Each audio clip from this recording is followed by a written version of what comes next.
Doormaker, The One Door, Book 4. Written and narrated by New York Times and USA Today bestselling author Jamie Thornton.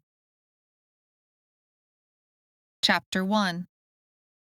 Open hearts, open minds, closed doors. Grandmother spoke the last two words with a sternness that Maella felt like a knife to the heart. The words were a command that could not be contradicted. Today was Maella's day to help grandmother weed the garden.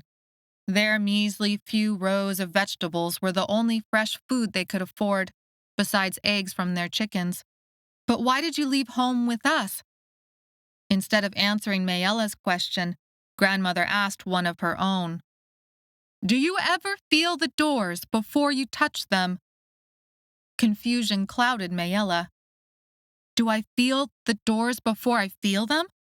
How can I feel the doors if I'm not touching them?" "Never mind, then. All is well. Dump these weeds onto the pile." Grandmother motioned Maella to take the basket. Later, they would give the weeds over to the chickens to scratch through. Maella trudged along, basket full in her arms, feeling the soft soil underneath her bare feet. She always worked in the garden with bare feet. So did grandmother. It felt best that way.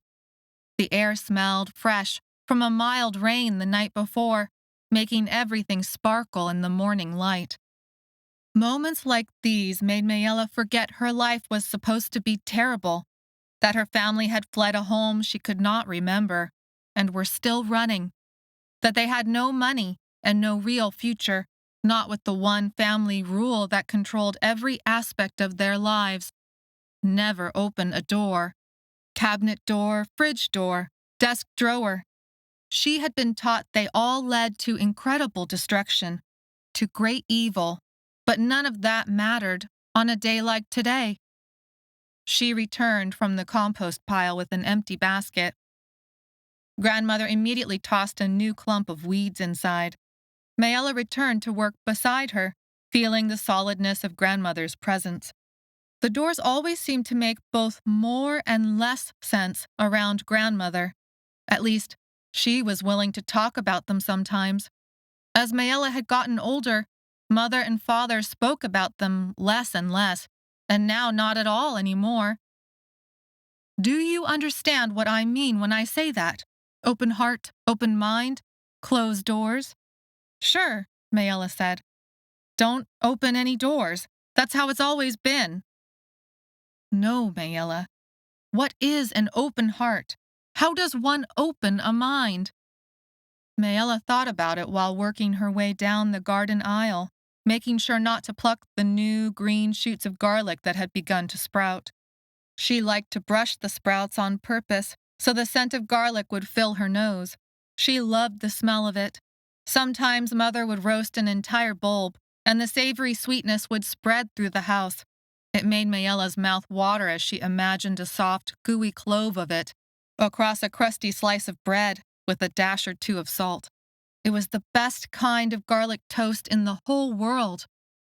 "Maella, don't shut down because I can't open doors," Maella said almost automatically. Grandmother shook her head in disappointment. "Someday you're going to have to leave home. Time is running out, and your father cannot admit that what we're doing isn't working." Before Maella could ask any more questions, grandmother shoved the basket, full again with weeds, back into her hands. "We're done for today. Let's head inside." Grandmother strode ahead and across the yard that should have been mowed weeks ago. She disappeared inside the house, leaving Maella with the sharp scent of the plants ripped from their soil bed as the dirt sifted through the open weave of the basket and gritted up her hands.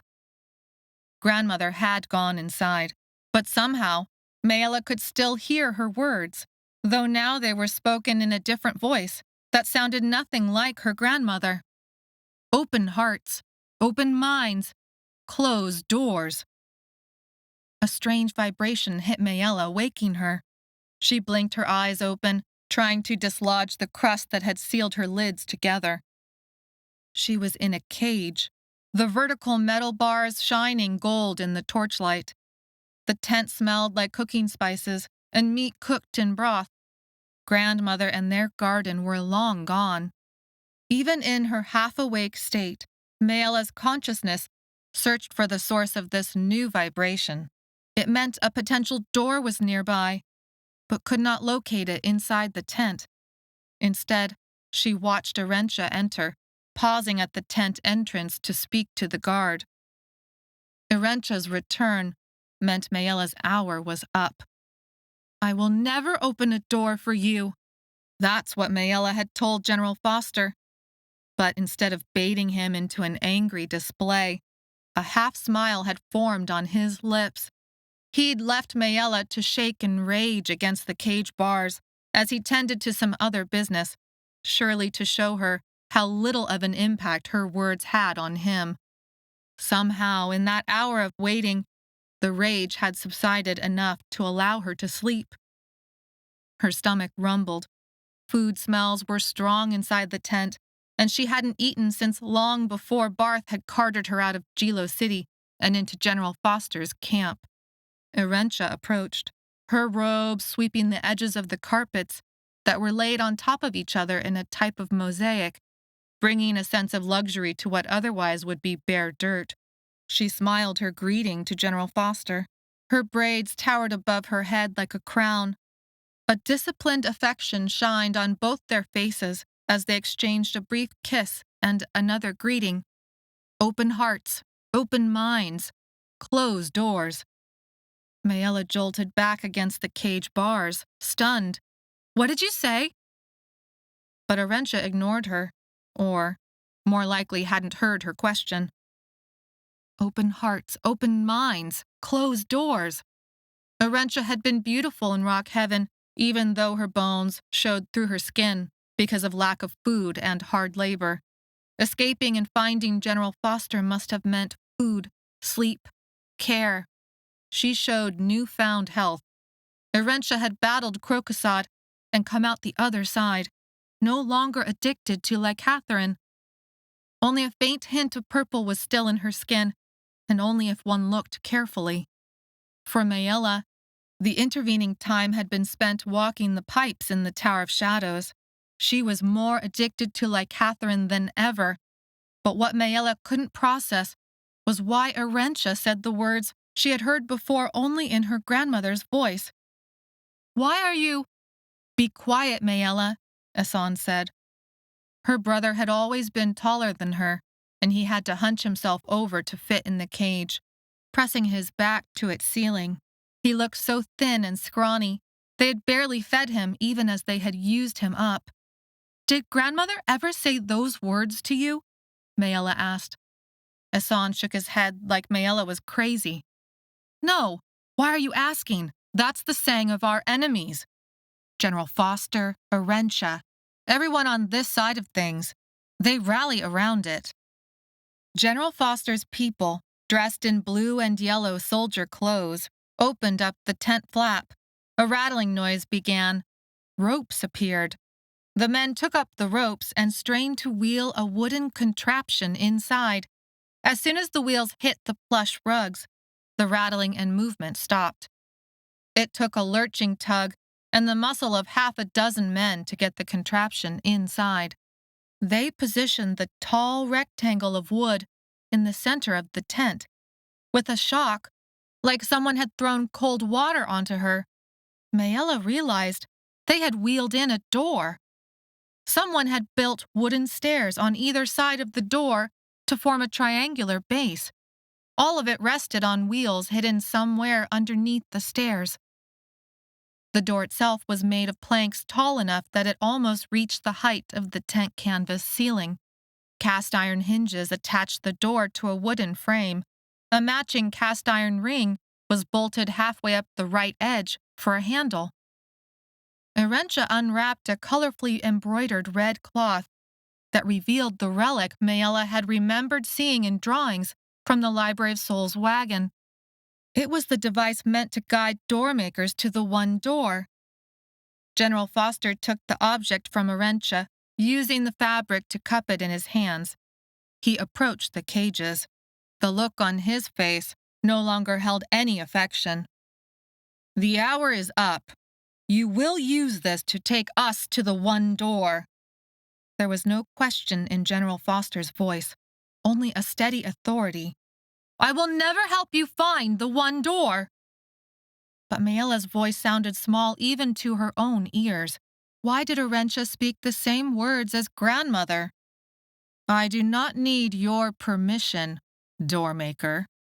The way General Foster spoke the word Doormaker was the way others said rock cruncher or dust licker. Maella pictured herself responding to the insult with something Deep might say, and then pictured the violence with which Foster was likely to respond, and decided to keep quiet. A bruised face and bloody nose were not what she needed right now.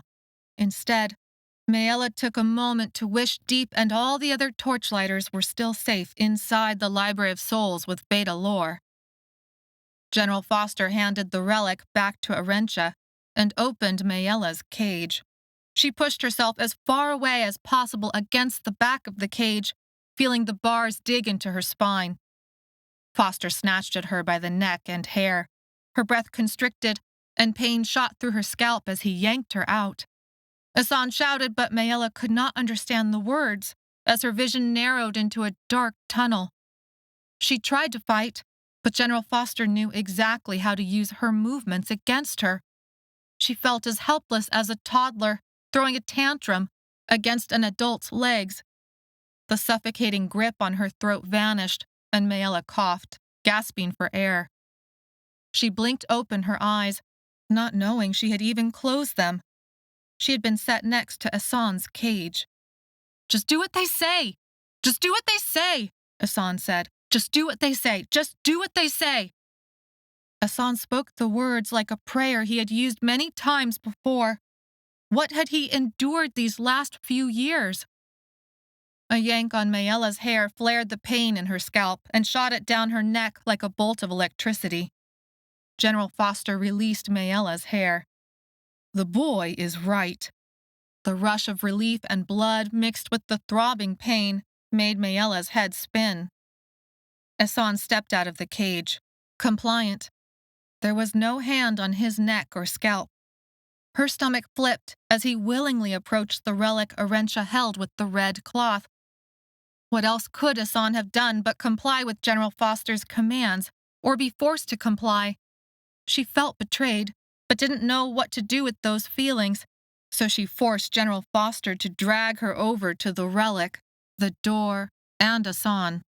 Small enough to fit inside one hand, the relic was cold and zapped Maella as soon as she was forced to touch it. The relic's grooves were curved and made out of several interlocking pieces that came together like a puzzle. But the puzzle was missing a piece. The drawings had shown that. Even if there had been no drawings, Maella would have known just by the touch that something was missing. The electric shock had settled into a strange, off-tune hum. Maella's own research had showed her the missing piece of the relic was with grandmother on Earth. But she would never dare utter this knowledge out loud. No matter what General Foster might do to Maella and Asan, she would never let him anywhere near grandmother, mother, and her little brother, Josa. "Asan," General Foster said, "open the door." Maella drew in a sharp breath. "Don't do it, Asan. We can't let them win."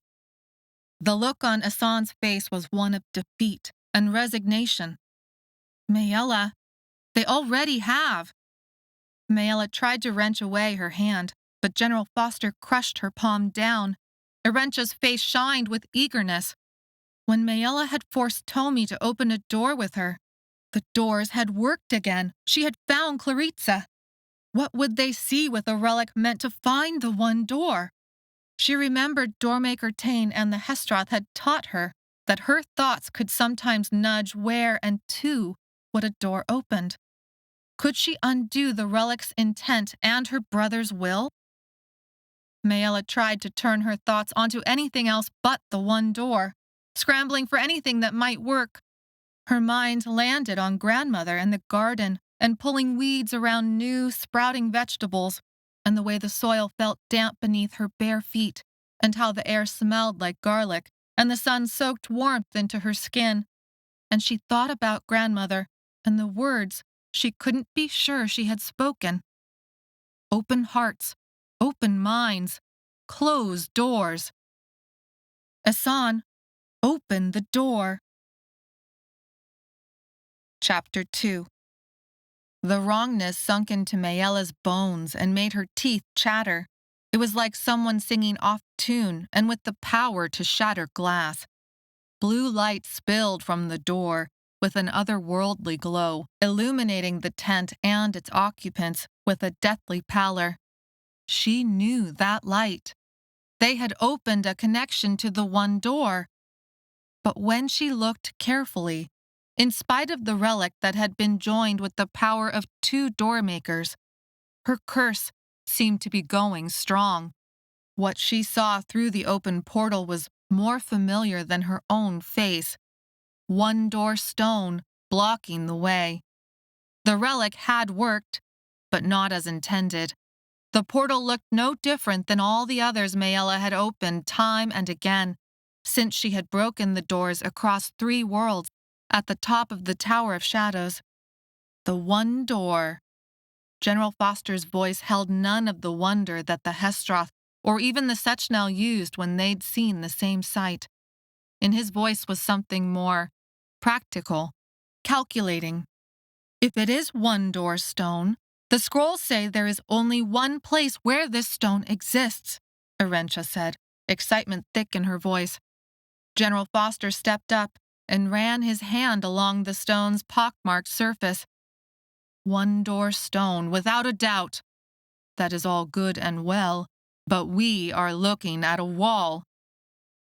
Arentia stood alongside General Foster and held the fingers of one hand up to a gap, a black edge of darkness along the pockmarked stone. What is this edge? Where are the markings? The stone is so old, I do not think there is anything left. Time has worn them away. General Foster stepped back and shut the door. The vibrations cut off, and Maella slumped over. The tension that had held her body upright was gone. General Foster crushed his hand down atop the 2 doormakers and the relic. Try again. Without hesitation, Asan opened the door. Blue stone. 1 door stone. This time, Maella could smell the 1 door, or at least whatever was on the other side of this portal. Instead of roasting meat, the scent had been replaced with old, musty air. She could smell it in spite of the vibrations that racked her body with renewed tension. There! Arentia pointed again to the gap at the edge of the stone, a gap barely big enough for a kitten to slink through. What do you see, my love? General Foster said. A way in, Arentia said, if we can increase it. General Foster looked thoughtfully at the door and that gap. Mayhap. Yet let us try once again. They repeated the cycle 10 more times. Each time, the weight of the blue stone made the door sink into the ground until the rugs had been deeply dimpled by the wheels and steps. Doors had not held any weight before, but all that changed when Maella had opened a door within a door at the top of the Tower of Shadows. She wondered what would have happened if Tomi's hand had been on the relic instead of hers. As far as she knew, he was still in Jilo City, under Senta's careful watch, with General Foster knowing nothing about the 3rd doormaker in his midst. Yet, even as she felt relief that General Foster was blocked from the 1 door by this wall of blue stone, there was something different this time around. It was, as Arentia said, a gap, an edge, a possible way through, like they had reached the end of some walled structure, and if they could get around it or press themselves into it, they might enter. General Foster called for more doors. The waiting was a type of agony. But not long after his command, People barreled in with doors that looked like they had been ripped from country houses. The first one General Foster used had no stairs, and he used his soldiers to hold it up. The threshold showed large, splintered wood from wherever it had been ripped. He tore away the flimsy threshold once the portal was opened, but the gap did not enlarge. Next, he used 2 doors, side by side, forced Maella and Asan to open one the normal way, and then hung them by their feet from ropes strung up on the tent poles to open the second door alongside the other, in the hopes of combining the 2 gaps. But when General Foster stripped away the door thresholds, the gap in between was of wraith of the inside of the tent. No matter how General Foster moved the doors or angled the doormakers, the gaps never fully met. Maella had become sick several times, vomiting out what little liquid she had inside her grumbling stomach.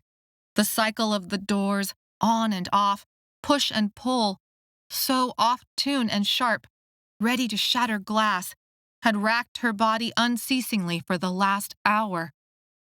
Asan looked even worse. General Foster had commanded Asan to open the door, and each time, Asan had done so. His face was pale and dark circles ringed his eyes. He had not spoken another word to her since the trials had begun. He acted more like a machine than a human. Maella grieved for him, even as she silently raged at him. Once, she had broken and called out to Asan to stop, to do something, to say something. Arentia had slapped Maella across the face, a sharp blow that numbed her jaw before it buzzed with pain. The slap had almost knocked Maella off the relic. Only General Foster's crushing grip had kept Maella upright. "Do not dare to speak unless you are asked a question," Arentia said. Maella had not spoken since, her throbbing jaw a reminder of the consequences. But now, even General Foster had given up. Chest heaving with exertion from tossing one of the offending doors across the tent, General Foster stared at the wall of blue stone that no one could get around. He released Maella's and Asan's hands from the relic. They tumbled backwards off the stairs and onto the rugs, exhausted, dripping with sweat. General Foster glared at that wall of one-door stone, and the one-door stone glared back. He'd gone back to the original door, the top of it tall enough to brush the canvas of the tent above their heads. The threshold of the door was still intact on 3 sides, but the bottom had splintered under the weight of stone. The top step on either side had broken. Not for the first time, Maella wondered who could have built such a thing as a portal to another world. But more than that, how could she have been built to open such things and yet feel so sure that it was all wrong? "What use are these doormakers if they cannot open doors?" Arentia asked. Maella drew herself to attention. The tone of Arentia's voice was sinister. "I see you have an idea, my love. Share your thoughts. You know I will listen," General Foster said. Arentia stepped up next to General Foster. The bluish light cast ghoulish shadows around their outlines. She was of his height, though the coiled hair stacked on her head made her seem taller. She stared at the one-door stone for another moment before looking down on Maella and Asan. Maella let Arentia's hate wash over her. The hate used to wound her deeply, but Maella was done feeling ashamed of herself. Let them hate. It could not harm her any more. "What shall we do with them if they are of no use to us any more?" Arentia said, a strange lilt to the question in her voice. "Must not trash be destroyed before it causes infection?" Maella bit her lip. Of course, how they could harm Maella's physical body was a different story. "Be not hasty yet," General Foster said. "There is something else we can try." "What?" Arentia said. "Tell me your thoughts. I will make sure they manifest." "Call my lieutenant. Tell him to bring others. At least half a dozen of our strongest soldiers. General Foster left the steps and went to a table filled with food and drink. He drained one cup and then a second. Tell them to bring hammers, picks, and axes. Chapter 3. The lieutenant strode into the tent without announcement. His robed uniform looked different than the others, with more belts, weapons, and sashes that marked him as higher rank. Soldiers filed in behind him, carrying tools. Set guards on these two.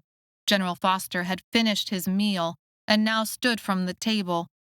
Maella's stomach growled louder than ever.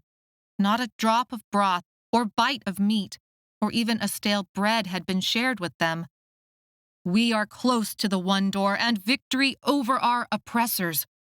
Only this stone stands between us and forever ridding the three worlds of all doormakers and their cursed doors.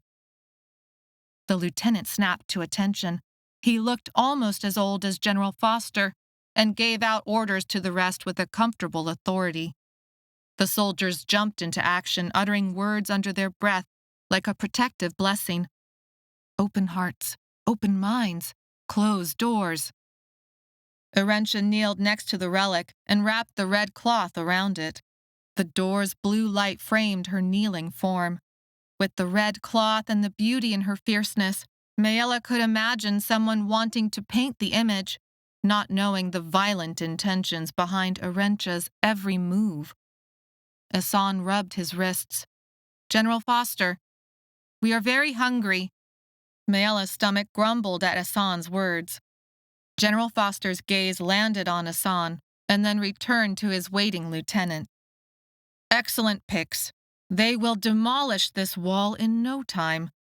You may return to your normal duties. Send a cook along with some broth for them. The lieutenant left, and General Foster's people set to work on the wall. The strikes of metal against stone filled the tent. If this had been earth, they might have used dynamite to destroy the stone, but such things did not work on Wraith or Thray for some reason. Instead, these soldiers attacked the stone with little more than farm tools. Soon, a small, portly man arrived carrying 2 steaming bowls. Saliva filled Maella's mouth. She gripped the bowl, warming her hands on the wood, and took a slow sip. She needed to concentrate so as not to let the open door's vibrations affect her hands and spill her food. The salty broth flooded her mouth and nose. Cheering drew Maella's attention back to the door. A piece of blue stone had chipped off, flown through the air, and skipped across the ground to land inches from Maella's foot. Excellent! General Foster bent down to pick up the chip of stone. Maella flinched. Double rations and pay for the best blue stone demolisher among you, General Foster said. Who is our judge? One of the soldiers asked. General Foster delivered the chip of blue stone into Arentia's hands. Arentia has the sharpest eyes. She will be the judge. Arentia smiled, but the smile was something more like a predator's grimace. She raised the blue stone in her fist. Double rations and pay await! They cheered and jumped back into the work. Arentia took a position that gave her a good sightline on the strikes. Maella sat cross-legged on the floor and emptied the bowl of food without spilling a drop. Only when she had finished did she look up and see Asan had matched her hunger and also drained his bowl. Soon sweat rolled off the soldiers, dripped onto the rug, and splashed the stone. More chips flew off, but they added little more than a few more pockmarks. A hammer and shovel had already broken and were tossed aside. More than an hour slipped by, and with a feeling of satisfaction, Maella watched only a few more chips of stone be removed. New workers were called in to attack the wall with fresh strength as the original crew rested. General Foster and Arentia both supervised the work. The initial cheering turned into grim silence and grimmer expressions as the reality of the job set in. With a full belly and little sleep, Maella began to doze. At the rate they were going, Maella thought it might take weeks for them to enlarge the gap enough for someone like her, let alone General Foster, to push through. From the corner of Maella's dozing gaze, she noticed more people enter the tent. 2 stood aside and approached General Foster directly, while the others were clearly a fresh demolishing crew. "Sir, General Foster, sir!" Maella blinked herself fully awake. It was not difficult to recognize the voice. After all, he was the one who had hurled insults at her while carting her from Jilo City to General Foster's camp. Barth. General Foster held up a hand for silence from them. Barth and another soldier stepped forward as if to protest. But General Foster ignored them until he had finished giving instructions to the new workers. "Sir! General Foster, sir!" Barth said again. General Foster looked away from the workers to Barth. "Spit it out," he motioned with his hand as if to hurry them up, though his gaze never left the stone wall, analyzing the workers' strike patterns with a practiced eye. "Scouts say—" Barth's gaze drifted onto Maella. "Why are they out of their cages? He's tried to escape before." Maella looked at Asan and felt her eyes widen. Asan had tried to escape? He seemed incapable of any move against General Foster now. What had happened? "Because I ordered it so," General Foster said mildly. As if realizing his mistake, Barth straightened and looked away from Maella and Asan. The person next to him stiffened in the spine. "Scouts say, 'A great army approaches,'" Barth said. General Foster's eyes narrowed, and he finally tore his gaze from the door.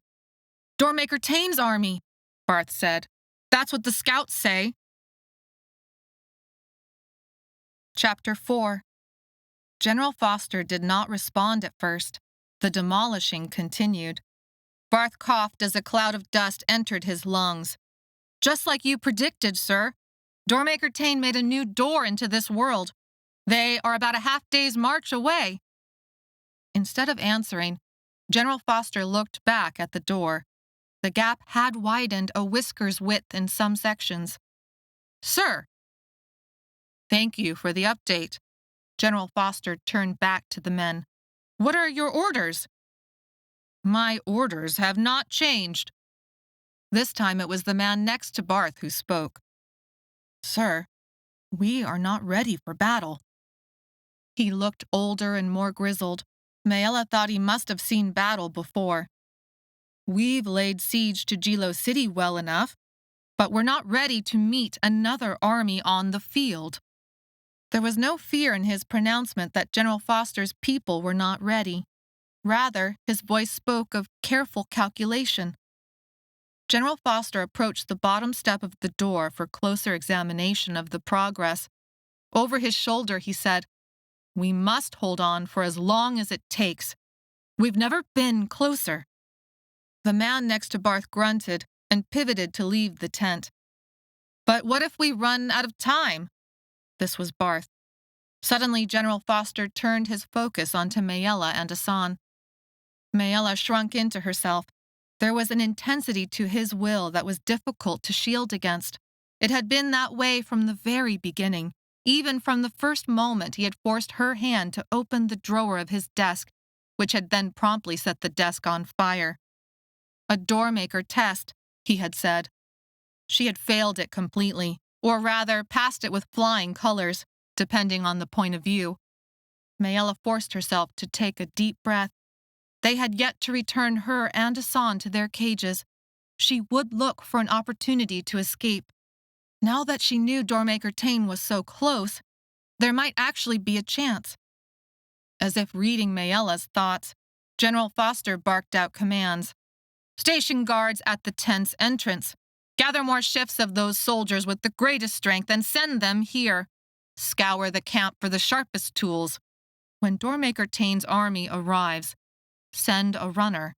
When a runner arrives with the signal, if the stone has not given way in time, kill the 2 doormakers." Arentia advanced on Maella and Asan. In her eyes was a fanatic light. "Why wait? They are of no use to us any more." Better to end them now than give Doormaker Tain even a chance at them. General Foster was silent for a long moment. Barth watched from the tent entrance, mouth slightly open. He looked like he was trying to hold back a silent laugh. You speak wisdom. This has gone on for long enough. Wait, Maella said. She looked to Hassan for help, but his eyes had gone blank. You can't possibly think.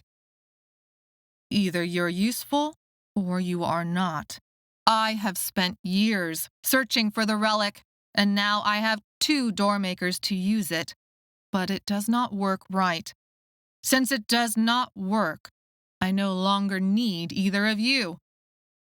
Goaded by his words, Arentia pulled a knife from the scabbard of her belt. The metal scraped against the sheath. Maella cast wildly about for something that would keep Arentia from slaughtering them in the next few seconds. Her stomach seemed to fall away from the rest of her body as she came up with nothing. Arentia readied herself, raising the knife high, the blue stone light shining off the jewels laid into the hilt. Wait! There's a piece missing to the relic, Maella said, thinking fast. That's why it won't work the way it should. Hold! General Foster approached. He drew out a sword and held the tip to Maella's throat. She held so still she barely took a breath, but she felt a small prick anyway.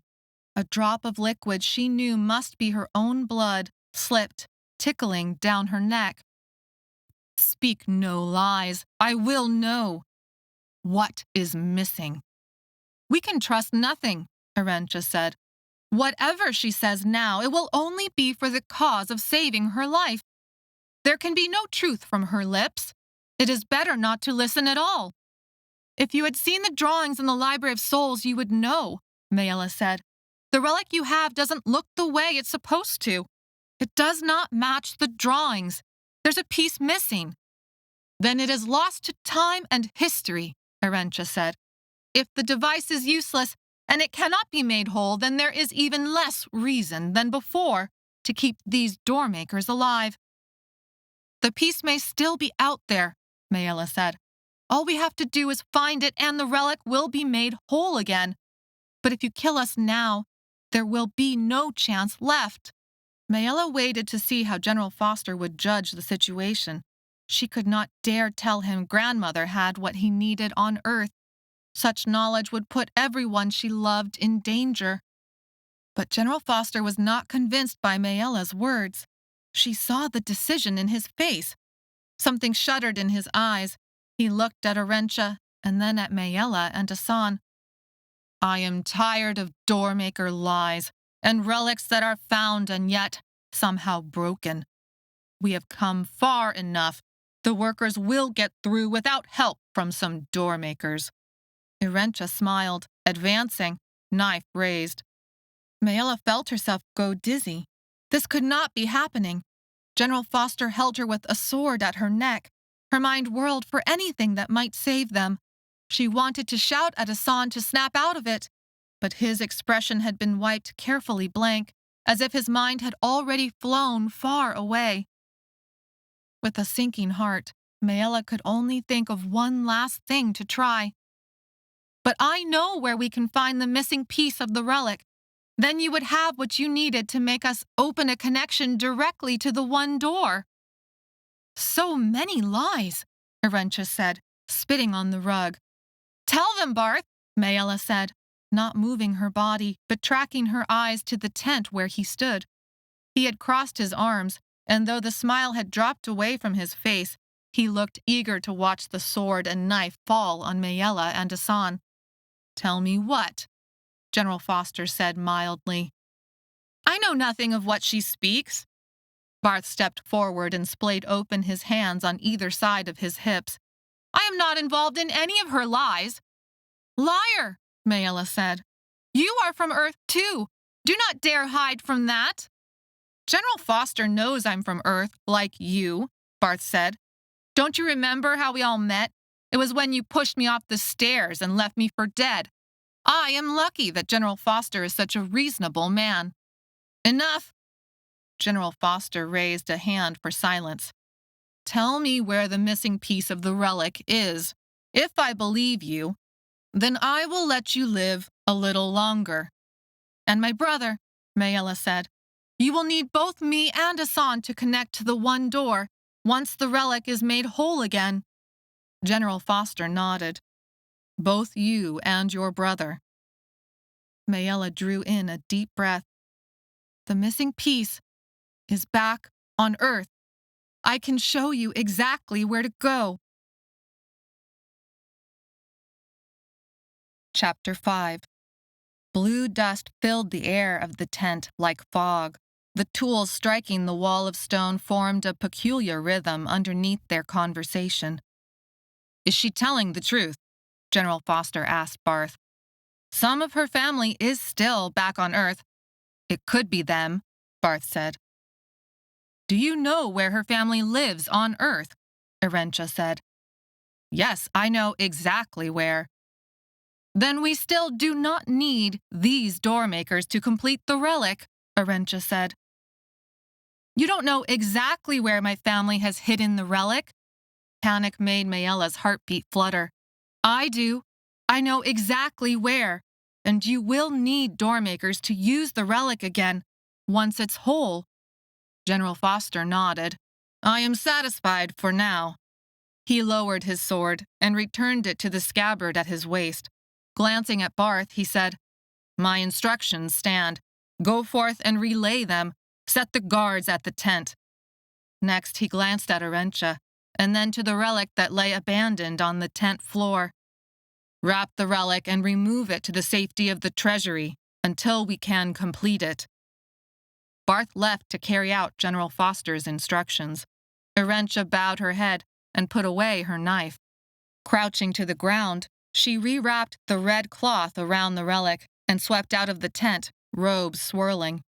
Another batch of workers with more tools arrived, and the tent became overwhelmed with people. Some sweaty and worn out, others eager to apply themselves to the stone wall. Maella saw a slim chance for escape in the sudden chaos. She inched her knees backward, toward the tent canvas. The rough fibers of the rug scratched at her bare skin.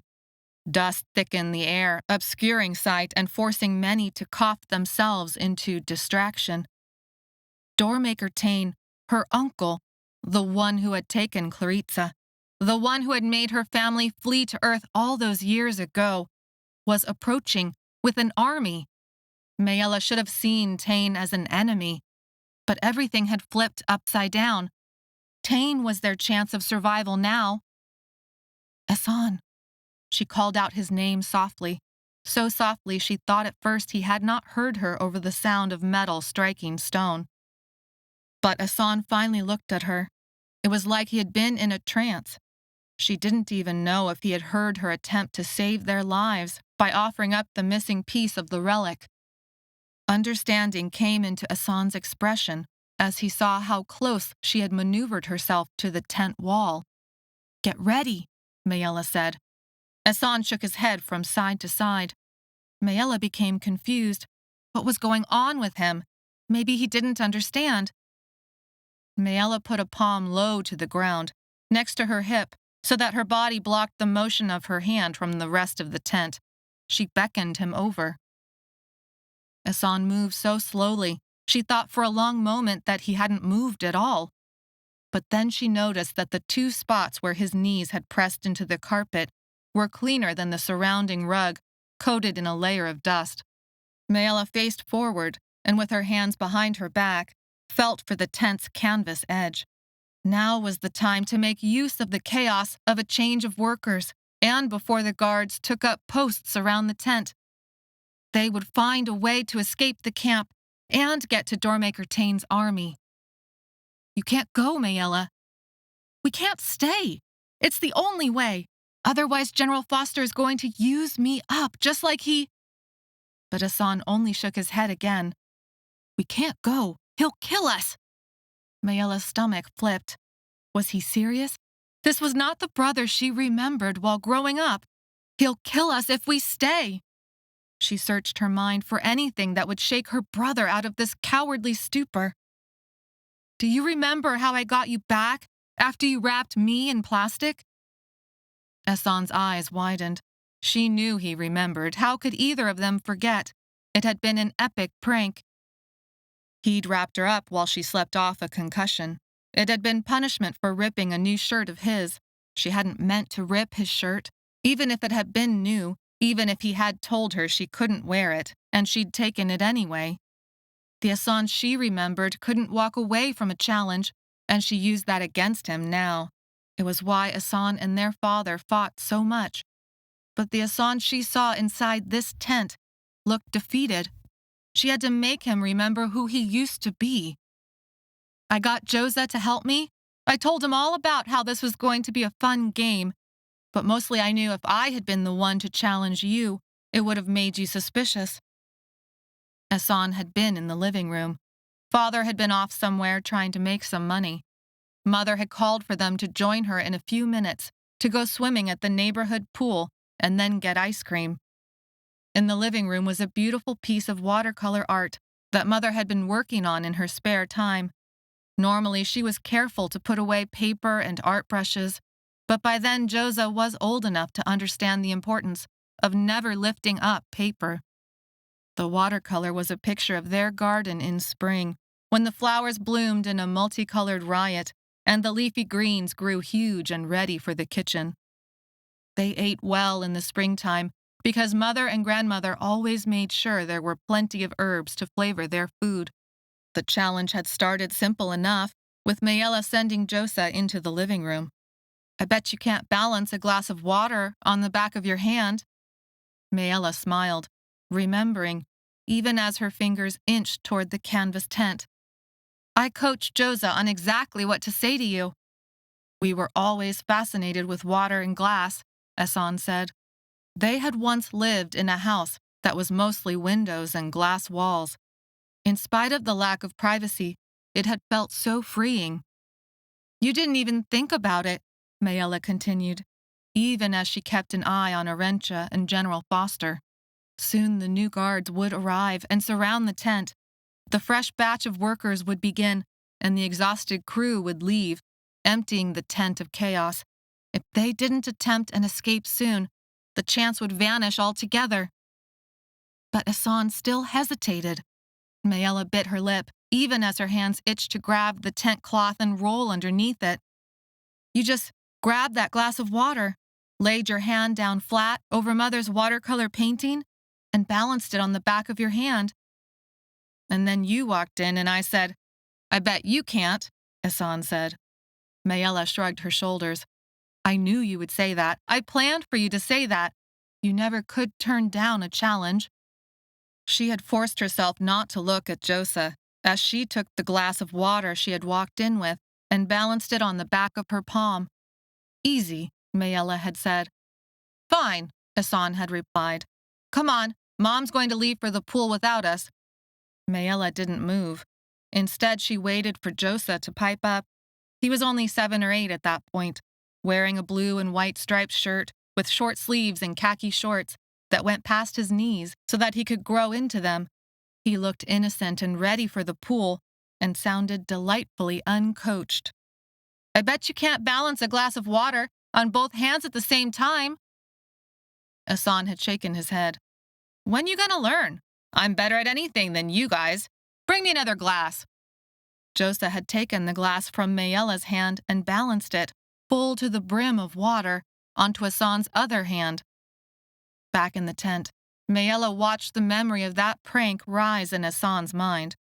The clanging tools continued their soundtrack as the soldiers attempted to destroy the one-door stone. "You smirked, so proud you were balancing a glass of water on each hand, and then I stood up and smiled." A half-smile crept over Hassan's expression. "It took me a long second to get what you had just done. I thought I had won. I was able to balance 2 glasses of water and you had only balanced 1. Maella remembered what had happened next. It was like she stood back in that living room with Hassan's hand balancing the water over Mother's watercolor painting.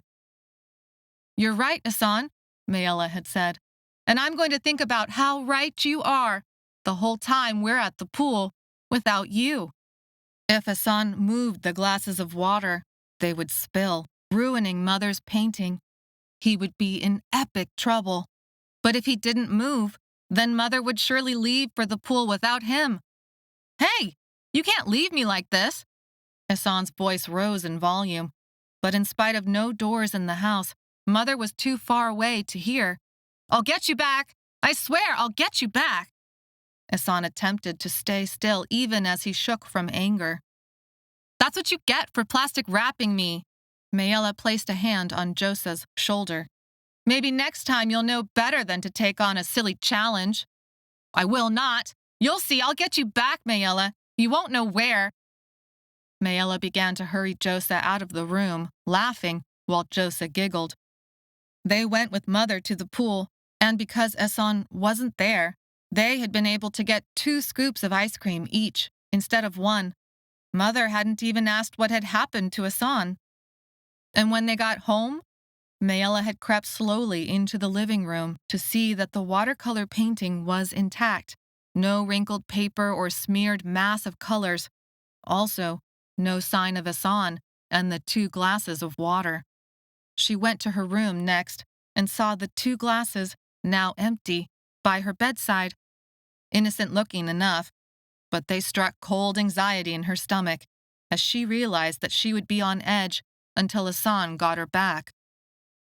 Returning from the memory back to the tent, Maella asked, "How did you save the watercolor painting that day?" "After you left, I figured out I could just use my mouth to lift one of the cups off my hand. Then it was easy to deal with the second one." A ghost of a smile appeared on Hassan's face. "It was easy once I got over being angry at you." "But you didn't get over being angry. You got me back, like 2 weeks later." Hassan shrugged. "That was payback. I'm the older brother. You had to know your place." "Never turned down a challenge, right?" "That's right," Hassan said, but his tone was unsure. Maella checked for vibrations one more time to make sure the canvas edge contained no potential for a door. When she was sure, she lifted the canvas an inch. A cool breeze touched her bare skin and sent nearby dust swirling in a small tornado around her. She silently hissed from the side of it, but General Foster's back was to them, giving last instructions to the new workers. The previous workers were on their way out of the tent. There was still a chance, but only if they took advantage of it now. The smile from Hassan's face faded, and his eyebrows drew together. "He will punish us both." In a flash, Maella saw Hassan was about to draw attention to Maella's position at the tent wall. It tore at her heart that he would think to betray her. Adrenaline made her ears roar like from a rushing wave of water. Before Hassan could open his mouth again, Maella rolled herself out from underneath the tent. The dirt was rough, and a few stones bruised her shoulders. Before she knew it, she was outside in the clear, stone-free air. Everyone seemed to be in a rush for something and didn't notice her yet. Some carried weapons, others led animals pulling carts, laden with supplies. Still others furiously stirred pots of food set over campfires. Maella blinked against the sunlight that struck her eyes, all golden light instead of blue, and searched for a hiding spot. At any moment, Hassan would alert the others. She did not see herself being able to talk anyone out of letting Arensha execute her this time. A stack of crates several feet away were a perfect hiding place, so she could get her bearings. She dove for the spot, her heart beating in her throat. She did not bother to look around. What was the point? She would be seen, or she would make it to the crates. So she went for the crates with all of her speed and wished herself invisible with all of her will. When she reached the crates and fell behind them, and no one grabbed her or yanked her up by her hair, she allowed herself a long, steadying breath, and then another. Potential vibrations threaded their way to her from throughout camp. She had felt them while inside the tent, but the wrongness of the one-door portal had dampened them. Now the potential doors of the camp felt like birds brushing their feathers against her skin. Everything in her vision blurred with vibration and color before settling. When she finally regained control over her breathing, the tunnel vision that had fallen over her began to clear. That's when she felt it, a presence beside her. She was not alone against the crates. Maella turned, readying herself for Arencha's sword, or Barth's cruel laugh, or General Foster's suffocating hand. Instead, she saw Asan. He was crouched behind a crate, and somehow looked more terrified than she felt. But he was here. He had not raised an alarm. He had not stayed behind. She saw the light was back in his eyes.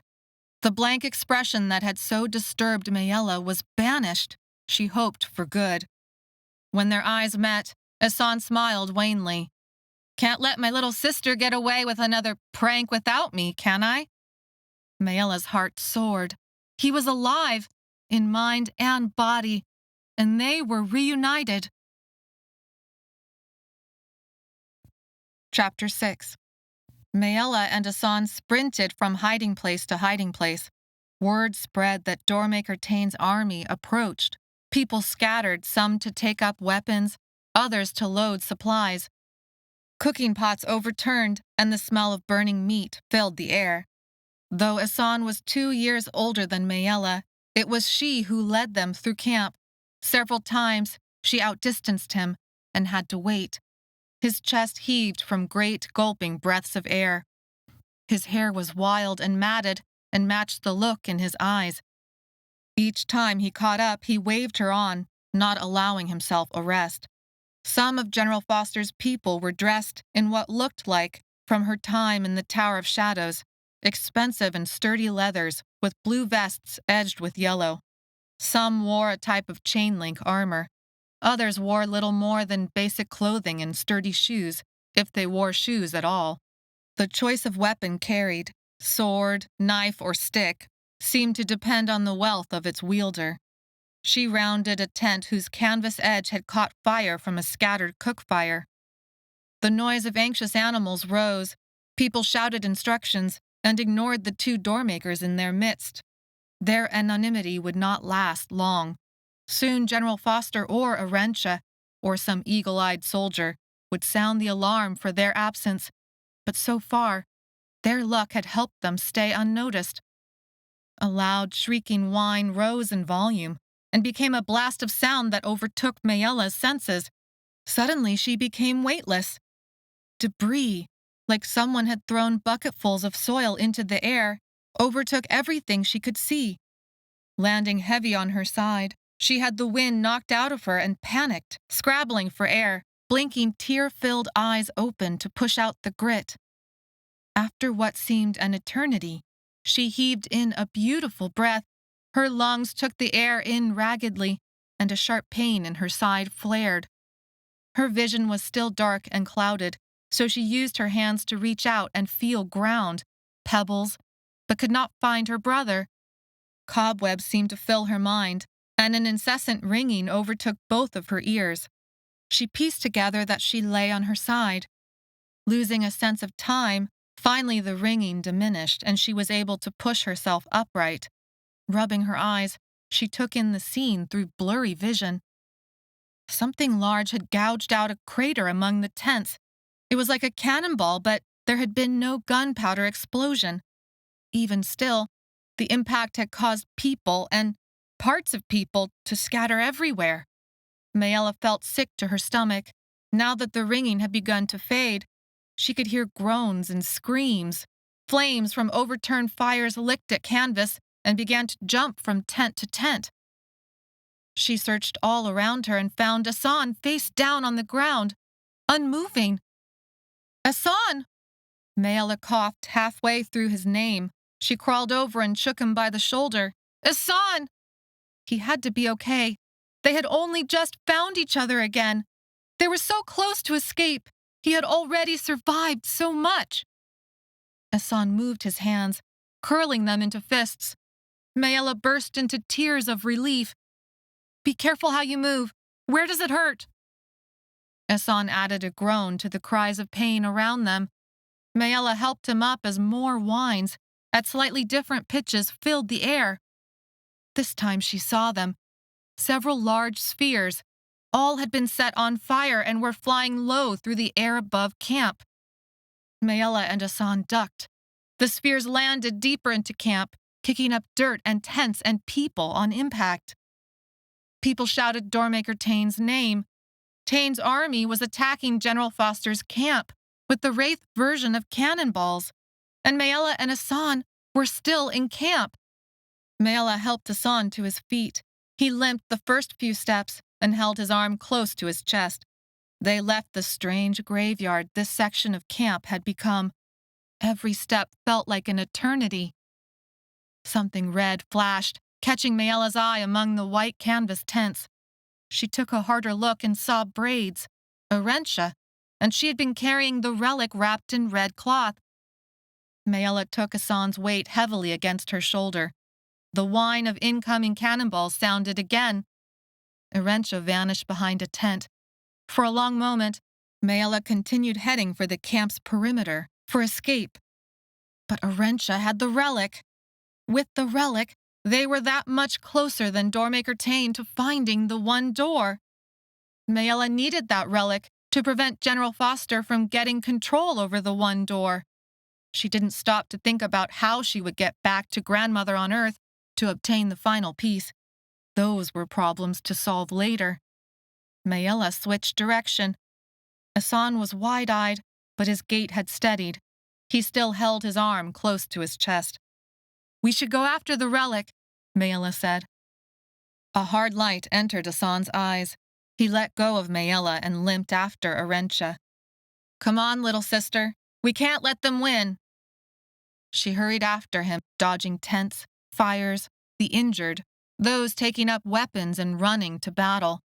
Another glimpse of braids and red cloth flashed further away than before. Wrencha was quick on her feet. Asan seemed to gather himself and then dashed after her. Maella took a chance and darted between two tents in a different direction, trying to head her off. She pivoted around a wagon where barrel-chested men tossed on sacks of food and stacked various boxes. Coming out from between two tents into a small clearing, she looked for the flash of red and the coiled braids and saw them headed toward her. She was now in Wrencha's path. Maella panicked. Now what? Wrencha was a fighter. No matter how much muscle and agility Maella had gained by walking the pipes, she could not stand a chance against Wrencha in a real fight. On either side of Maella were tents and cook fires, most abandoned. A pan had fallen over, feeding its oil and eggs to the flames. On a log next to the pan sat a wooden salt box with an opened lid, the salt spilling out the side. As soon as Maella saw the salt box, she knew it was her only option. Doors were still on, though not for much longer. She made her plan quickly and scooped up the salt box, snapping the lid closed. Flecks landed on her lips, and she tasted the salt as she set herself in Wrencha's path. Maella knew the moment Wrencha saw her. For just a brief step, Wrencha faltered. She held the small relic bound in red cloth against her body with one hand, freeing her other hand to draw out the knife from her belt. Asan was nowhere in sight. Maella gulped. "You!"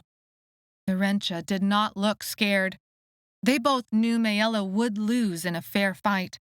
But Maella did not plan to fight. She hoped her salt box surprise would be enough.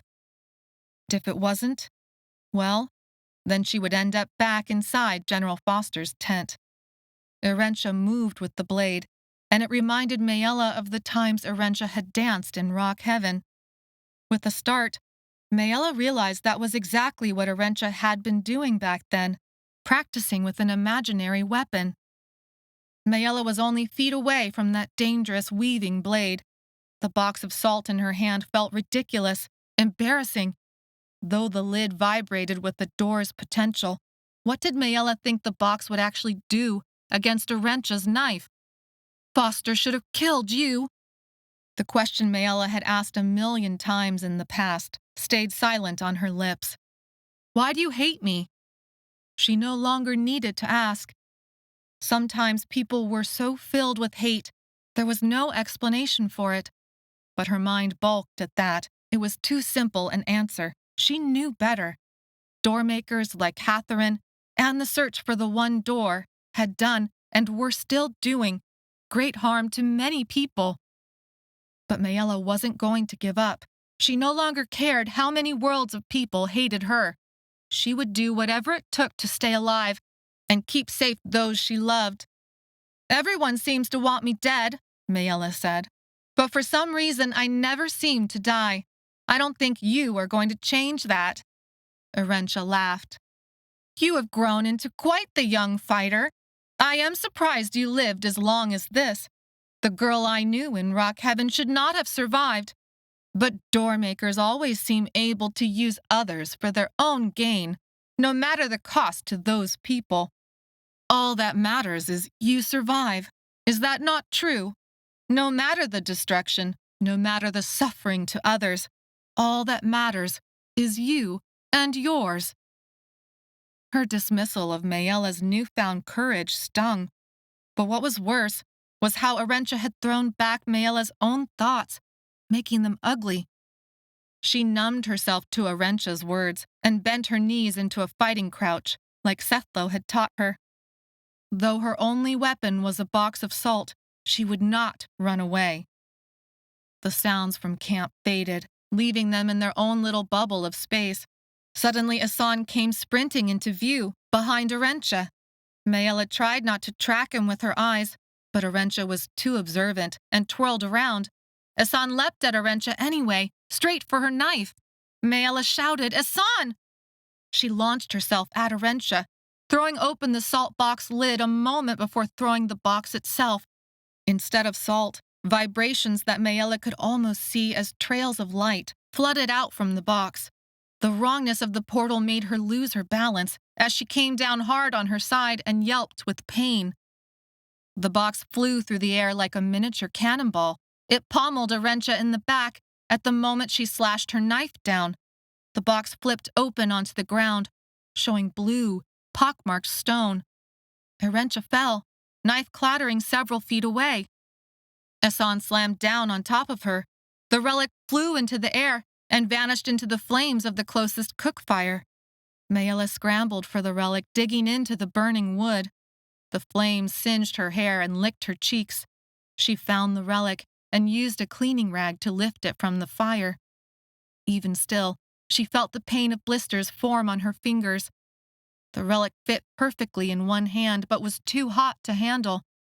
She tossed it out of the fire and onto the dirt, then wrapped the cloth around it several times, her hands shaking.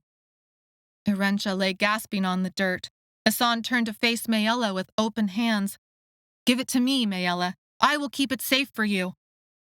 There was no reason for Maella to hesitate. This was her older brother. She knew him. She loved him. She trusted him. Didn't she? Her cheeks felt raw and her hands hurt. The smell of burnt hair made her sick to her stomach, but still, she did not give over the relic. "Maella, your hands!" Asan crouched next to her but did not reach for the relic, as if he knew he was undergoing some type of test and unsure he would pass. "I swear I will take care of it for you." Maella felt as if she balanced on a knife edge. Did she trust her brother or not? And if she could not, what was left? Arentia groaned. Maella's hands flared with pain. She made the decision to trust him, even through her doubt. She handed over the relic. They ran. The tents continued for an eternity. It seemed like General Foster had brought out half of Wraith to lay siege on Jilo City. Maella led them again. As the edge of camp came within sight, someone stumbled across their path, and Maella tripped into the robes. She was enveloped in the darkness of cloth that smelled of food and a body long unwashed. Hot and cloying, the smell suffocated Maella, and she clawed her way back to light. There was a grunt of pain and cursing. Maella's hands felt newly set on fire where the robes had scratched her blisters. She looked full upon a familiar face. You!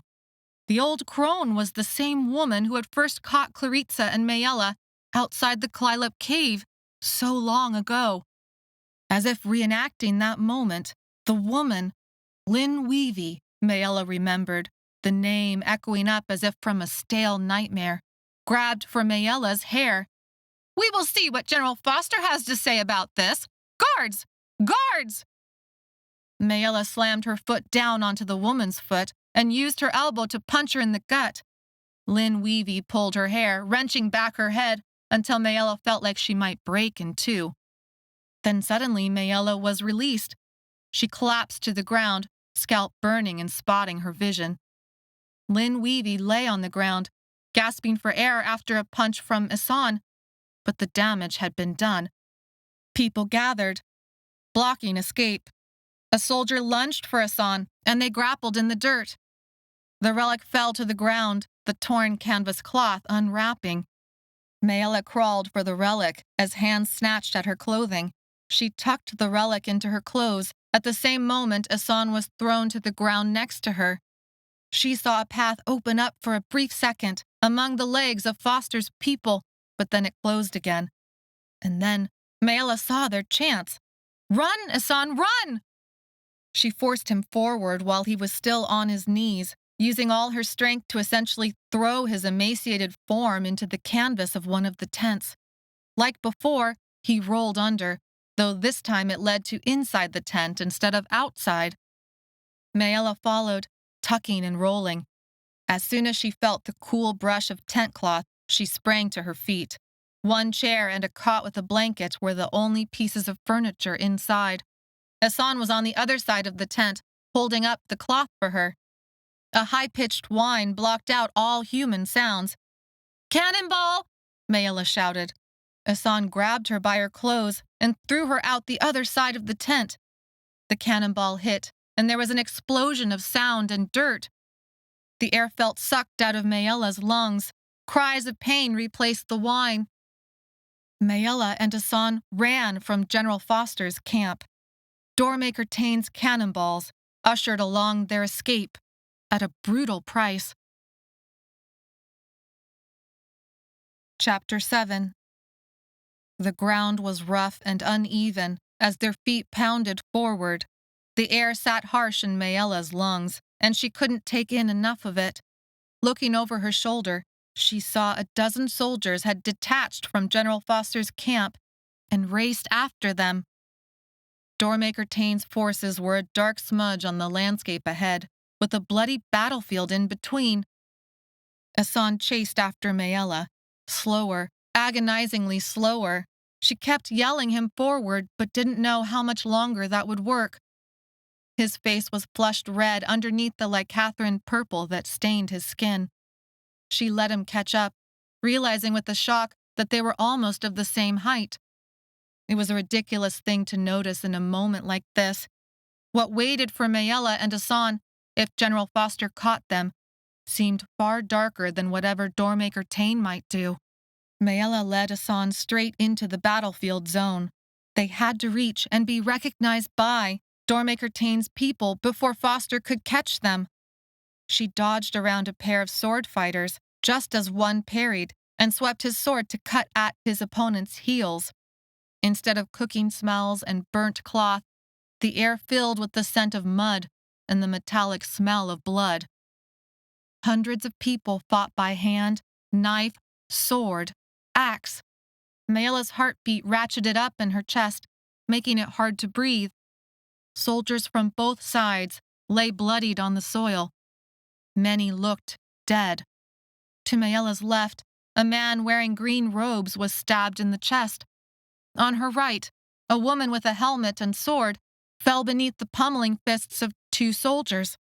With all the mud and gore, Maella could not tell who belonged to which side. She turned her eyes away from the violence, focusing instead on the ground beneath her feet and dodging the bodies that fell along her path. The air was thick with fear and the taste of blood, and she could feel the doors that made some of the armor into portals where they lay on the ground just right. The doors of tiny little keepsake boxes with a lover's lock of hair or a child's tooth tucked away in the fighter's clothes.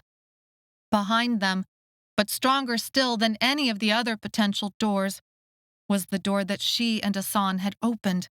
The door that General Foster would still have workers hammering away at, in spite of the cannonballs.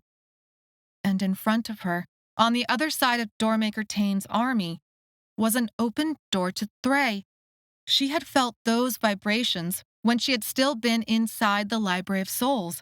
She had thought the door had been opened by Tomi. She had been wrong. And then she saw him. Torian, the boy who had climbed the pipes outside the Tower of Shadows better than anyone. The boy who had switched her blood sample before she could be discovered. The boy who had risked Crocosad and who had died for her inside the circle. Her feet stuttered to a stop, even as her mind whirled and her chest heaved from running. He wore a type of red felt pant and leathers that wrapped his feet.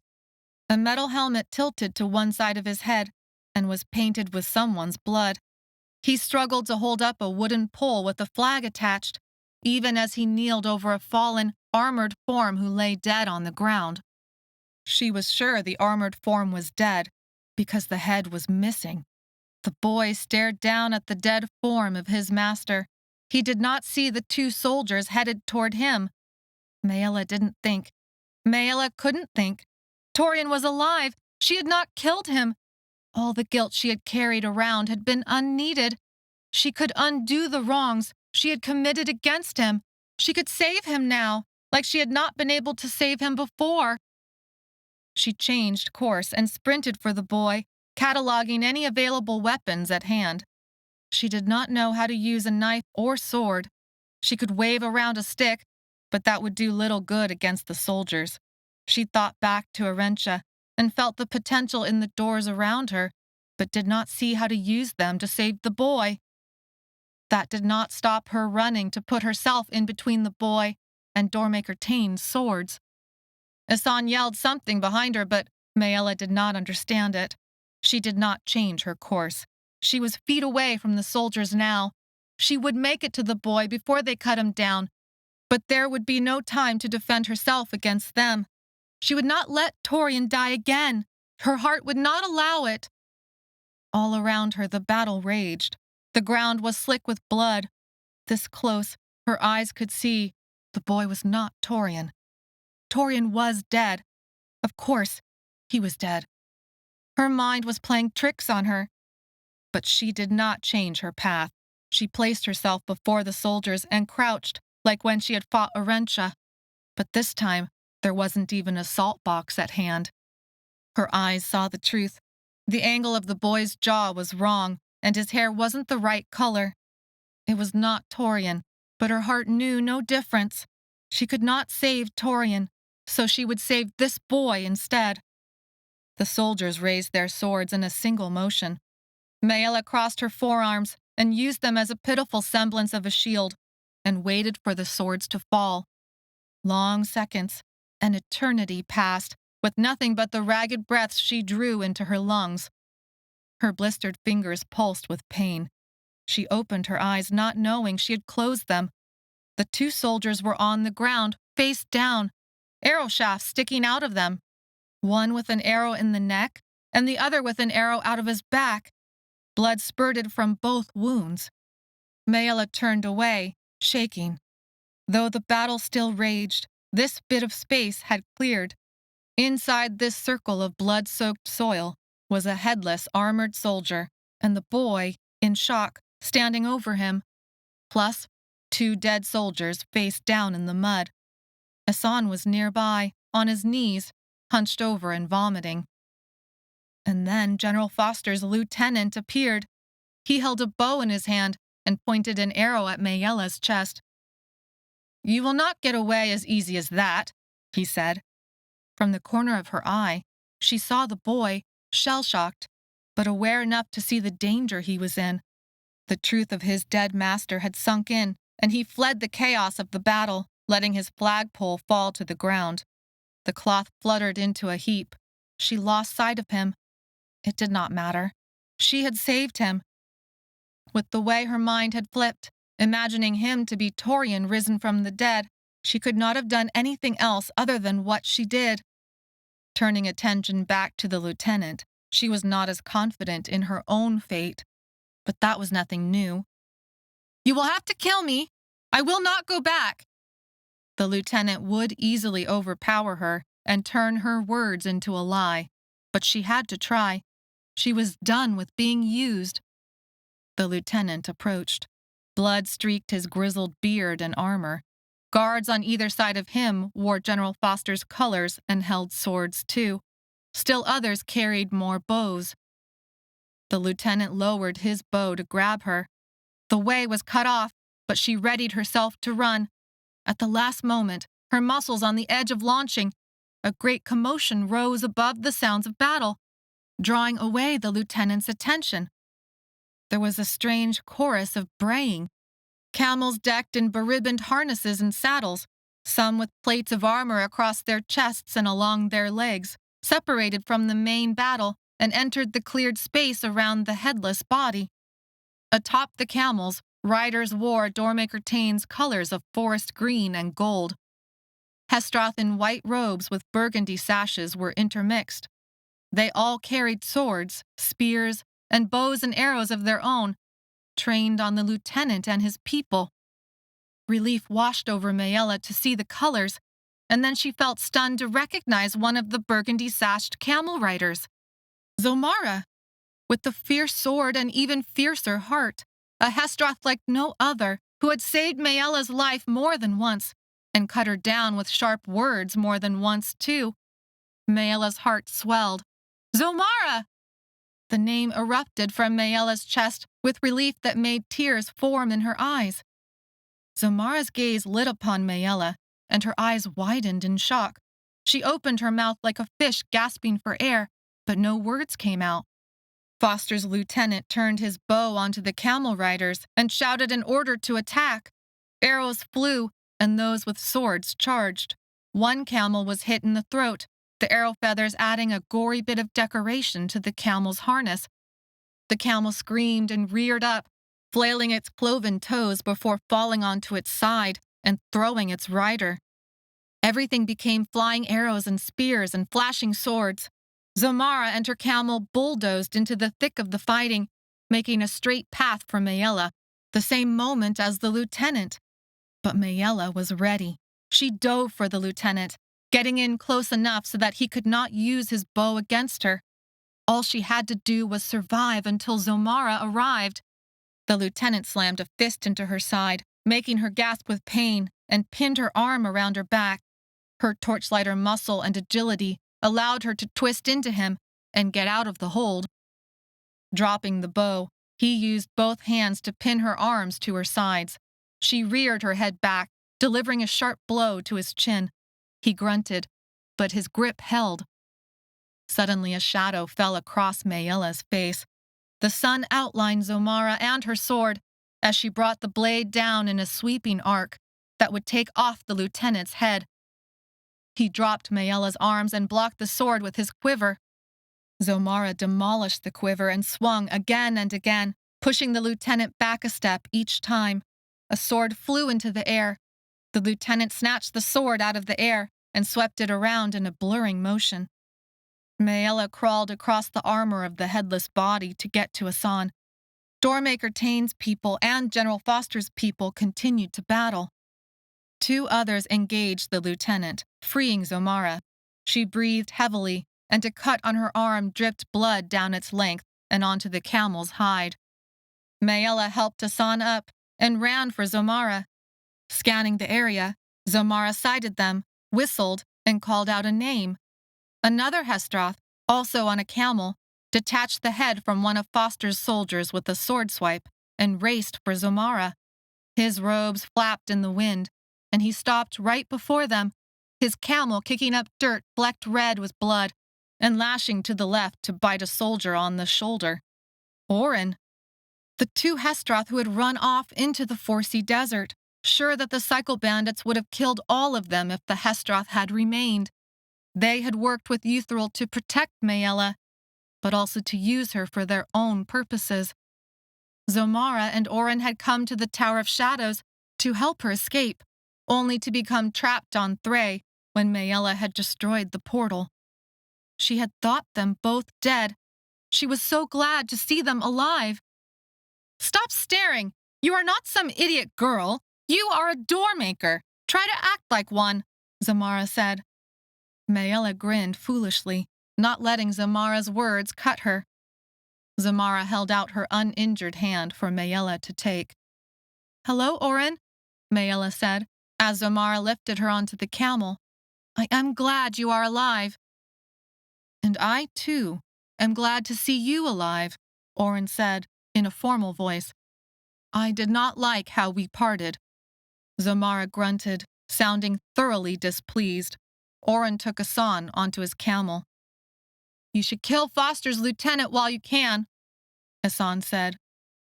Those were the first words he had spoken to the Hestroth. She had not even told them who he was. All Hassan knew was these people fought against General Foster. There are things more important than revenge, Oren replied. The lieutenant and his people had begun to retreat, but Maella thought it would not be a retreat for long. A great wave of people came out from General Foster's camp, headed for the battlefield. Hassan wrapped his fists into the camel harness, making the camel bray in annoyance. Some things deserve to be revenged, no matter the cost. Maella swallowed. He did not sound like the brother she remembered. Maybe, Zamara said, but only when we are not outnumbered. She kicked her camel and they entered into a jerky gallop away from the fighting, toward the dark smudge on the horizon that signaled Doormaker Tain's forces. Maella felt the rough camel hair underneath the stinging of her blistered hands. The camel smelled musky, like a mix of desert and dried urine, and she gladly let that smell take over her senses to replace the smells of blood. Zamara and Oren had saved them. They would reach Doormaker Tain, and she would be able to hand him a great prize. There was still time to go after the one door. They would not let General Foster possess it. She reached for the relic wrapped in the clothes at her waist. Her hands fluttered about as her heartbeat raced. She couldn't breathe as she shifted her clothes around to be sure. The relic was missing. Chapter 8. The land sloped into hillsides dotted with copses of trees. The temperature turned cool and damp as the camel's swaying walk entered the protection of the trees. Among some of those trees, among the shadows, was Doormaker Tain. The last time Maella had seen Tain, he had left through the Tower of Shadows portal back into Thray, taking Claritza with him. Doormaker Tain was the only reason she had ever been given for why her family had fled to Earth. Now she had willingly given herself over to his soldiers in order to avoid a worse fate at General Foster's hands. But the relic she had hoped to complete and use to access the one door was now missing. She had doubted her brother, even if just for a moment, and she was the one who had failed them. The relic could have fallen away anywhere, during their sprint across the battlefield, or somewhere in the battle itself. Someone would find it. She feared it would be someone from General Foster's side. Missing a piece or not, the relic was powerful, though, at least she told herself, General Foster no longer possessed any doormakers to make the relic work. Who is that? Hassan asked. He rode on Oren's camel, which walked beside Zomara's. Maella did not need to ask who he meant. Doormaker Tain was easy to pick out, not because he wore anything fancier than those around him, but because she recognized his face and the resemblance to her father more than ever. That's Tain, our uncle. As Maella's words registered, Hassan's eyes widened. How do you know that? I've met him before. Doormaker Tain left the trees, striding forward to greet them. I have long waited to see the eldest son of my brother again. You look like your father did as a young man. Sitting atop the camel put Maella above his head. He had a thick crop of hair much like her father, dark brown with a small curl to it that was more like a wave, only a hint of the mess of hair that Maella had been born with. His shoulders were strong and solid, and he held himself with an easy authority she remembered from the Tower of Shadows. This was a man who was used to commanding and having people listen. Doormaker Tain turned an intense gaze over both Asan and then Maella. I wish there was more time, but there is not. I am glad to see you both are alive and well, and your father. What have you done to him? Maella demanded. She had been forced to put aside until this moment what Clarissa had revealed. Maella's father was trapped inside Doormaker Tain's palace. Clarissa had seen him. Doormaker Tain looked at Maella with eyes like those of her father. But where her father's eyes had always held a sad darkness in them, in Doormaker Tain's eyes, all she saw was a hard clarity of purpose. Your father is very sick. He is dying and asking for you. What? Asan slipped off the camel's back and landed lightly on his feet. The camel side-eyed him, looking ready to nip until Oren jerked the harness. Take me to my father. I need to tell him I'm sorry. Maella's heart broke into tiny pieces. There is nothing to be sorry for, Doormaker Tain said. But there is no time to waste. I came for you, as soon as I could, in the hopes that you could help him. A shadow fell across Doormaker Tain's face, as if he looked inward and saw something he didn't like. We can no longer access the Tower of Shadows, but even more than that, there is something different about the doors. I went in search of a way back to you, and it has taken me this long to find a way into Wraith. If we are to see your father in time, we must go now.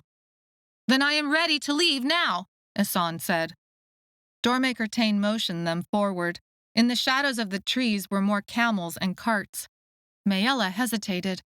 If she had gone to Thray like he had offered, she would never have destroyed the Tower of Shadows, or almost died in the Forsea Desert, or worked in the Library of Souls while Foster laid siege on Jilo City.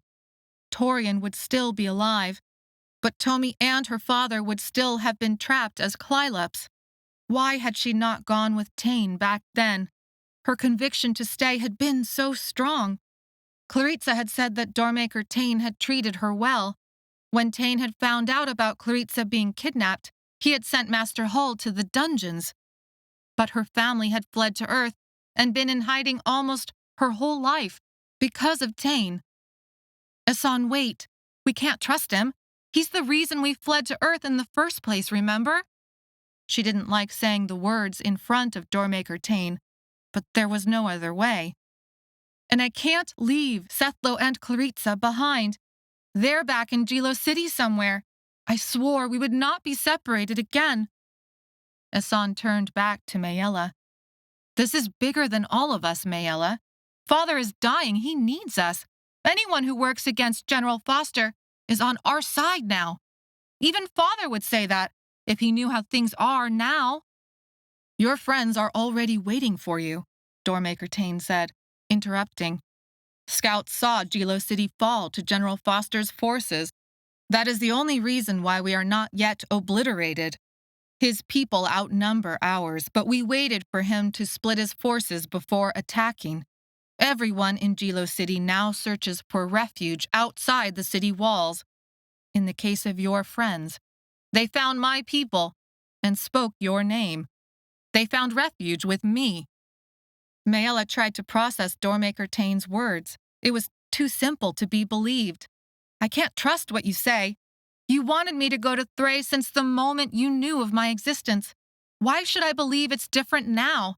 You took my friends, and you forced my family to flee our only home. Somehow Thray had once been home, but she could not remember that, other than an image of smoke and fire and her grandmother running through a portal. Now, when she thought of home, the only picture that appeared in her mind was their run-down house along the creek on Earth. How did we even know to fight for you? Doormaker Tain asked. Sethlo and Clarissa, and others who were with them, found us and told my people that General Foster had taken you. Sethlo taking refuge with Doormaker Tain? And so you decided to attack the camp even though you knew I was in the camp? I'm not as foolish as you believe me to be. Maella, you don't know what's going on here, Asan said. We must choose a side. The only right side is against General Foster. We have to do whatever it takes to defeat him, or he'll use the one door to kill us all." She knew what he was about to say next. Her stomach flipped. She wanted to shout at him to stop. "Tell him about the one door," Asan said. "Give him the relic." It felt like an ocean wave crashed inside Maella's head. The roar of the water drowned out all sound as her heartbeat thumped in her chest, racing like it had raced in their sprint away from General Foster's camp. Doormaker Tain's eyes lit up. "You say you have found the relic. Which one?" "The one that guides a doormaker's hands to the one door," Asan said. "I had possessed this relic for a very long time," Doormaker Tain said, "but did not dare use it until the relic had been completed and its history thoroughly researched. It had been safe inside the Tower of Shadows until one day it went missing. Tell me what happened. How did you come to both gain it?" "Supervisor Hull sold it to someone," Maella said. Doormaker Tain had not yet demanded that she produce the relic, so she chose not to mention yet that she no longer possessed it. "It caused the death of a torchlighter." She thought of June Lee and her little brother, Farron, and the way Senta and the others had told their stories. June Lee and Farron had died in the circle because of that relic, because of Maella. She owed them everything. But the reason the Tower of Shadows existed at all was because it produced Lycathrine for Doormaker Tain. No, she corrected herself. The tower had produced Lycathrine for all 3 worlds, but Doormaker Tain allowed the Tower of Shadows to run the way it had been run. He'd had the power to change it, but "It was General Foster who bought it," Asan said. "I was there, outside the fence, to help make the trade." Maella shook with this new understanding. The relic had been sold, and the torchlighter Shun had died weeks before Maella had arrived at the tower. All the while, her brother had been so close. She had thought Asan dead or lost on another world. Instead, he had gotten to the Tower of Shadows long ahead of her. The money in the Foresea Desert. Maella shifted on the camel to face Asan. Zamara stiffened against Maella's back. When Maella had been sick from Crocosad, she remembered waking to a fire that had used strange fuel. There were American dollars just floating around. People said they had been there in the Foresea Desert for years. "For years, yes," Oren said, still seated on the camel. His dark brows drew together. "Somewhere around 5 years." Maella counted backwards in her head. Asan had vanished through a door almost 5 years before. 1 year later, her father had gone through the door in the field. A year after that, Maella had followed. She added on her time in Rock Heaven, the Tower of Shadows, and then the Library of Souls. Though she didn't know exactly how much time had passed, it seemed to fit. "I opened a fridge door, and it took me to a tower full of Lycathrine. I was stealing it in order to sell it to Barth's father." Asan twisted his hands together. "And when I became trapped on this world, I lost all the money. It blew away into the Foresea Desert. I didn't know it was the Foresea Desert. I only knew there were no doors anywhere that I could use to get back home. I almost died." "But the cycle bandits found you," Oren said. "Yeah." Asan glanced at Oren and then looked away. It felt strange hearing Asan's casual "yeah." It stood out from the formal way almost everyone else not from Earth spoke English. Oren kept his expression neutral, but Maella remembered he had mentioned cycle bandits before, and that he had even worked in the Tower of Shadows as a child. "The cycle bandits found me," Asan continued.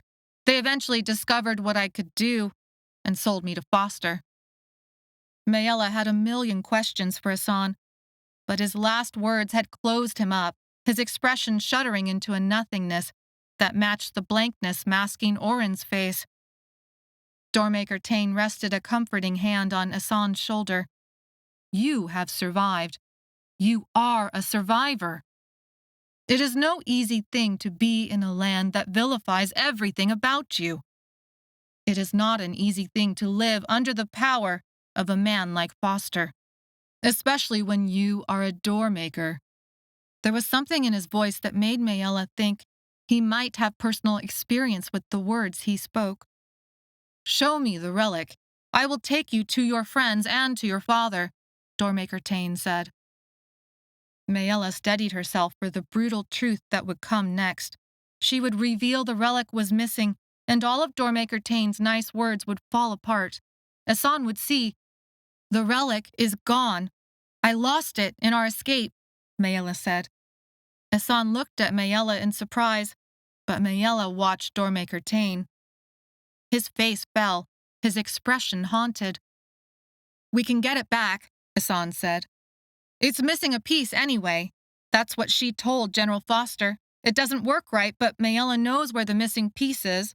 Tell him about the missing piece, Maella." Maella flinched from him. He was forcing her to choose a side. She would not betray her family like this. Grandmother had fled to Earth to protect all of them from Doormaker Tain. She was glad then that she had not told Asan the full truth. "I lied to General Foster. I don't know where the missing piece of the relic is," Maella said. "I just didn't want him to kill us." Asan frowned. "And what of the one door?" Doormaker Tain asked. Tain had not reacted as Maella had expected, as she had hoped. She thought he might blame her, or she didn't know. The only thing she knew for sure was that it would be far easier to hate him than to trust him. "He used us and the relic to try to get to the one door," Maella said. "Even now," Asan said, "he has workers attempting to demolish the stones that block him from the one door." Doormaker Tain frowned. "And does he make progress?" Asan and Maella exchanged a look. It was Maella who finally spoke. "Yes," Maella said, "though the progress is very slow. Maybe we can slow him down further." Doormaker Tain turned to his temple. "Give the orders to mount another attack on the camp. We must allow safe passage for the Jilo City refugees through the door into Thray. Find a way to close their access to the one door, and find the relic, too." Then he turned back to Maella and Asan. "Come and see your father. Your friends are safe and waiting for you." Asan approached the cart that Doormaker Tain indicated without a backward glance. When Maella still did not move, Doormaker Tain's tone became severe. "I have battle plans I must form.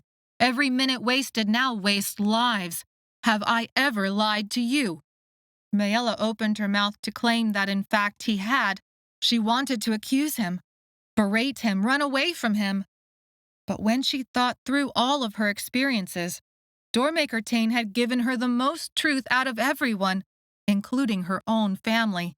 She had thought he'd lied when he promised not to take Claritza, but even that turned out to be true.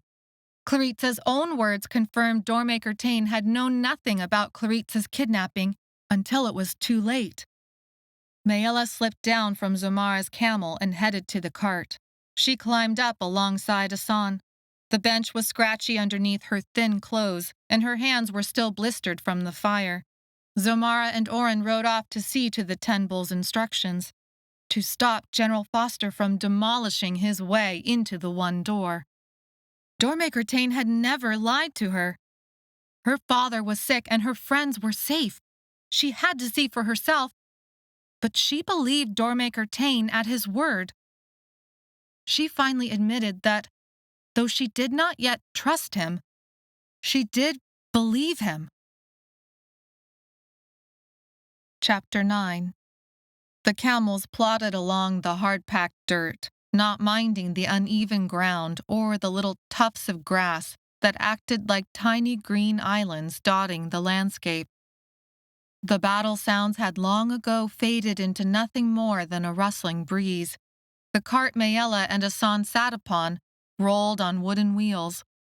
Doormaker Tain rode alongside, swaying to the steps of his camel. Maella wondered if General Foster had found a way through to the one door yet. All the potential doors had turned off. Mild earthquakes had risen in their absence. Though she was now free to open any door without consequence, portals that already existed still worked. It didn't matter if the doors turned on or off. General Foster could still chip away at the blue stone that blocked his path. Even with the doors off, she could feel the wrongness of the door she and Asan had opened in General Foster's tent, like she could feel the wrongness up ahead of them at the portal to Thray that Doormaker Tain had created. They traveled many miles before stopping at the base of a line of rolling hills, carpeted by green grass. The brilliance of the color was blinding, in contrast to the gray cobblestone streets of Jilo City. Doormaker Tain explained that the door to Thray was on the other side of the hills. Maella had felt this door when it had first opened, while she was in the Library of Souls. It had been difficult to tell distance then, and she'd thought the door had been much closer, and that Tomi had opened it. As they approached the hills, Asan paled and gripped the wooden bench until his fingers turned white. It seemed Maella was not the only one affected by the open doors. "Why do they do that?" Maella asked. "When a door opens between worlds, there's such a feeling of wrongness in the opening, like someone singing off key. Or like a musical instrument no longer in tune," Doormaker Tain replied, nodding. "It has been written about in old patterns and scrolls." "I can barely stand it," Maella said. "We are born able to open doors between the worlds. Why do they feel this way?" "Some say the worlds have broken," Doormaker Tain said. "I think of it more as the worlds are breaking. If it can be fixed in time, then we can make this all feel right again." "So the doors are malfunctioning," Asan said, "like a machine that's got faulty wiring." "Each world is tuned to a different set of vibrations," Doormaker Tain replied. "The doors harmonize those vibrations between the worlds in order to open a space for people and for things to pass through." "But the vibrations are no longer in harmony," Asan said. It wasn't a question. It was him speaking aloud something he had long ago concluded. "The doors are close enough to what they should be, that they can still be used, but are not like they once were, and they have broken even further since the Tower of Shadows fell." Doormaker Tain glanced at Maella. "That was you, was it not? Rumors say the tower crumbled, stone by stone, like a storm of stone missiles, and a Doormaker girl was the one who made it happen, though other rumors said you had been lost in the rubble." "If you thought I had been lost in the rubble, why did you come after me?" "I did not believe them. Besides, I did not hear these rumors until I opened the door back to Wraith. Though the Lycathrin in my blood is light, I could feel the odd jolt of doors being opened nearby. I knew you must be alive, though I guess it could have been your brother." Or Tomi, Maella thought. She had not yet told Asan or Doormaker Tain about Tomi, or what she had learned about who he really was. "Sometimes that wrongness kept me up at night, each night, as I led my people in search of you," Tain continued. "It was strange. It felt like you were opening and closing door after door without pause." Maella had tested her lack of ability again and again, minute after minute, hour after hour, by turning the pages of a book, and each page had always opened to one door stone. This had told Tain that she was alive. It was the same way, she realized, that she knew exactly when Doormaker Tain had found a portal into Wraith. And if it had not been for Doormaker Tain, she would most likely be dead right now. Tomi, Senta, Dev, Deep, the rest of the Torchlighters, Veda Lore, Eutherol, the Book Catchers, the entire population of Jilo City. Where were they all now? "I thought there must be something wrong with the Lycathrin in my body," Doormaker Tain said. "No Doormaker would be so foolish to invite such incredible danger." "It was me," Maella said, interrupting. She flushed with embarrassment. You felt it right. I was testing the doors. Doormaker Tain gave Maella an odd look. How are you still alive and your tenbull uninjured? Maella shook her head. My doors only open to the one door now. Or rather, to the wall of blue stone that somehow protects the one door. Not only to the one door, Doormaker Tain said. Maella frowned, confused. You opened a door to Claritza, and your friend stole some of my palace treasures along the way, Doormaker Tain said with a half-smile on his face. Your father and I did something like that once, when we were about your age. Maella waited, trying to decide what to reveal if he pressed her on how she had opened to something other than the one door. Instead, he told a story about his teenage days that involved him and her father getting into trouble with the doors and receiving a tongue-lashing from their mother. From Maella's grandmother. It was strangely disconcerting to hear of his mischievous use of the doors flow out like a memory of better times. She couldn't even imagine such feelings about the doors. Tain finished his story and told the cart driver to stop. He motioned Asan and Maella off the cart. His camel lowered, back legs first and then front. He stepped away from the saddle and handed the harness to his tenbull. We walk from here. They trudged up the hill, leaving behind the cart and camels for others to bring around the longer way. The soil was so soft that Maella's feet sunk at each step like she walked on pillow cushions. She would never forget the sights, sounds, and smells of the battlefield, but the visceral adrenaline from it faded. And now all that remained was an incredible exhaustion that pulled at every limb. She could not let herself rest yet. If Doormaker Tain was telling the truth, her friends and father waited on the other side of this portal to Thray. They reached the top of the hill, cresting it, and that's when Maella saw the door. The portal shimmered in the air, appearing out of nothing, barely touching the ground.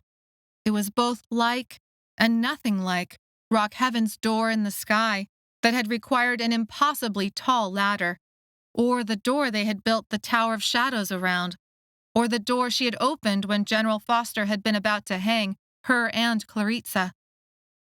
That door had opened high in the sky and dumped them into an ocean. How did you get this one so low to the ground? Maella asked. This was pure luck, Doormaker Tain said. Others I opened were far more dangerous and too far from Jilo City to be of any use. Others did not open to anywhere at all sometimes. They do that sometimes, Maella said quietly. Since the Tower of Shadows.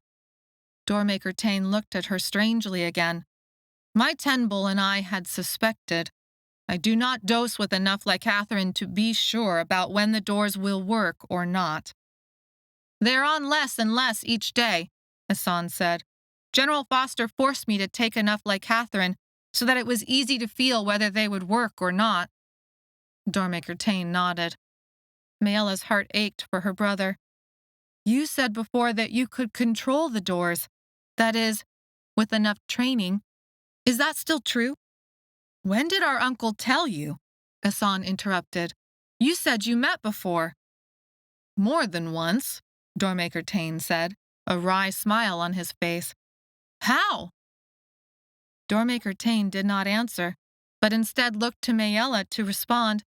He was going to let her decide how to tell the story of what lay between them. She felt the burden of trying to describe each encounter. When she retold them for Asan, the memories came out differently. With Doormaker Tain listening, Maella found herself rethinking what had happened. Each time, their actual interaction had generated fear in Maella. But each time, now in the retelling, there was an interjection or clarification. Doormaker Tain had no idea Maella had been trapped inside Rock Heaven. When she had scrabbled up the ladder to Thray and seen her uncle coming with his soldiers, it was because news had finally reached him. He had not known she was in the Tower of Shadows until it was far too late. Maella didn't know what to do with this information, except to add it to the knowledge that Doormaker Tain had never yet lied to her. His version of events were as plausible, or even more so, than her own. She had been afraid of him because she had been taught to fear him. They reached the shimmering portal. Maella gritted her teeth against the wrong notes that assailed her. Come. Doormaker Tain made no special moment out of crossing the portal's threshold. Asan went without hesitation. Maella only hesitated for a moment before following. Her teeth chattered as the vibrations threatened to pull apart muscle from bone. She popped out the other side. The wrongness stayed because the door was still open. She could hear grandmother's voice in her mind. Close the damn door. But Maella ignored the voice. Doormaker Tain had his people back on Wraith. He'd said they would not close the door between Wraith and Thray until his soldiers returned, and even then, they would wait until the last possible moment in order to save as many Jilo City refugees from General Foster as possible. Maella saw only more rolling hills. Where are my friends? You said they would be here. It was strange. Usually the other side of a door was a totally different landscape and climate. But this time, the door had opened into an eerily similar place. It was only the way the door hummed a wrong tune into her bones that told her she was now in Thray. What happened in the Tower of Shadows? How did it fall? Doormaker Tain asked. Come, I do not lie, not to you. They are on the other side of this hill, but you must tell me what happened. Maella headed in the direction Doormaker Tain had indicated, but felt a hand clamp on her shoulder. Tell me now. She shivered under that unflinching grip. I opened a door within a door, just like my father had done long ago when he created the Clylops. Doormaker Tain let go of her shoulder, as if burned. His hand dropped to his side, and he closed his eyes for a brief moment. Maella ran in the direction where he said her friends waited. She rounded the hill and saw dozens of figures and tents forming a small camp at the base of the hill. Doormaker Tain's colors flew on a pole. Men and women tended to animals, supplies, food, and campfires. Even some children played among the canvas. The camp was laid out in a series of concentric circles. Inside the innermost circle, familiar faces sat around a fire, eating from wooden bowls. Maella's heart leapt. Sethlo! Claritza! Chapter 10. Maella stumbled down to her friends. Sethlo saw her first, and joy spread across his face. He touched Claritza's shoulder. She looked up and sat there, shocked, for a long second, and then her bowl spilled onto the ground, and they both began to run. It was something like out of a dream. Maella almost pinched herself to make sure she was awake. She ran to them even as Doormaker Tain's people bustled about their business. Weaving her way through to the center of camp, she rushed to her best friend, alive and well, her brown hair shining. Though they had not been parted for so long this time, tears formed in Maella's eyes at the reunion. When Barth had carted her off from Jilo City, she thought she might never see them again. Maella felt Sethlo gather both of them into his arms. The warmth of their friendship and the strength and safety inside Sethlo's arms allowed Maella to push away the last bits of horror that had hung over her since the battlefield. Doormaker Tain had told the truth. Her friends were alive. Her uncle had helped protect them. You are shaking, Sethlo said. Come get some food, Claritza said. They pulled away, and Maella felt the loss like an ache. Sethlo reached out and brushed her cheek gently with his hand. His touch burned like fire, the good kind. Sethlo's fingers came away wet with her tears. She looked into his eyes. She couldn't understand how he could make her feel like she was both on fire and drowning at the same time. Food, Maella, and like Catherine, save that other stuff for later. Claritza laughed at her own joke. Her words broke the moment. It also helped that Maella's stomach had cramped at the mention of food. Actually, it had cramped at the mention of Catherine, but she would rather pretend it was because of food. She followed Claritza to the fire and took the bowl handed to her. The contents inside were still warm.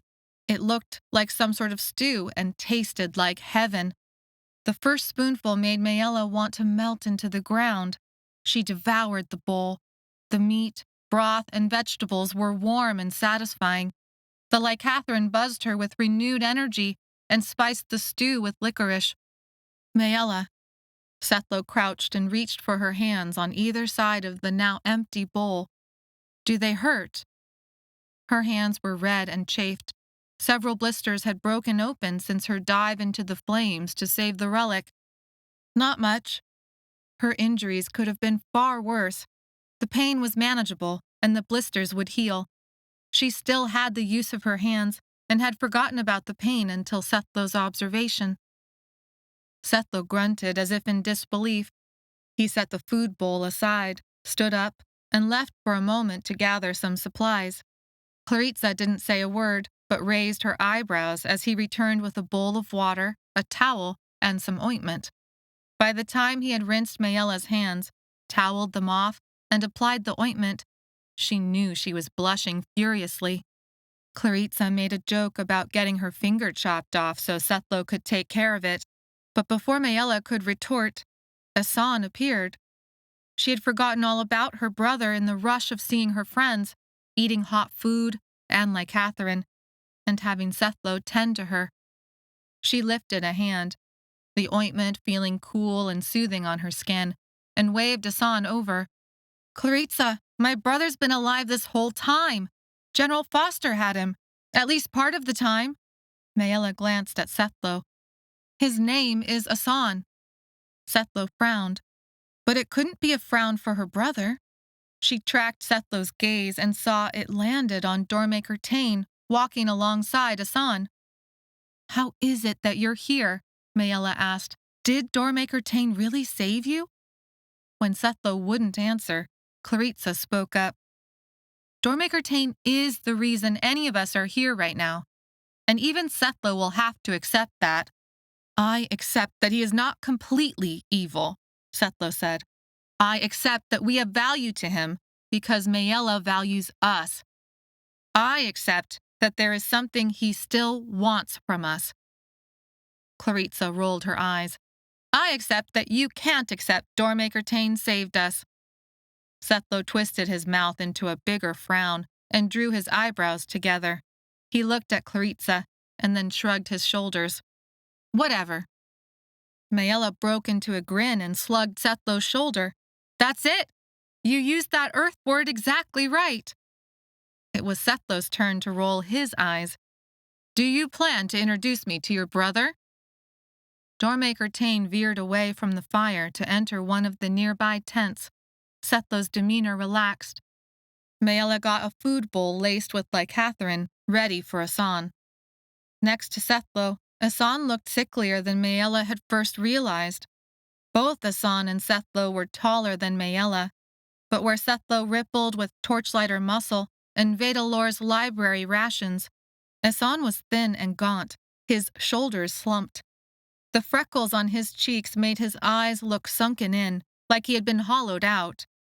She could not remember ever having seen her brother act cautious, but here he was, walking warily forward to meet her. Maella bridged the gap between them. You already know Claritza. Asan and Claritza locked eyes on each other, and some sort of silent message passed between them. The message caused Asan to turn his head away in shame. I'm glad to see you got out of the shed, Asan said. I'm very sorry for what happened. He was talking about the day he had vanished from Earth. Claritza couldn't ever remember exactly what had happened. Maella had found Claritza locked in the shed. It was the day that Claritza had found out about Maella's Doormaker secret. I think you've paid for that day more than enough now, Claritza said, a solemn note in her voice. I'm glad to see you. I watched your family miss and grieve for you every day you were gone. Maella's heart ached with the realization that no one else in her family even knew Asan was still alive. I am Setlo Hementhel from Gouter district on Thray. I have been with your sister since almost the beginning of her doors. We are... Setlo paused, as if trying to figure out the right word to choose next. Claritza raised her eyebrows. Maella felt herself blushing. Good friends, Setlo finished. I have also offered to act as her tenbul. I have vowed to protect your sister all the way to the one door. Asan suddenly became agitated, and the bowl of food shook in his hands. We can't let General Foster get to the one door before us. We cannot let Doormaker Tain gain control of the one door either, Setlo said with the same amount of conviction. General Foster will use it to destroy the worlds, Asan continued. He will use it to kill every last Doormaker, everyone in my family. Doormaker Tain has already used the doors to yoke the worlds to his desires, Setlo said, his stance becoming rigid. His people murdered my family. He cannot be allowed to ever hurt someone else like that again. The two young men squared off, eyeing each other, evaluating the other's strength and determination. When General Foster had forced her and Asan to open door after door, and seeing how her brother had been treated, doubt had crept into her heart about how evil Doormaker Tain actually was when compared to General Foster. No, doubt had more than crept in. It had rushed over her like a river, how she had misjudged Doormaker Tain, how her whole family had misjudged him. But she did not dare voice any of that in front of Setlo. It doesn't matter what either of you want right now. She focused on the next step in front of them. My father, she looked at Asan. Our father is dying of Crocosad, and Doormaker Tain has promised to take us to him. Everything else must wait. Father would not want us to wait, Asan said. Doormaker Tain is the only one who stands a chance against General Foster. Even now, General Foster might have found a way through to the one door. Maella, we must get back the relic and make our own way to the one door. Asan had not yet strung so many words together, but he looked different all of a sudden, as if the talk of the one door had enlivened him. Where is the relic? Setlo asked. The relic is missing, Doormaker Tain said, approaching their group of 4.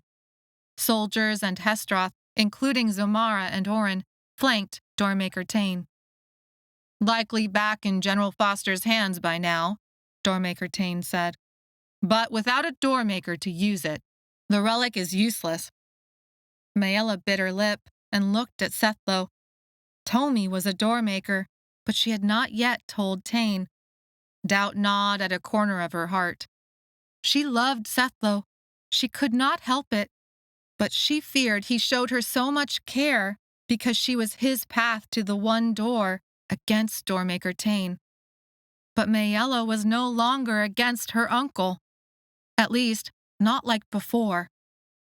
Still, General Foster must not be allowed control of the one door, Doormaker Tain said. The destruction across the 3 worlds would be like the destruction you caused in Gouter, the way you destroyed my family. Every line of Setlo's body pulsed with rage. My mother and sisters are dead, murdered, by your people's hands. Everyone grew silent. Setlo Hementhel of Gouter district, Doormaker Tain's voice boomed. If you do not soon see how hate is blackening your heart, you will lose it forever. I am sorry for the loss you have suffered, but Sechnal and Hestroth war with each other unceasing. I had no hand in the battle of Gouter. I do not believe you. Setlo's face turned an ugly shade of purplish red. You hate me so much, yet you cannot see the truth for which I fight, Doormaker Tain said, his words and tone careful, like trying to calm a rabid dog. Even now, I have saved you. Even now, I risk my people at the door that connects Thray to Earth in order to save more lives. My scouts say we have maybe 6 hours left before General Foster's army reaches the door. My advisors counsel me to close the portal now, to trap General Foster on Wraith, and I will. But not until the last moment, not until my soldiers have returned, and I have saved as many Jilo City refugees as I can. Though I have made mistakes, though there are many things I regret and wish I could undo, who among us does not live with the same burdens? Sethlo spit out his next words. I do not believe anything that comes out of the vileness that you call a mouth. Sethlo, stop, Maella said. Sethlo turned piercing eyes onto Maella. She flinched, but forced herself to continue. What good does this do right now? Claritza touched Sethlo's arm to comfort him. He shook her off and stalked away. Once he was out of sight, lost among the tents, Doormaker Tain sighed. Gowder was an atrocity. He looked at his tenbull and then off into the distance of the rolling hills. I cannot undo it. I can only swear to work to never repeat it. She believed her uncle. Had Maella not committed terrible errors of her own that had cost people their lives? She lived with the guilt and burden of all her mistakes. It seemed like her uncle did too. Every time she had run from Doormaker Tain, something even more terrible had resulted. Every time she had held back from him, the world seemed to have punished her and her friends. She did not have to trust Tain in order to work on the same side with him, for now. General Foster was the greater enemy at the moment. It seemed everyone could see that, except for Sethlo. General Foster knew the missing piece of the relic was on Earth. Barth knew where her grandmother lived. Though Foster had no more doormakers to open portals for him, she could not allow for the small chance that he would still find a way to Earth and to the missing piece of the relic first. There is something I must say. Her words stopped conversation around her. Tain gave her his full attention. Claritza looked at her with a questioning expression. Maella was glad Sethlo was not present to hear her. What she said next would set in motion a series of events that she could not take back. The relic in General Foster's possession is not whole, but I lied when I said I didn't know where the missing piece is. I do know where, and so does General Foster. It's on Earth. My grandmother has it. Chapter 11. Word spread through camp like birds flying from branch to branch. Retreat. Maella and Claritza went in search of Sethlo. Bringing up Tain's mother, Maella's grandmother, had opened a mountain of pain on Tain's face before he regained control. He quickly dismissed them, giving orders for full retreat in the next hour so as to be long gone before General Foster neared the portal, and then vanished inside a tent with his tenbull and the Hestroth. General Foster and his army marched on the open door from Wraith to Thray, but it was not so simple a thing to close the door between Wraith and Thray. Jilo City had fallen. Claritza confirmed it to Maella as they searched the camp for Sethlo. Maybe General Foster had never intended to keep his promise of leaving Jilo City alone once they handed over the Doormaker girl, her. Maybe something had changed after Maella had been handed over. Rumor was Foster had decided to punish Jilo City for holding Maella back from him for so long. Jilo City citizens had emptied into the surrounding fields, making a race for the safety assumed possible on the other side of the open door. After all, Jilo City had, even with its Sechnel temple, benefited from doormakers throughout its history. The Library of Souls supposedly served any scholar, but the stacks were maintained for doormakers, specifically Doormaker Tain. At the same moment the city had begun to fall, so had Doormaker Tain arrived and split Foster's forces. But Foster's forces had now combined and marched for the door to Thray at the heels of the Jilo City refugees. I heard Doormaker Tain give the orders to hold the door open for as long as possible in order to let the survivors through, Clarissa said. He sent the orders back with a scout as soon as he saw that Jilo City had fallen. It's not even a question of winning. That's how people are talking about it. Just a question of how much time we have before being overwhelmed. Maella digested the information and really let it sink in.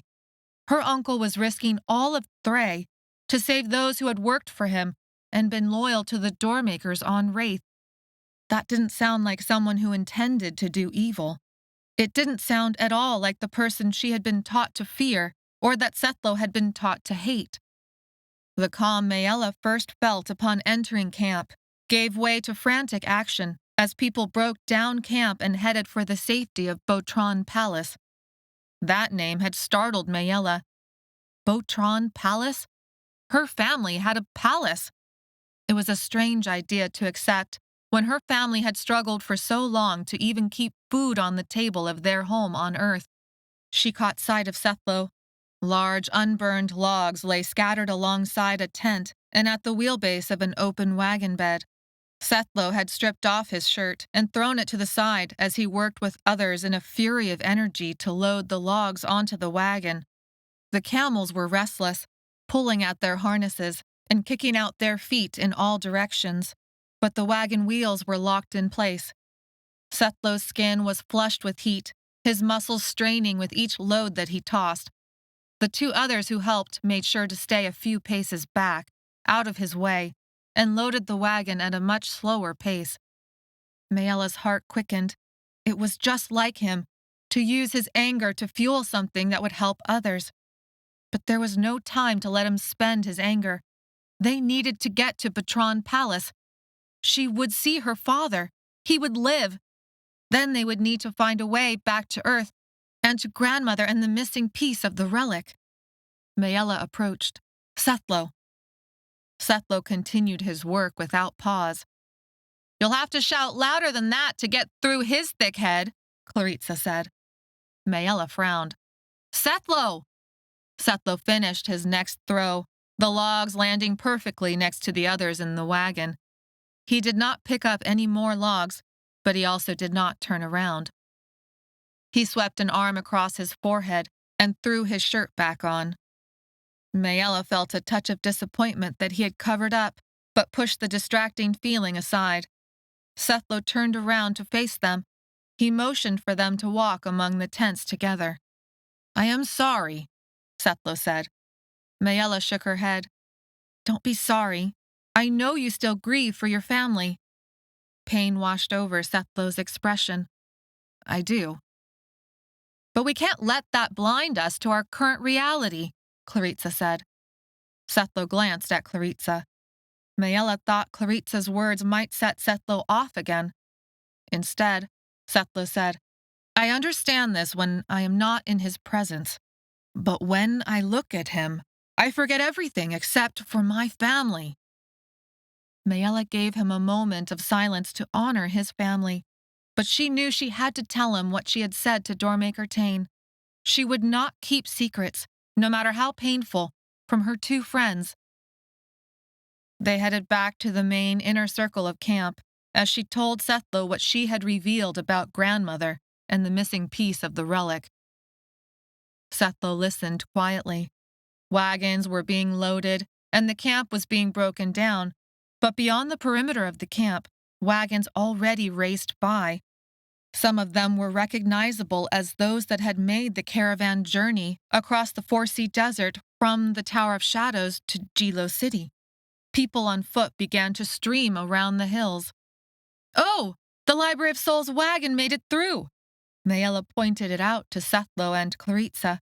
Its carved wood sides made it unique among the other wagons. It must mean Vedalor made it out of the city, Sethlo said. Clarissa and Sethlo had lost contact with the other torchlighters when they'd left Jilo City to go after Maella. And with her must be the other torchlighters and book catchers. Maella breathed an inward sigh of relief. She would not have left them behind. I hope so, Sethlo said. They paused, examining the wagons, But though someone drove the Library of Souls wagon, the driver was too far away to recognize. If we run to the edge of camp now, it might get us close enough to see the drivers at least, Maella said. So many people they cared about had been in Gilo City.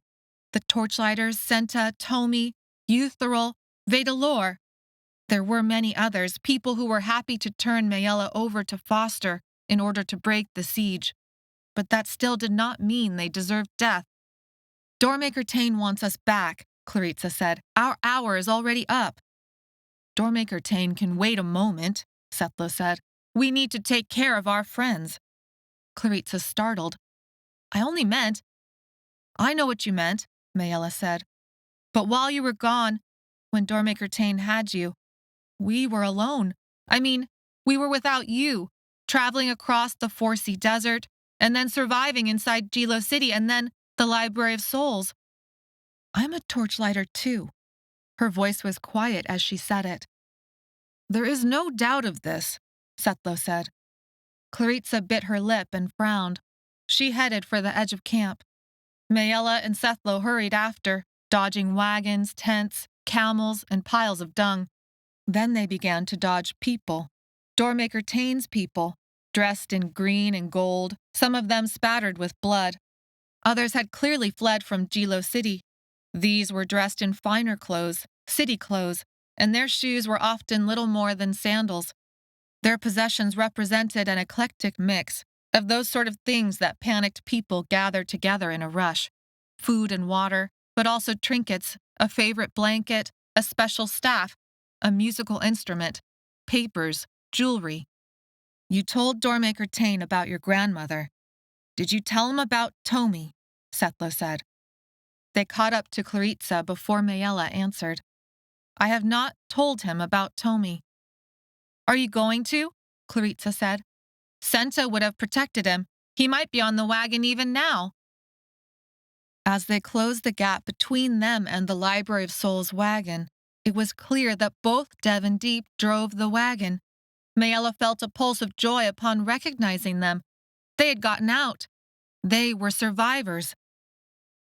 Maella felt sure that they would have gotten all the other torchlighters out too, though she saw no one else. Who and what were hidden inside the wagon's wooden walls was impossible to say. Vedalor? Tomi and Senta? Tain should be told, Claritza said. Time and time again, he has saved all our lives. Time and time again, he has put all our lives in danger, Setlo said, an edge returning to his voice. Stop, Maella said. Do not fall into this again. Promise me you will not tell Doormaker Tain about Tomi, Setlo said. Not yet. It is too much power. He has you and Asan now. He knows where the missing piece of the relic is on Earth. He will go after it. And then he will have your grandmother and your little brother. He already has your father. If he has Tomi as well, he will have all the Doormakers we know who still exist across all 3 worlds, all at his disposal. And so far, he is the only one who has been good at protecting that power, Maella said. It is too much for one person, Setlo said. Even if he is good at protecting such power. Maybe we can trust him, maybe my... But here Setlo broke down, unable to finish the sentence. He drew in a deep, shuddering breath. Maybe how I have blamed him for my family's death is not the full truth of what happened. But we cannot forget Rock Heaven served him. We cannot forget the Tower of Shadows produced for him. We cannot forget all the pain and suffering that has occurred under his control. Under Lycathrin control. The worlds are addicted, Claritza said. He does not control that. But it felt like a small argument that did little against the power of Setlo's words. Maella had made a choice when she had revealed to Tain that the missing piece of the relic was with grandmother. But Setlo was also right. I will not tell him about Tomi. Not yet, Maella said. The relief that washed over Setlo's face made Maella shiver. He reached out and took Maella's hand into his. He was warm and strong, his palm rough from stacking wood. With his touch came the familiar electric jolt. She had not realized until that moment how much she feared Sethlow's disappointment. "Thank you," Sethlow said. "I do not mean forever. Only, I still feel we cannot trust him." Tharitsa shook her head. "I don't agree." "Only for now," Maella said. "There's no harm in keeping this from Tain for a little while longer. Tommy must be safe with the other torchlighters. We'll find him hiding in Vedalore's wagon, tucked among her parchments and patterns." A great cry rose from beyond the hills. The cry rose like a wave and flowed over the valley. It came from the direction of the portal. As if it were a signal, Dev and Deep slapped the camel harnesses hard. All the wagons picked up the pace, wooden wheels bouncing out of ruts in the ground. Those on foot began to sprint away. Chapter 12. Two Hestroth and their camels stuttered to a stop, inches away, their toes kicking up dirt clods into their colorful harnesses. "Foster is through the door," Zamara said. "Come with us now." "We had more time," Sethlow shouted back. Oren shook his head. The lookouts were found with their throats cut, therefore unable to sound the alarm. General Foster had his people blend in with the refugees. They surprised and overwhelmed the Hestroth before the door could be closed. "They have control of the door," Zamara said, "but many Hestroth are fighting to give us a chance to escape." Maella looked over at the Library of Souls wagon. Dev and Deep slapped the harnesses across the camels' backs, urging the wagon forward at a furious pace. Another wagon pulled alongside of them. With a shock, Maella realized this open-bed wagon seated several of the book catchers, and Senta and Tomi. "Our friends need our help," Maella said. Oren tracked to where Maella pointed. "We will send others to protect them. Your brother is with Doormaker Tain, and you must join him." Zamara offered Maella her hand. "Yuthril is alive," Maella said, realizing there was no way for Zamara and Oren to have known that. "He found his way to Jilo City into the Hestroth Temple. He is likely somewhere among the escaping refugees." Zamara froze and scanned the landscape, as if expecting to find him right then. But then she blinked and turned back to Maella. "I can do nothing for him at this moment. I vowed to protect you, and that vow still remains true, no matter if I wear these robes for Doormaker Tain or not. I am Hestroth. That is the oath I made to Yuthril and to myself, and to you. I will not break that oath now, no matter how stupid of a girl you turn out to be sometimes." Maella hesitated. The look in Zamara's eyes reminded Maella of when she had refused their help, while deep in the grip of Crocosod. She had risked herself in order to protect her friends. "You must come with us now," Zamara said impatiently. The old Maella would have run for the wagon to ensure its protection, but something had changed. She saw that risking her life now, by going for the Library of Souls wagon, would do little more than put everyone in even more danger. The newfound power and knowledge she held within her came with responsibility. Maella clasped Zomara's hand and let herself be drawn up onto the camel. Oren took Claritza and Sethlow. The Hestroth snapped the halters. The camels brayed in protest, but broke into a swaying trot. With Zomara's and Oren's slaps and shouts, they were soon at a teeth-chattering gallop. Maella glanced back over her shoulder, holding onto the saddle horn for dear life. Dev drove the camels and wagon. Deep stood on the driver's bench, covering her eyes from the sun with one hand. She raised her other hand at Maella in recognition. At that moment, a great wave of soldiers in General Foster's colors crested the hillside like a swarm of ants. Zamara and Oren drove the camels hard across the open field. The grass undulated from an unceasing number of minor earthquakes, like a great beast was slowly awakening underneath. The portals were off, and would be until at least nightfall now. The earthquakes, combined with the marching of thousands of General Foster's people, started a stampede of horses and camels. A great cry of panic rose across the landscape as the Jilo City refugees attempted to outrace an army. The camels, even while carrying 2 and 3, were faster than the loaded wagons. Soon they outpaced the panicked refugees. Ahead, the open horizon promised escape. They traveled at a swaying gallop until the wagons had vanished behind them, but still no place of safety was in sight. The gap that the camels had gained them allowed Zomara and Oren to bring the camels back to a trot. The animals' labored breathing was loud in the sudden silence. They crossed a slight rise and then headed for a small gathering of Hestroth around Doormaker Tain and his tenbull. Before them were a series of wooden doors on wheels. Maella gulped down the lump of guilt that had lodged in her throat. It had been the right decision to leave with Zomara and Oren, but it had left a hole inside of her to know Dev and Deep had seen her do it. Though she'd had no choice, it still felt like a betrayal. I thought for a moment there, Doormaker, that you had forgotten yourself again, Zomara said. Maella shook her head. She didn't understand how Zomara could be so fierce and so beautiful at the same time. If Maella allowed herself to think about it, she could imagine her own hair was a riot of curly tangles. Her pale, freckled skin would be blistered from flame and streaked with dirt. Maella's muscles could not compare to Zomara's, in spite of Maella's torchlighter's strength and agility. I have learned many things since you saw me last, Maella said. I am glad to hear it, Zomara smiled, showing all her teeth. But do not let that go to your head. How did you end up with Doormaker Tain? Does he know you, Oren, and Yuthrul are... Zomara shook her head. Hestroth protect Doormakers. We may disagree on how, but not on the duty set upon us. So you don't care if Doormaker Tain gets control of the one door anymore? Now that General Foster has been roused from his retirement, there are more important things to battle against. I have chosen the lesser of the evils at this point. Between Foster and the Sechnel, Doormaker Tain is a saint.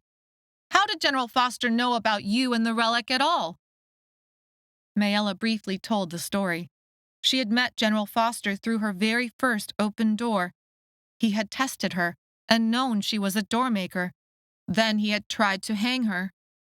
Amazing. He has spent these last years bringing an army together because you burned his desk to ash. Zomara shook her head. You are very young and very foolish. Maella rolled her eyes. I'm glad to see you've not changed with the time we've spent apart. Why change something that does not need to be fixed? Zomara smiled even wider. Maella sighed and tried to figure out what she was looking at. Hestroth had arranged a series of uncovered wagons that seemed to contain wooden doors. There wouldn't be any potential in these doors until well into the night. What were they doing? And where were Doormaker Tain and her brother?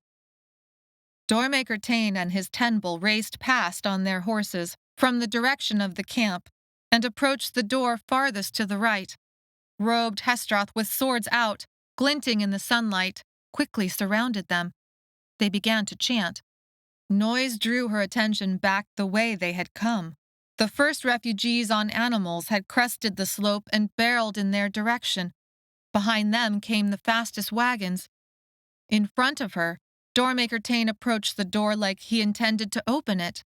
A chorus of shouts pulled her attention back again. General Foster's soldiers appeared on the slope and surrounded people who had been running on foot. Still other soldiers used their horses and camels to cut off some of the faster wagons, and still others surrendered willingly, with no fight at all. They wore Sechnel robes and colors, and quickly joined the soldiers in rounding up their fellow Jilo City citizens. A different chorus of exclamations drew Maella's attention forward. Doormaker Tain had opened the first door. Some Hestroth crouched, ready for any dangerous thing to yet erupt from the door. Others stood, confusion making them tense. All the door had led to was a view of the field on the other side. Doesn't he know the doors won't work right now? Maella exclaimed. What? Did you break these doors too? Zamara meant it as a joke, but Maella frowned. Yes, when I was in the Tower of Shadows and trapped you and Orin on Thray. Zamara cursed. You are serious. Deadly serious, Maella said. The doors will not work again until nightfall. But this was the backup plan to give us all a chance to make a run for the palace walls. Take me to him, Maella said. He is doing this all for nothing and will get us all killed. Claritza and Sethlo were safe with Orin, but not for long. Not if Doormaker Tain had no plan to protect everyone, besides portals that wouldn't work. Now that I can do. Zamara jerked the camel's halter and slapped its side while shouting it forward. Maella felt her stomach jump into her throat and swayed, almost falling off, until she caught herself on the saddle bar. They raced across the field, the lurch of the camel's steps making her feel like her spine was jamming into her throat. The camel stopped inches from the other Hestroth, making the other camels bray, bare teeth, and spit. Zamara liked close calls. Doormaker Tain! Maella yelled out. Doormaker Tain glanced at Maella and then returned his attention to the door. Move her away from the danger. The Hestroth crowded Zamara's camel. The camel jerked its neck and bit one of the Hestroth on the shoulder. The doors are gone until night, Maella shouted. Can you not feel there are no vibrations? Where's my brother? He should have told you. Hold, Doormaker Tain said to his people. The Hestroth stood back from the camel. Some of them looked back at Doormaker Tain. What she says is true, Zamara said. She can feel the doors. You only need to look at how deeply Lycathrin holds her to know it is true. Can you not feel the earthquakes have begun again? Maella shouted. The doors are off. It took what seemed an eternity for Maella's words to register, but in reality only a few seconds passed until Doormaker Tain shouted orders for retreat and defense. Hestroth and soldiers jumped to obey. The Hestroth let Zamara pass and they rode up to Doormaker Tain. Looking down on him like this, Maella could see the way the top of his hair had thinned. I cannot feel the doors, Doormaker Tain said. What you feel requires an addiction to Lycathrin that I have avoided my entire life. He held up a hand, letting the sun shine on his purple skin. There was a hint of purple, but only if you looked closely. She compared her own hand against his. In spite of the blisters and ointment, there was no denying the purple stain lodged deep in her body and every cell of her skin. Tell me again what you feel, Doormaker Tain said urgently, as his tenbull rushed to bring around their horses. There are no doors that can be opened right now, Maella said. I thought you said you knew that. The doors you display like weapons on the field are little better than piles of firewood right now. The only doors that work are those already opened, like the door that connects us to Wraith, or like the door Asan and I opened for General Foster to the one-door stone. I knew there was a pattern, but this does not fit. The doors should be working. They worked this time yesterday. The doors are on for less and less time each day. Zamara shouted and whipped the camel around. Maella lurched and almost fell off. General Foster and his soldiers moved like a wave across the landscape, breaking around wagons and groups of people before consuming them. The fastest refugee riders from Gilo City had almost reached their current position. It was a race to Botron Palace, and they were standing still. I suggest we continue this wonderfully intellectual conversation about doors someplace else, Zamara said. That is, unless you would like for that someplace else to be inside General Foster's cages. The tenbull arrived with the horses and Doormaker Tain leapt into the saddle. Where is my brother? Maella shouted. Zamara, you can't let him leave. We can't leave without my brother. Zamara pulled on the camel's halter, tensing to sprint, but then sighed. At the last moment, she swatted her camel and yelled a command. It lurched forward, directly in Tain's path, so that he was forced to rein his horse to the side. The horse snorted. Tain's tenbull hovered a hand over the sword at his waist, and Zomara's camel looked ready to take another bite out of someone. "Get to the safety of the palace," Tain said. His eyes tracked the landscape, evaluating. "Why are you waiting?" "Where's my brother?" Maella demanded. Doormaker Tain swiveled his concentration onto Maella. "When we could not find you, I sent him ahead and sent the Hestroth to go after you." The open wagon that held Tomi, Senta, and the book catchers lost a wheel that went spinning into the grass. The wagon corner fell, spilling its occupants into the dirt. Within seconds, the Library of Souls wagon pulled ahead, leaving the broken wagon in the dust. General Foster's people surrounded Senta, Tomi, and the others. Maella cried out. Tain followed her gaze to the wagon, to Foster, to the torchlighters, and Tomi. "What else have you not told me?" "Seriously?" Zomara said. "Can this not wait?" Maella struggled with the horrible conflict inside her heart. She had promised Sethlo. There was no way Doormaker Tain could reach Tomi now. But if she had said something back at camp, no one but the torchlighters knew that Tomi was a doormaker. Did they? If they did, then General Foster would soon have possession of an almost complete relic and another doormaker. Tain seemed to stare into her very soul. Finally, he yanked on the reins and spun his horse into a gallop. He shouted for Zomara to take Maella to the palace. There was no plan anymore, not with the doors dead around them. The first plan, closing the door before General Foster could get through, had failed. The backup plan, to use the doors as weapons to hold back his forces, was useless. There was only one plan left, to race for the safety of the palace walls. They followed Doormaker Tain's horse. Maella watched blue and yellow-clothed soldiers swarm the book-catcher cart. If she had told Doormaker Tain about Tomi back at camp, they could have searched for him. If she had told Zomara and Orin at the first glimpse of Tomi on the cart, there might still have been time to save him.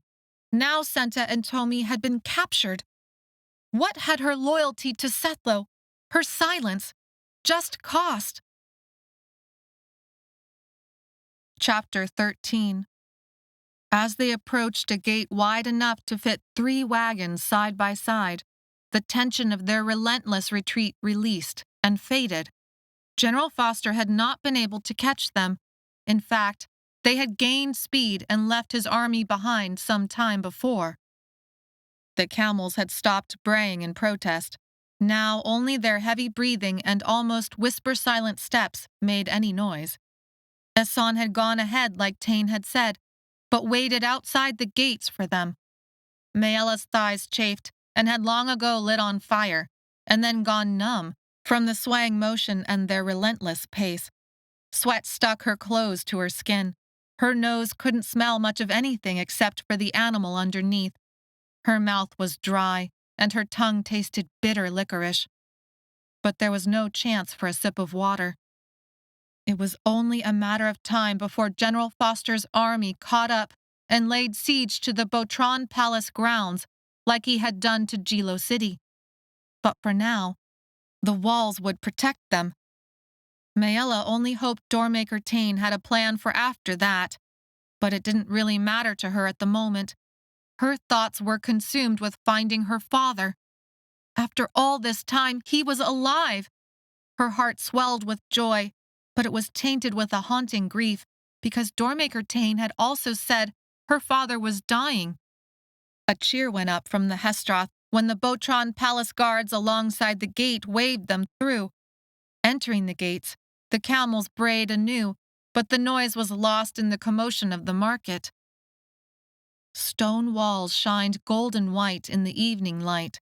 Now, without urging, the camels pushed on, knowing water, food, and rest were ahead of them. To Maella, it all felt strangely familiar. This had long been the Botron family home, which meant Maella had spent her first few years here. Doormaker Tain pulled his camel alongside Maella and Zomara. His tenbull was back at his side. Maella tensed. Doormaker Tain gave her his full concentration. His irises were blue-green steel like her father's, though darker. Did you say you can still feel the door to Wraith? You can tell where a door opens, too. Maella nodded. Doormaker Tain shook his head. How does it feel? How do you know? It will become important for you to be sure later. Once General Foster lays siege, our only way out may be through a door. A small market was filled with wood tables and propped-up canvas for shade. Merchants sold vegetables, meat, and other crafts and household materials. Camels and horses moved supplies with the guidance of their owners on the smooth stone lanes. It's like you said when you talked about music. Nothing sounds right, if it ever did. So each song is all wrong and out of tune. But when a door is opened, the type of wrong notes I feel tell me where it connected to. It's like each world is missing a part of its song. Maella shrugged. I can tell the difference. Gilo City's streets had been cramped, cobbled, and crooked. Here, things were expansive. Wide open spaces and smooth lanes. People wore light-colored linens that flowed like waterfalls. Jeweled belts and other jewelry adorned them. As soon as people noticed Doormaker Tain, they paused in their work. Some kneeled, others lowered their heads in signs of respect. Tain acknowledged them all as he passed. What are they doing? Maella asked. Tain searched for a reaction on her face. She tried to keep her expression neutral, not knowing what he was looking for. Now that they had made it safely to the palace, Maella only cared about reaching her father before it was too late. They honor us and the sacrifices we make for them to be alive and free in this place, Tain said. Without Doormakers holding this place, it would have been overrun by Foster or one of his ancestors long ago. Did you not know that the Doormaker Wars started here, on Thray? Many have sacrificed all, many more have sacrificed a great deal. They honor us as we should honor them. Tain inclined his head as he passed by those who bowed before him, acknowledging their respect with his own. As Maella rode by, several groups glanced up. Their eyes skated past Maella, but widened as they lit upon Asan. Suddenly, even with their heads bowed, a chorus of whispers rose and followed them down the lane, past the market tents, and through several courtyards. They know of the legends about a Doormaker boy, Doormaker Tain said, loud enough for both Maella and Asan to hear. The one who will find the one door and bring together all the worlds again. Maella's heart tightened. That old rumor had resurfaced. She shouldn't care that they looked upon Asan with awe. She didn't want the attention. But telling herself this did not prevent a streak of jealousy from rising in her. Why wasn't she special enough? They passed through another courtyard and finally a garden, and then another courtyard that led to a 4-story building. In the center was a fountain. Though it was made from white stone like everything else, large parts of it were marred with soot stains. Memories out of her nightmares rose to the surface of Maella's mind and threatened to overwhelm her senses. The darkness clouded her sight as memories of fire and flame and smoke and cries that rent the air took over. Come back, Maella. It was Claritza's voice, the voice of her friend who had always understood, even when Maella could not bear to talk about it. She leaned from Oren's camel to place a hand on Maella's arm. The first time Maella had panicked in front of Claritza, she'd been led to the little dryer stuck in the back room of Claritza's house. Claritza had taken an old, torn-up pair of sneakers and threw them into the dryer. Turning on the dryer, she had pushed Maella's back up against it. The pounding had taken over all thought and had somehow soothed Maella so that she could breathe again. There was no dryer here. She laughed silently at the strange thought of it. Electricity didn't even exist on this world. But she had Claritza and Sethlo. She wasn't a little girl anymore.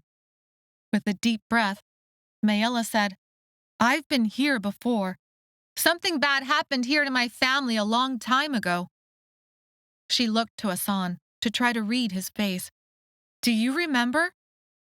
He scanned the area, searching for something in his memory to match up with the courtyard. "I remember this place, but I don't have any nightmares about it. I remember playing with you in the fountain water." Maella thought it made a sort of sense. In her nightmares, only her grandmother appeared in the smoke and flame that surrounded the courtyard. The rest of her family in this nightmare showed up later, already waiting for her and grandmother when they fled through the portal to Earth. Tain motioned them through the courtyard. He seemed more like a normal person inside these walls. It didn't feel right to keep formally addressing her uncle as Doormaker Tain for some reason. His tenbull pushed open large wooden doors with metal rings for handles, though it would have been safe for Tain to open it himself. Her father waited somewhere inside.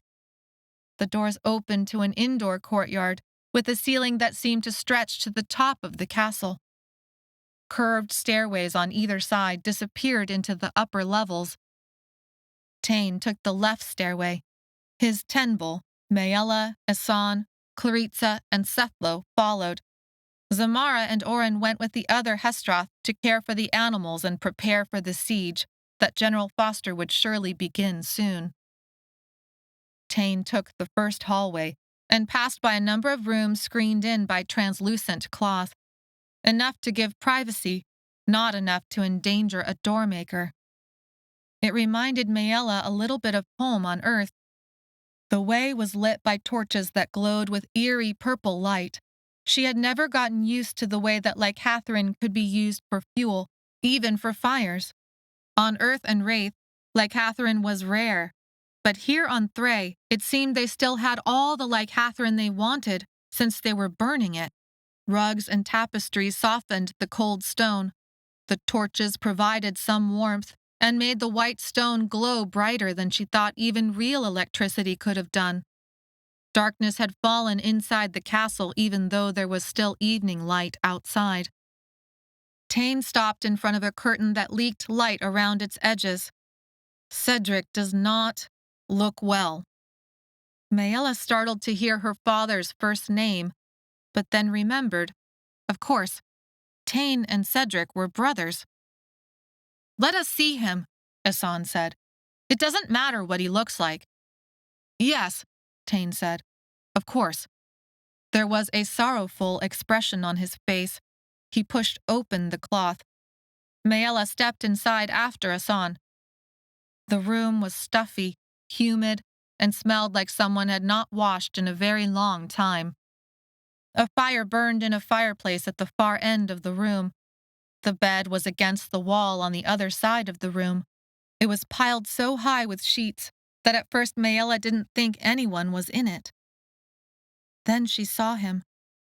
A figure under the covers, far too frail to be her father, except it was her father. Maella's heart bubbled up with happiness. She had done it. She had brought her family back together. Her impossible goal had actually become reality. Asan was alive. Her father was alive. They were together again. All that was left was to bring them back to Mother, Grandmother, and Josa. If she had been asked so long ago, before she had opened that first door into the Klylip cave, if she had thought this moment was possible, she would have said no, and she would have been wrong. "Father!" Asan and Maella said the word almost at the same moment. Her heart swelled as they rushed to his side. Next to the bed, an older woman with kind eyes and a figure like a square block held a damp rag in one hand and a bowl of soup in the other. Maella stood at her father's hip and stared. His skin was a deep, sickly purple. The strong bones of his chin and cheeks were gaunt. The skin stretched tight across them. His hair was matted down with sweat, and he tossed and turned, as if gripped by feverish dreams. "Crocosod!" Maella whispered the word with horror in her voice. There was Lycathrin everywhere. Why was her father suffering from Crocosod? She turned away from the horror that was her sick father and rounded on Tain. "Why have you taken Lycatherin from him? You have plenty. You even burn it on the walls. What has he done to deserve this from you?" An expression of pain etched itself across Tain's face.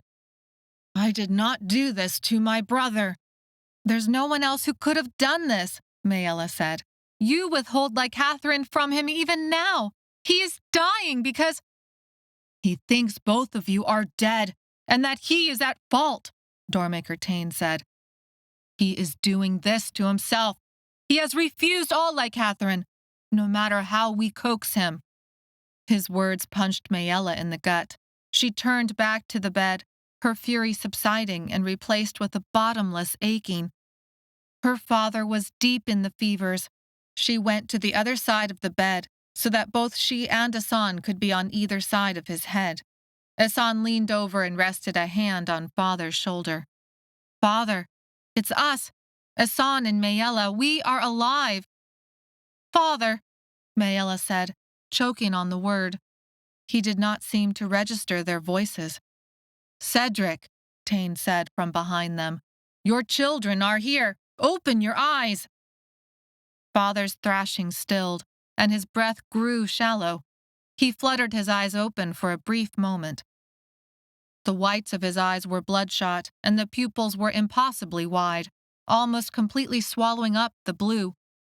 Maella wondered what sort of nightmares her father relived.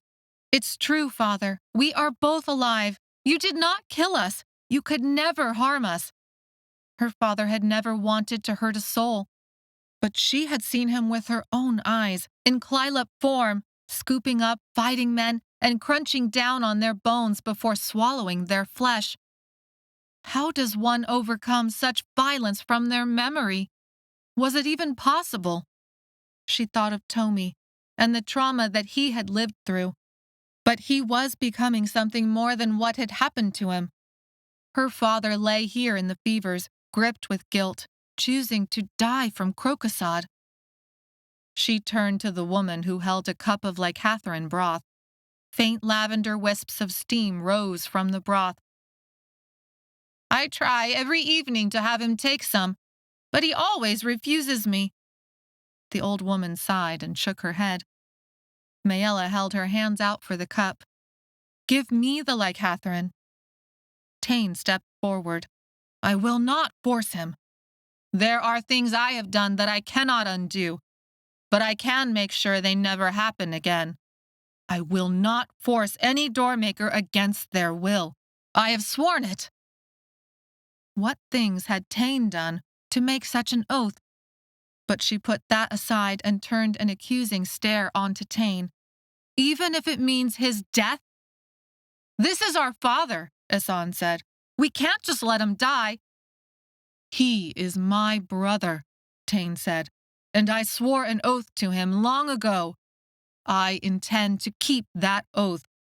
A doormaker will always be able to choose their fate with me." He looked at Maella, and she knew he thought of their conversation at the top of the Tower of Shadows. She had not believed him when he had promised he would never force her to do something she did not want to do. She could not claim the same. She had made no such oath, but even if she had, she knew she still would have forced Tomi to open a door for her. On the other side of that door had been Claritza. No oath would have stood in her way if she'd needed to trade it for her friend. She looked down at the bed. Would she do less for her own father? Tain acted with more honor than Maella could ever remember feeling inside of herself. Maybe that meant she would succeed where Tain's honor could not. "Give me the broth." "If he does not take it by choice, then you cannot force it down his throat. I forbid it." Tain's voice held an authority and confidence that made Maella believe he would enforce his promise, one way or another. "I will not force him," Maella said. Doormaker Tain nodded to the woman, who passed the cup of Lycatherin broth into Maella's hands. Asan propped their father against some pillows as best he could. Maella pushed back the sweaty hair from her father's forehead. "Father, it's Maella." I'm going to give you something to make you feel better. And once you take it, you will be able to see with your own eyes that your son and daughter are alive. We are unharmed, and we love you." She gently held the cup of broth to her father's lips. In spite of his fevers and fluttering eyes, as soon as the cup touched his lips, he closed them. "Hold!" Tain's voice, implacable. Maella drew away the cup to show Tain that she was keeping her promise. Her heart beat wildly in her chest. Sethlo and Claritza stood at the door, watching this scene with different expressions of horror on their faces. She did not know if they thought she should force her father to drink the Lycathrin anyway, or if they agreed with Tain. She did not care. She looked up at Asan, and a message passed between them, silent and clear, like old times when they'd had to think quick on their feet to hide something from mother or grandmother to avoid getting in trouble. It did not matter what oath Tain had made. This was their father. He did not know he was killing himself for no reason. He did not know that his son and daughter were alive. "Father," Maella started, but did not know what to say. She looked to Asan. "Father, we still need you." Asan's voice cracked at the word father. He leaned over the bed so far that he must have filled Father's vision as his eyes fluttered open. Father seemed to stare unseeing into the air for a moment, and then locked his gaze onto Asan. "Asan?" The disbelief and suspicion in Father's voice broke Maella's heart. Crocosod had fevered his mind so that he could not tell the difference between truth and nightmare. Maella climbed onto the bed next to Asan, making sure her head was about level with his, making sure her father could see them both. "We need you. We don't know what to do next." Maella waited for him to lock his gaze onto her. When he did, his eyes widened, but this time there was fear in them. "Maella, you should not be here. You cannot be here. I have done everything I could to keep you from this place. How could you be here?" The pitch of his voice rose, and he began to sob. Pain hollowed out her chest as the volume of his sobs rose, and he panicked. He thrashed at the sheets, pushing them off. A thin gown did little to cover his spindly legs, and the open sores that wept on them. Crocosod had eaten away at both his body and mind. Maella scrambled off the bed, afraid the sight of her would only make him go into a greater frenzy. Asan took her place. Now that Maella had stepped back from her father's vision, he calmed. Maella's heart broke a little more. Asan held out a hand, a clear signal to give him the bowl of Lycathrin broth. "Father, look at me. This will all make sense if you just, please, take some Lycathrin, and then we can explain everything, and you can tell us what to do next." Asan crouched over the bed and carefully placed the cup of broth against Father's lips. He spoke in soothing tones, like you might use to calm an animal. He spoke about times at the creek and chopping wood for the fireplace. He spoke of Josa and mother and grandmother. Tears streamed down Maella's face as he talked with such longing and warmth about campfire memories and nighttime stories, tears that matched her father's. As Asan wove stories of childhood memories into the stuffy, humid air of the room, he gave the cup of broth back into Maella's hands and moved himself in between Tain and Tain's view of the broth. Their father's lips were pressed firmly together. It only took a moment, but while Tain's vision was blocked, Maella pressed the cup hard against her father's mouth. She forced a few drops of the Lycathrin broth unwillingly inside. When she took the cup away, Asan stepped back. On instinct, her father could not help but swallow. Asan continued speaking, his voice soothing their father's tremors. He stepped forward again, briefly blocking Tain's view. Maella forced a few more drops into Father's mouth. They went on like that for several minutes. Over that time, Father's tremors calmed. The crease in his brow relaxed. He opened his mouth slightly, his lips no longer locked together. Feigning innocence, Maella said, "I will try the Lycathrin again." She looked over at Tain. as if waiting for his approval. Tain narrowed his eyes and looked between Maella, Asan, and father. "You may try again, but do not force him." Maella did not know why, but something drew her gaze to the door. Sethlo stood there, arms folded across his chest, an unreadable expression on his face. But Claritza was gone. When Maella gently tipped the cup of lycathrine broth into her father's mouth, this time, he drank. Chapter 14. Maella awoke from the deepest sleep she could remember having in a very long time. She had fallen asleep on top of the sheets, curled up next to her father like a dog. He was underneath the sheets, tension smoothed away from his face. On the other side was Asan. Both slept. They looked like two versions of the same person, even down to the purple tint of their skin. She did not regret forcing her father to take lycathrine. It had been wrong, but she would do it again. Sitting up, she looked around and found the room empty. Hot coals glowed in the fireplace. The cloth that gave them privacy stirred slightly from some unknown breeze. Her father and brother were alive and together. It was the culmination of so much that she had been searching for. Yet, it was all so far from being done. As long as General Foster fought for their extinction, Maella and her family would never be safe. She rose from the bed, ran fingers through her tangled hair, and let the cloth whisper its rough weave against her face as she stepped into the hallway. She wondered where Claritza and Sethlo were. Torches still lit the hallways, even though it must surely be daylight. The portals only turned on at night and into early morning now. As the cobwebs of sleep left her mind, Maella closed her eyes and reached out unconscious feelers. Though she could still feel a hint of the door that connected Thray to Wraith and had allowed General Foster to follow them to this palace, the doors were off again. She had slept through the night and at least part of the morning. Maella opened her eyes and wandered down the stairs. As she walked, she stretched her arms and legs to get the blood moving. When she reached the door to the outside courtyard that held the familiar fountain, there was no hesitation. She opened the door, feeling the rough wood and metal rings against the skin of her hands. Sunlight blinded her, and it took several seconds to adjust. Beyond the courtyard, back into the market area, people bustled with activity. Some of them were dressed in the clothing style of those she had seen when first entering the palace grounds.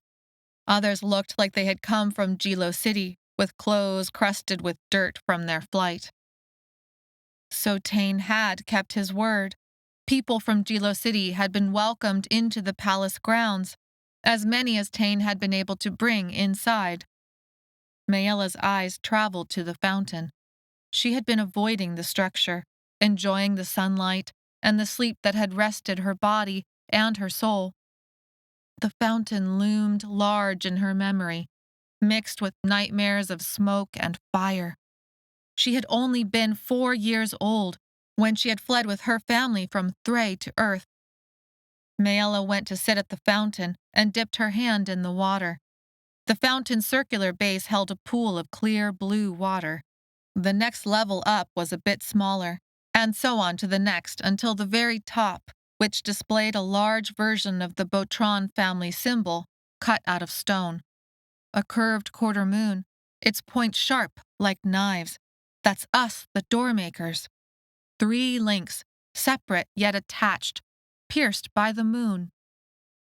Water flowed from the symbol, filling each pool underneath until spilling over into the next one. But when Maella stared at her family symbol now, it reminded her of the relic. Something felt incomplete. "I used to supervise you while you played in this fountain," Doormaker Tain said. Maella withdrew her hand from the water. Sethlo's ointment had all but turned her blisters into little more than an uncomfortable itch, but Tain's words had burned her. She could not imagine ever feeling comfortable enough to play around Tain. He approached the fountain and looked so like how she remembered her father when he had been healthy and happy. She let her hand touch the water again. She was no longer afraid of Tain. Whatever wrongs lay between Tain and her family, for now, she was ready to put them aside for the evidence of his loyalty and care for her father. I don't remember that. Maella stared down at the water. But I remember this fountain. I remember being terrified and thinking that I needed to jump into its water or I would burn to death. Maella looked at her uncle. Why would I remember something like that? Because that almost happened the night you... Tain trailed into silence. He looked off into the distance. You, and my mother, and your brothers, and my brother, and of course, your mother and aunts and cousins, left. Not all left. Not even half of the family left. But those who remained behind with me were eventually all killed in this fight. It happened on Earth like that too, I guess, Maella said. I don't remember much, but there's only my parents, grandmother, and my brothers now. Your grandmother has always been powerful. She has an incredible ability to persuade people to see her side of things.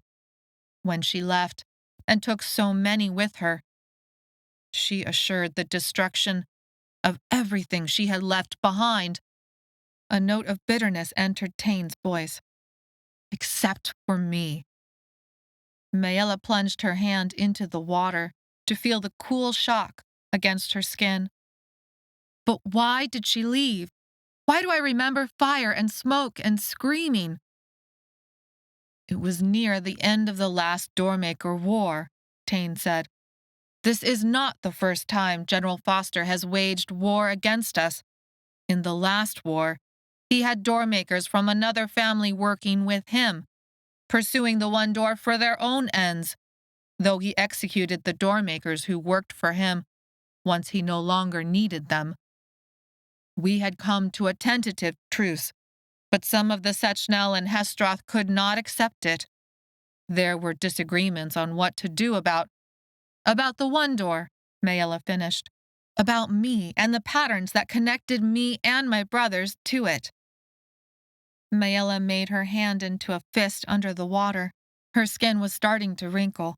She had been taught never to open a door. Only later, once she broke the family rule and had a 7-door death sentence hanging over her head, did she learn so many patterns connected her and her brothers to the one door. Her family had sought to prevent that connection, yet here she and Hassan were anyway. At least Josa was still safe on Earth.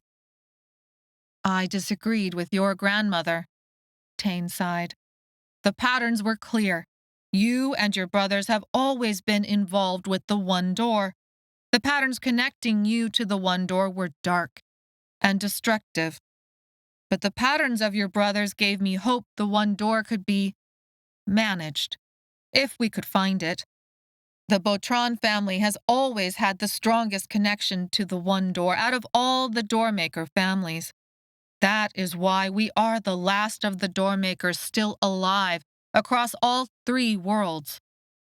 There really are no other Doormakers? Not that we know of, Tain said. Maella bit her lip. She thought of Tomi. Tain still did not know. The fire and the smoke, Maella prompted. Tain closed his eyes briefly. We were attacked the night your grandmother had convinced part of the family to leave Thray. She no longer trusted me. A group of Sechnel found a way into the palace grounds. Some of our own people sabotaged us. I told your grandmother I would accelerate my search for the one door. I knew that the sabotage meant it was only a matter of time before war again. The way to end that was to gain control of the one door. Tain turned, looking toward the market. Your grandmother vehemently disagreed. He looked down at Maella, and she felt that stare burn into her. They lit rooms on fire. You've seen all the cloth and tapestry we have around. There also used to be trees throughout the courtyards. Everything was smoke and fire, and I found you screaming at this fountain. Before I could get to you, before I could send your Tenbul or Hestroth, your grandmother swooped in and took you away. Before I knew it, all of you were gone." Maella felt the ring of truth in her uncle's words. Her grandmother and parents had never explained her nightmares away, no matter how many times she had described them. She loved her grandmother, mother, and father. In the deepest part of her heart, she believed they only wanted to keep her safe. But that didn't mean they had chosen right. She could love them and believe in their love for her, and still accept they had made some terrible mistakes. Her own choices over the last few years were proof of that. "You have slept for a very long time. You have given my brother back his life. We must move on to the next step. The one door still remains to be found, and so does the missing piece of the relic." "But we don't know where the actual relic is," Maella said. "General Foster has it," Tain said. "That is the information given to us from refugees captured by Foster, who escaped to the palace's protection. But the relic will do him no good while it is incomplete, and without a doormaker to use it." Food smells from roasting meat drifted into the courtyard, making Maella's stomach rumble. Ignoring the hunger, she wondered where in the palace Sethlo and Claritza had been given rooms. She was glad they were not with her in this moment. The lie of omission had grown like a cancer in her belly. Secrets about who she was and what she could do had been a destructive force in her life. In this case, one more secret from Tain would only continue to help General Foster's side. Tomi might have been saved from General Foster if she had only spoken up sooner. Even now, Tain was forming a defense and battle plans based on bad information. Taking a deep breath, Maella broke her promise to Sethlo. "General Foster does have a doormaker. I don't know if he knows it, but there was a little boy. We called him Tomi because we didn't know his real name." Maella told Tain everything she knew about Tomi, his Klylop transformation, and the patterns they had discovered inside the Library of Souls, how he had been captured during the race to the palace, how she had kept all of this from Tain because she had not yet trusted him. Even still, she could not bear to describe the part where she had forced Tomi to open a door with her. But Tain guessed that all on his own. "When you took back Claritza, he was with you then, was he not? He helped to open a door to this very place." "Yes," Maella said, wincing on the word help, but choosing not to correct it. "I know this boy." Tain closed his eyes as if reliving a painful memory. "There is history here. He is why I made the oath to never again force a doormaker to do something against his will. I did not know he was the Klylop at the top of the Tower of Shadows." "But you knew there was a Klylop in the tower," Maella said. "You knew Klylops were once doormakers." "I knew there was a Klylop kept in the tower. I assumed whoever this doormaker had once been was killed when the tower fell." Maella frowned, and a fire of fury stoked in her chest. "But you knew how Master Hall was using the Klylop in the circle. You knew he used the Klylop to execute us." "I will not deny I had heard enough to wonder, but I chose not to listen. I was trying to prevent a war." Maella felt sick to her stomach. "You were there when he sent me and my friends to the circle. You were there when Torian died." "I was with the pattern machine. I knew Master Hull was holding a festival, but I did not—" Tain trailed off, his expression sorrowful. "I was intent on the patterns and searching for the one door for all of you. I knew I was close to finding you again, but I never demanded the truth from Master Hull until it was too late. He was always able to explain things away to my satisfaction. I chose not to verify. I came through the door only rarely, only to visit the pattern machine. I am one Doormaker fighting the last of this battle to keep 3 worlds from breaking apart. It was difficult. Doormaker Tain shook his head. There was a hard edge now to his voice. There is no excuse. It is what it is. I would not change any decision I have made. I have only done my best with the ashes my mother left me with. Maella could not forgive Tain for any of the cruelty that he could have prevented in the Tower of Shadows. But then again, she could not forgive herself for the pain and death she had caused others either. It stunned Maella to realize she was more like her uncle than she had ever thought possible. She had done terrible things for the sake of pursuing what she thought was right. Through that pursuit, many wrongs could be laid at her feet, but all of it had brought her to where she was now, with her brother and father alive and together, with a chance to end all of this for good if they could find the one door and fix it. Come, Tain said, holding out a hand. I want to show you something. Maella looked up and gave Tain her hand. She somehow felt the gesture of taking his hand was more meaningful than helping her up from the fountain. We have a library here, Tain said. It is nothing like the Library of Souls, but it does have maps of Earth.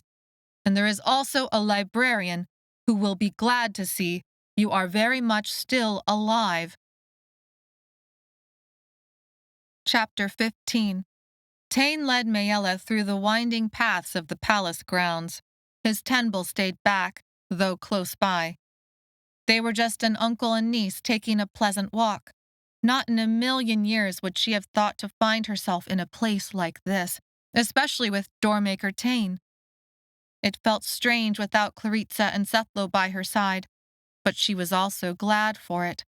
For the first time, she felt more free than she could have thought possible. If Sethlo and Clarissa had been by her side, she would have inspected every word she spoke, analyzed every expression from Tain, and stacked it all up against how Clarissa and Sethlo might interpret them. Instead, she felt a strange peace walking alongside her uncle. The palace grounds were beautiful. Blooming vines climbed whitewashed stone columns, archways, and marked thresholds. The palace grounds were built to be open.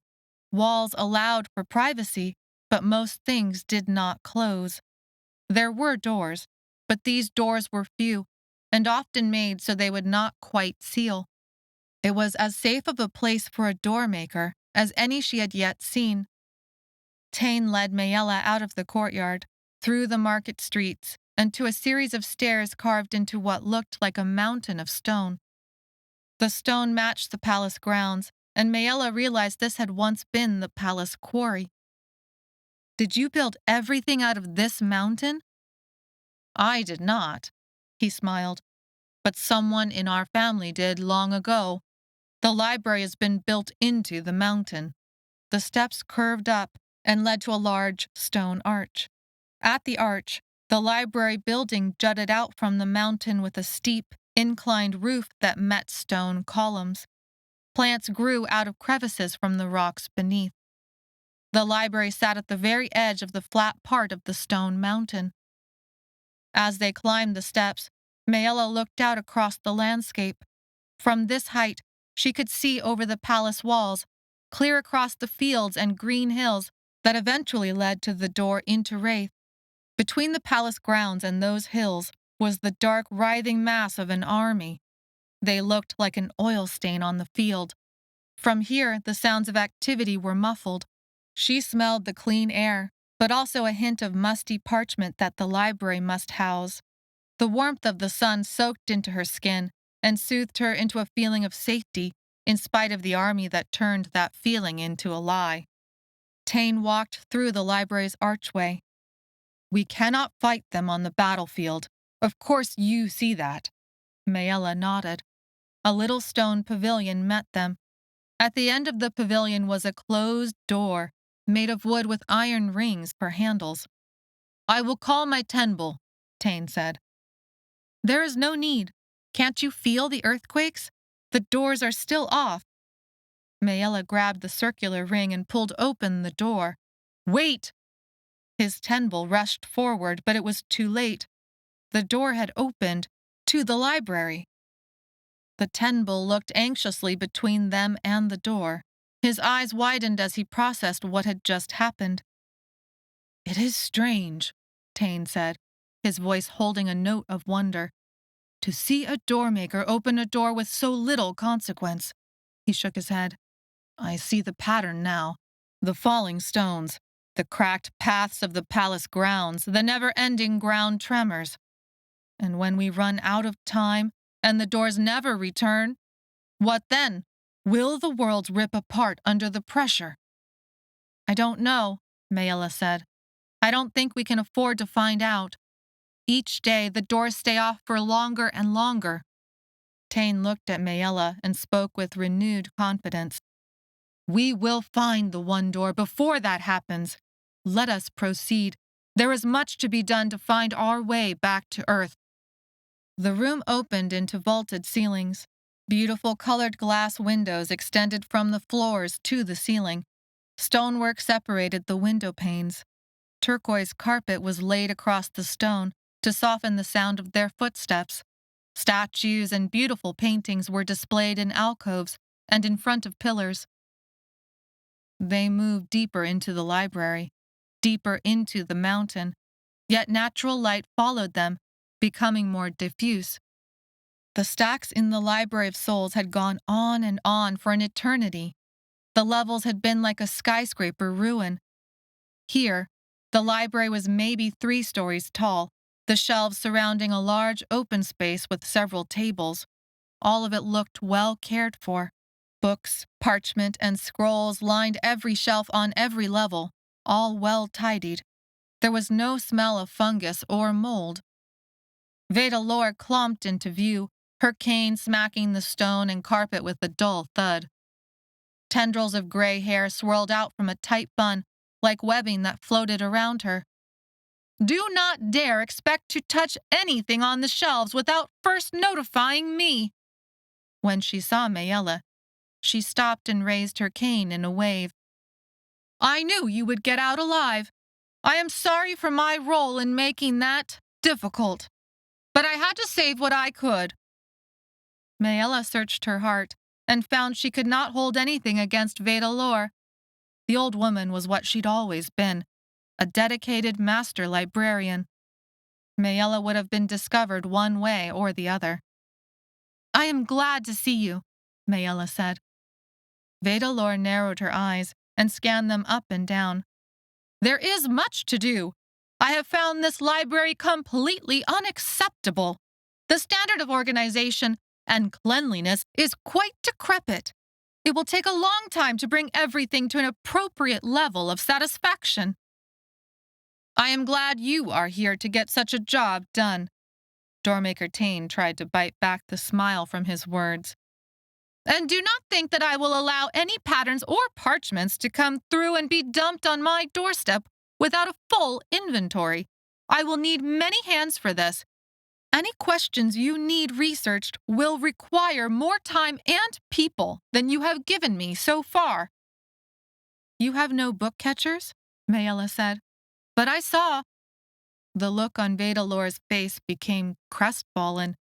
Her hair seemed weighed down with emotion. Setting her cane down, she leaned heavily upon it. She was suddenly a spindly tripod who looked like even a simple breath might blow her over. "I told them not to go back. I told them the other wagon was already lost. But those torchlighter friends of yours never were very good listeners, especially the short one." "Deep?" Saying the name aloud conjured up both her and Dev's images. The way she would jut out her hip, the way Dev's height towered over them like a tree. The pattern cloth they both liked to tie around their foreheads to catch the sweat from falling into their eyes. The fire ready to flash at any perceived insult or injustice. The peculiar wisdom that revealed Dev's philosophy on life. "And the tall one," Veda Lore said. "They're all gone to General Foster." "It could be they chose that for a reason," Doormaker Tain said. They are not traitors, Maella said. They would never follow someone like General Foster. You do not know what lies deep in their hearts, Doormaker Tain said. Maella shook her head. You are wrong about them. Maybe I am. But his words did not bring Maella any relief.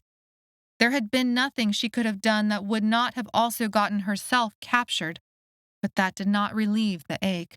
What matters now is we must find a way to Earth. Veda Lore, please get the maps. He looked over her cane and frail legs. Please show us where the maps are, and we will gladly find the answers we need. The maps you need are not in the stacks, Veda Lore said. There were some in the Tower of Shadows, brought with the last caravan. That would be of use to you. Master Hull would know them on sight. Maella's stomach flipped. What did you say? Master Hull. He is kept in the dungeon, though I have railed against Doormaker Tain about it. This man took part in a kidnapping, as well as allowed numerous cruelties under his supervision inside the Tower of Shadows, Doormaker Tain said mildly. I did not say the man does not deserve punishment, Veda Lore harumphed. Only that the library needs his help, if you want it to be of any use to you against General Foster and his ilk. And his son? Maella turned to Doormaker Tain. Is he here as well? His son is still missing, though I do not know if he is still on Wraith or made it into Thray. Maella realized she knew more about Supervisor Hull's last whereabouts than Doormaker Tain, and filled him in. She'd seen Supervisor Hull make it into Thray before the destruction of the Tower of Shadows. Daniel, the boy who had gone through that very first door after Claritza and Maella, was likely somewhere on Thray, too. It felt like an eternity ago when Daniel had helped save them from General Foster's lynching, but then later betrayed Maella in Rock Heaven, and again in the Tower of Shadows. She described how Daniel and Supervisor Hull, holding boxes of lycathrine oil, vanished into a forest near the door that had connected the Tower of Shadows to Thray. If we were not under siege, I would send people to search them out and throw them both in the dungeon, Doormaker Tain said. But they are, I am sure, long gone. Supervisor Hull would easily know where to go to trade the lycathrine they stole for wealth beyond their wildest dreams. Tain asked his Tenbull to send someone to go fetch Master Hull from his dungeon. It took several minutes for Master Hull to join them. He was still round in the belly. His spectacles were too small for his face, and his white, thinning hair had grown long and unkempt. He had managed to keep his clothes clean, and his hands were even cleaner. It seemed this was not the first time he had been called in to help Veda Lore. He bowed respectfully when he saw both Doormaker Tain and Maella. How may I serve you? Say the word, and I will do what I must to redeem myself. I have only ever worked for the good of all doormakers, and for the mission to find the one door to fix the worlds. Maella snarled and cursed at him. Master Hull paled. It seems my niece does not believe you, Doormaker Tain said mildly. I need maps of Earth, and anything about doors or relics that could lead us there. Master Hull shuffled to several stacks on the ground floor, tucked away inside an alcove. The stacks filled the alcove and rose almost to head height. Doormaker Tain and his Tenbull followed, leaving Maella essentially alone with Veda Lore. That is all that we saved from the Library of Souls, Veda Lore said. So little? Maella said. So little in all the worlds. There was a strange emphasis to Veda Lore's words that made Maella pause. Why do you say it like that? Veda Lore turned sharp eyes onto Maella. Like what? All the worlds, Maella frowned. There are only 3. Veda Lore looked to the alcove and shouted a reprimand for how Doormaker Tain was handling a stack of patterns. He looked back, sheepish, and corrected his mistake. Who told you there were only 3 worlds? What ridiculous nonsense is that? If there could be one world, and 2 more connected to that, Why can't there be a dozen more or even 100? So you mean there are more than 3? That possibility launched a million more questions. Why are only these 3 connected? What makes them so special? How do we even get to the other worlds? What are they like? Vedalor held up a hand. Maella fell silent. Some of the oldest texts in the Library of Souls mention doormakers who had once visited at least one other world. Maella opened her mouth. Vedalor slashed her hand through the air like a sword. But any knowledge of other such worlds was lost hundreds of years ago. It is all rumor and fantasy. 3 worlds, portals, humans that can open doors. I grew up on Earth. I even saw a movie once in a while. This is all one big, weird fantasy. Vedalor hunched up her shoulders until they almost touched her ears and neck. She lowered her head, as if she were a turtle about to tuck inside her shell. Maella realized Vedalor was shrugging. The doors have been broken for a very long time. 3 worlds, 4 worlds, 10 worlds. I do not know anything about that, except for hints in old, crumbling texts that are now likely long buried in the rubble of General Foster's raising of the Library of Souls. You would know more about such doormaker magic than I. But Maella didn't think so. Vedalor had had access to the Library of Souls for decades. She was particular, thorough, more than competent at anything she set her mind to. Did these old texts hint at how to reach any of these other worlds? Vedalor grinned, showing crooked teeth that had yellowed with age. Of course. You have to tell me. Vedalor cackled and shook her head. But we could use it to help find the one door and fix the worlds. Vedalor's smile transformed into mild disappointment. Girl, use your common sense. What could the texts have said? Maella's mind raced for the answers that Vedalor expected. It was an answer so obvious that Maella should know it, and yet she felt deflated. I have no idea. Vedalor clicked her tongue and tapped her cane on the floor a few times. The texts say to find a doormaker and have them use the one door, of course. Of course, the answer was so obvious, now that Vedalor had said it. Maella's excitement faded. The answer was only what it had always been. Find the one door. Doormaker Tain called Maella over to one of the tables. Vedalor hobbled over to supervise Master Hull's search for relevant documents.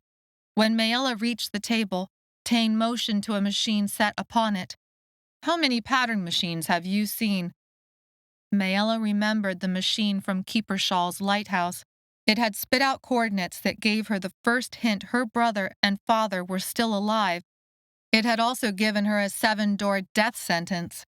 The only other pattern machine she had experienced had been the one at the top of the Tower of Shadows. 2. Doormaker Tain fiddled with a small tabletop machine. So much of what has happened in our history is a result of the patterns these machines can produce. No one knows how to make more of them. No one knows who made them in the first place. This pattern machine is broken, but still worth a look. The little machine took barely more room than a lamp. It had a wooden box at its base. Inset on the wooden base, protected by glass, were several dials with needles. Bronze marked the corners, protecting the wood from damage. A small bronze plate labeled a small drawer with a wooden knob. Gears and metal piping tangled above the box, like a miniature tower of shadows. Maella lost feeling in her fingers and toes, remembering the distance that lay between pipe and ground. She had run those pipes with only the tools that the other torchlighters got: handhooks, leathers, tar pitch. She had survived it all, and even been made stronger by it, but would not wish that time back. More glass dials and several valves marked key turning points on the pipes. Everything led to a horn-like object made out of bronzed metal that flowered open at the top. This machine has been broken for a very long time.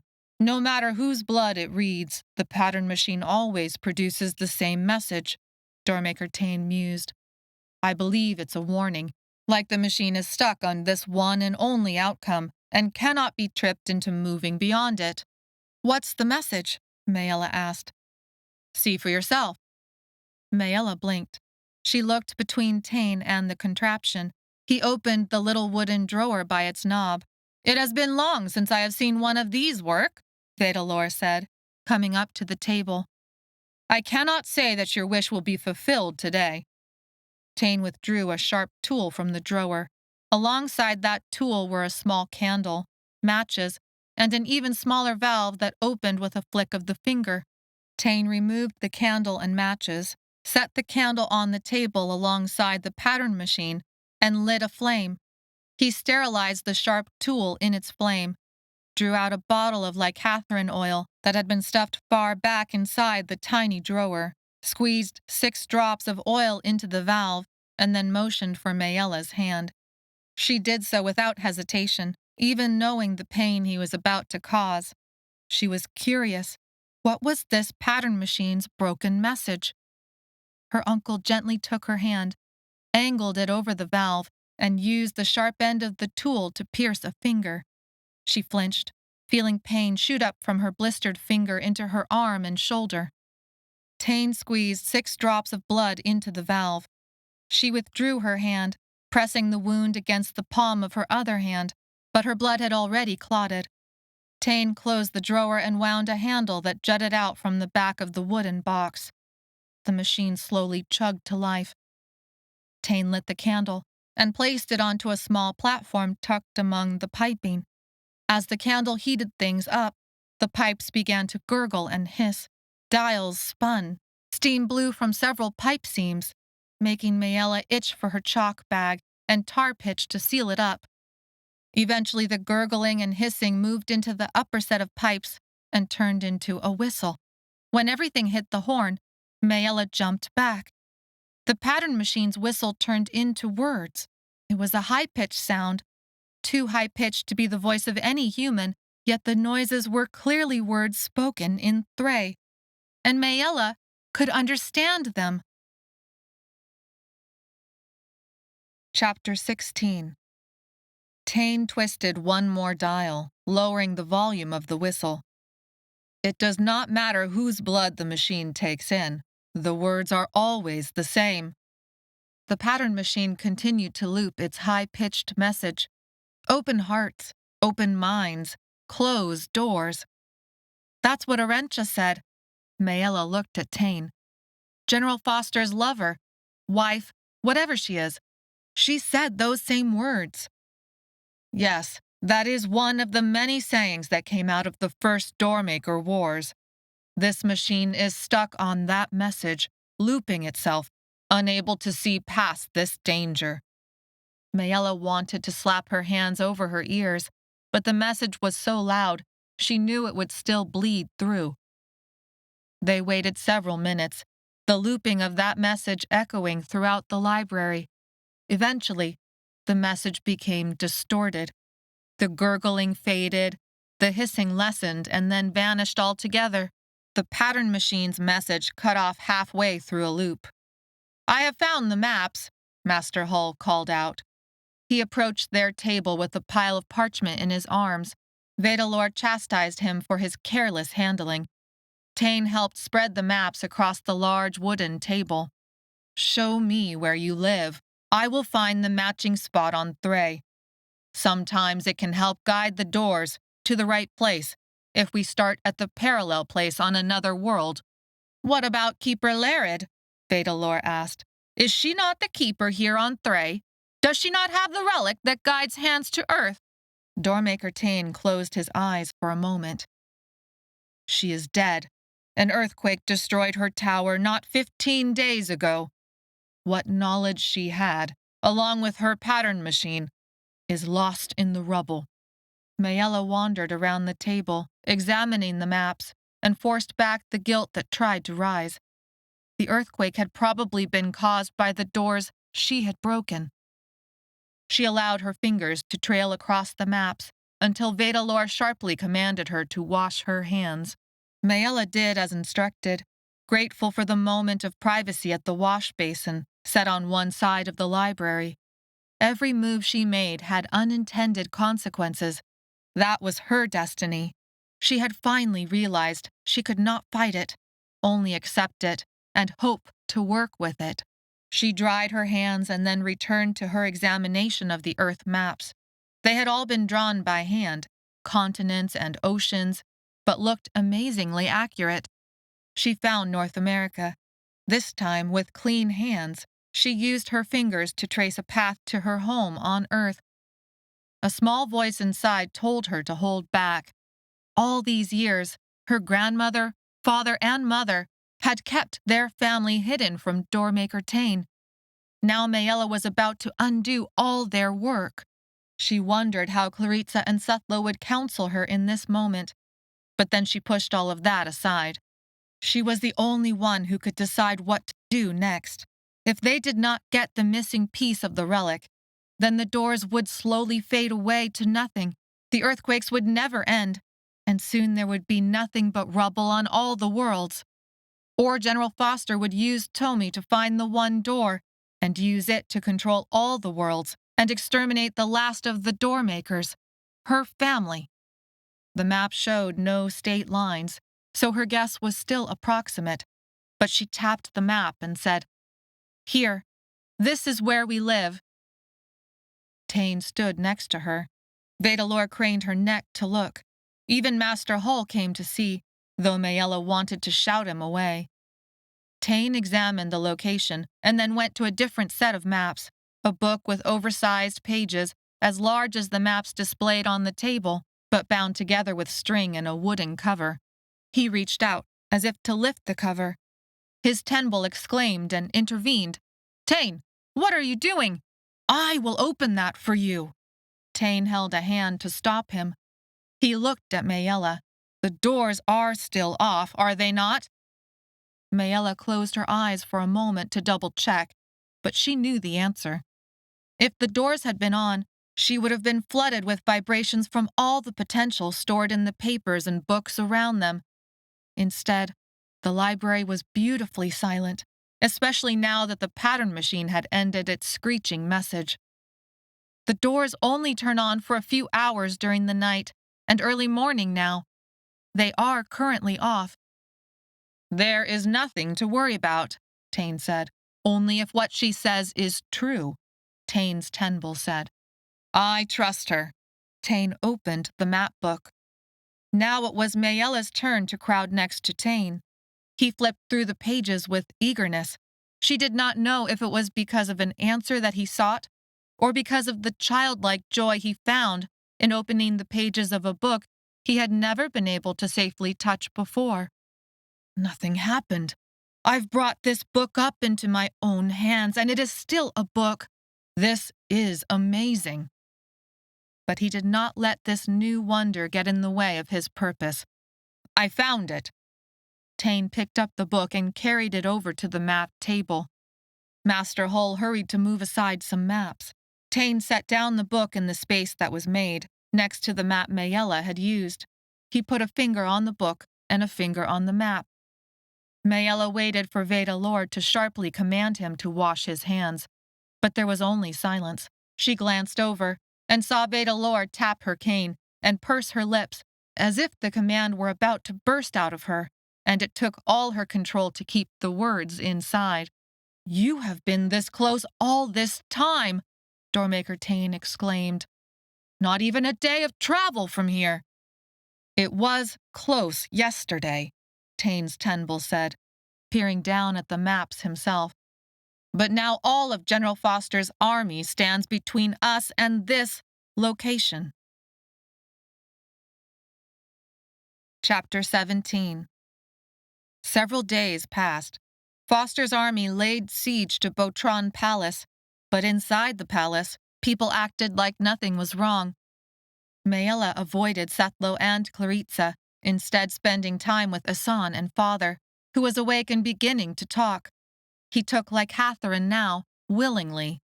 As soon as father had seen Asan and Maella alive, a light had entered his eyes that had been missing for a long time, even since before he had left through the door in the field so long ago. Their time was running out. Everyone could sense it, even if Maella and Asan and Father were the only doormakers with enough like Catherine in their systems to actually feel it. Earthquakes rocked the palace grounds, dislodging stones, making archways treacherous. Unceasing earthquakes except for a few hours of beautiful stillness in the night. People had taken to holding something over their heads in feeble attempts at protection. Others made sure to walk in the open, away from buildings and arches.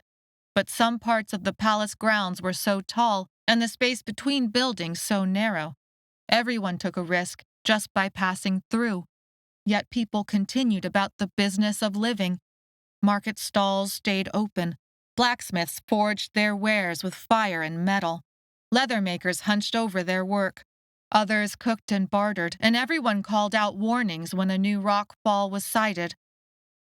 Doormaker Tain planned for them to try for Earth tonight, when the doors returned. In the meantime, in the last few hours before darkness fell, Tain had set Maella and her friends to train with the Hestroth. Zomara and Sethlo practiced at the far side of the fountain courtyard. Their blades flashed in the light, sometimes blinding Maella with their brilliance.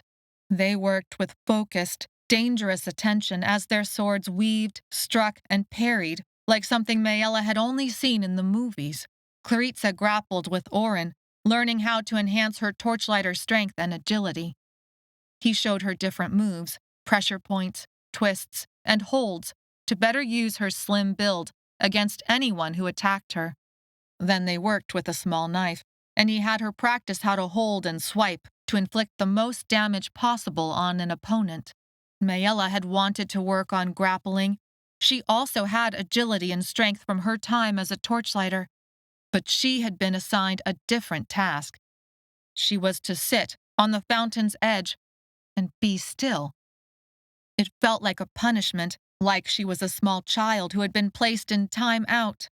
But she had learned the hard way again and again, the effect that focus had on the doors. So she set herself to the task with a chagrined dedication, holding the bit of one-door stone she had taken for a focus and trying to empty her mind. A sudden silence made Maella open her eyes. Zomara had called for a break. Oren and Claritza continued their work as Zomara and Sethlo headed toward Maella's perch on the fountain. They glistened with sweat and were flushed with the exertion of their sword practice. Sheathing their swords, each stood on either side of Maella, their shadows falling across her, making her shiver. "He is going to ask you where your family is on Earth," Sethlo said. Maella's hackles rose. Zomara did not look surprised at Sethlo's words. They had talked about her and decided something. She did not like the jealous feeling that bolted across her heart. There was a growing distance between her and Sethlo since their time in the Library of Souls. She did not know what had changed. No, she did not want to admit what had changed. Every time Sethlo saw Doormaker Tain, something in him turned darker, harder. He already knows. Both Sethlo and Zomara looked surprised. "What did you tell him?" Sethlo asked. "It makes sense that he would need to know," Maella continued. "We need the missing piece of the relic. We can't find the one door without it, so we will have to go to Earth." "You cannot trust Doormaker Tain's intentions here," Zomara said, her voice quiet but stern. There were other Hestroth around besides Oren, but they kept to the edge of the courtyard, out of the way. No one was close enough to hear this particular conversation. "I cannot trust your intentions either," Maella said. "If you happen to remember, you were willing to see me transformed into a Clylop in order to get yourself to the one door." Zomara's shoulders stiffened. Her eyes narrowed. "That was different." "I see no difference," Maella said, her voice hard. "Lower your voice," Sethlo said. "This is not a conversation anyone else should hear." "Do you know what General Foster would do if he had control of the one door?" Maella demanded of Sethlo. "Look at me. He could open the door to any space inside this palace. He could open a door to my father's room, and cut his throat while he slept. He could send Sechnel through to my home back on Earth. That's what the legends say, don't they? In a split second, he could exterminate me and my family, once and for all. Do you think he would not? Sethlo looked at Maella, his eyes blazing. Where was the boy who had so bravely fought a Clylop in a storm? Where was the boy who had kissed her neck in the steam of the washroom and held her close and told her he would keep her safe? Where was the boy who had washed and wrapped her blistered hands? Where was the boy who cared about what happened to other people? I think Doormaker Tain has done such a thing already, Sethlo said. I think that General Foster and Doormaker Tain are two sides of the same coin. General Foster wants me dead, Maella said, no emotion left in her voice. He wants my entire family dead. Doormaker Tain is not the same. Sethlo shook his head. I do not know if that is true, Maella. In my heart, I do not know if that is true. Clarissa approached them. Oren was still on the far side of the courtyard, taking a long drink of water from a sack he had set aside on the ground. He has only ever told me the truth when I have asked about it, Maella said carefully, as Clarissa sat down next to her. She knew she was moving into dangerous ground, with Sethlo especially, but also with Zomara. Though she was Hestroth, she was not fully aligned with Doormaker Tain. Maella used the breathing techniques that Doormaker Tain had showed her, counting to draw the breaths out before she dared to speak again. She thought of the sound the water made as it flowed over the rocks of the creek at home. She tried the litany that Doormaker Tain had offered to help focus the mind. There is no shame in who I am. There is no shame in who I am. She looked again at both Sethlo and Zomara and chose her words carefully. He knows my grandmother has the missing piece of the relic on Earth. I have showed him where. Zomara arched an eyebrow. Where on Earth? Exactly where? Maella frowned. Not exactly, no. The maps are not that detailed. Asan and I will have to show him exactly where, or father if he is well enough. You do not have to tell him where your family lives, Sethlo said. His voice took on an earnestness that broke Maella's heart. He found my family and murdered them. Keep your family safe like I was not able to keep my family safe. Your future can be different than mine. We will mislead him, Zomara said. He will think your mother, grandmother, and little brother live one place, and instead, we will sneak off to the real place. We will get the missing piece of the relic, keep your family safe, return to Thray, and Doormaker Tain will not know the difference until it is too late.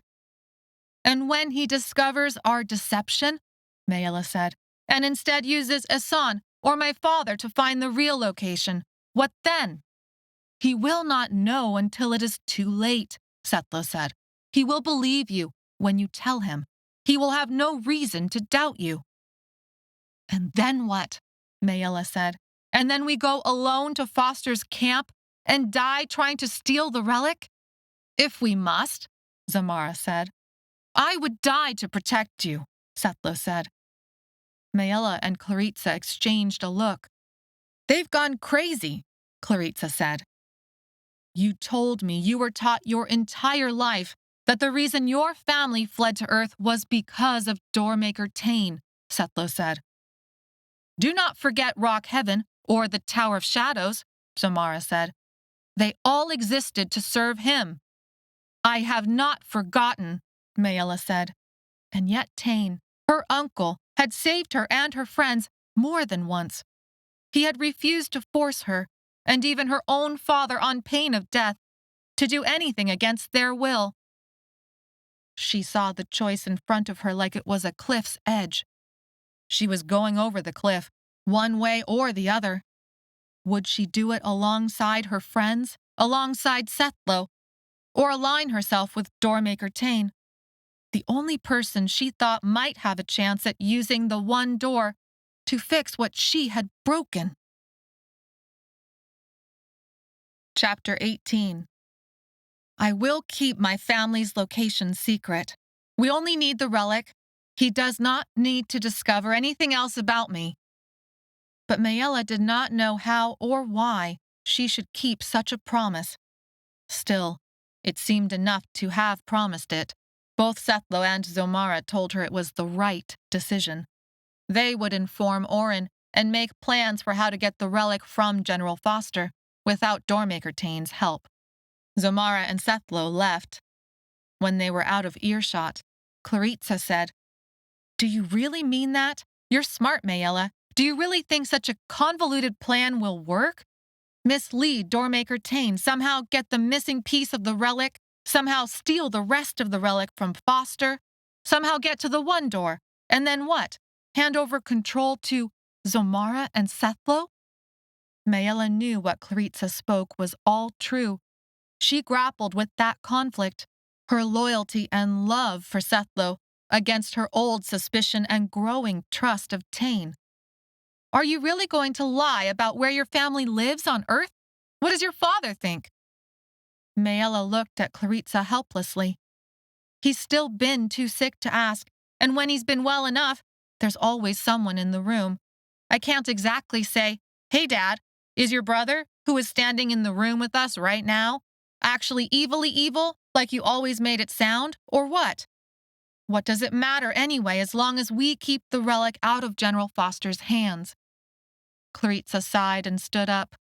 Walking away, she said, "I want to show you something." Maella wanted to yell after Claritza that she wasn't coming, but her curiosity had been sparked. "Where are we going?" Maella asked when she caught up. Claritza shook her head, her braid swinging across her back, but did not turn around. They traveled across the cold stone courtyard into the market streets. All was quiet.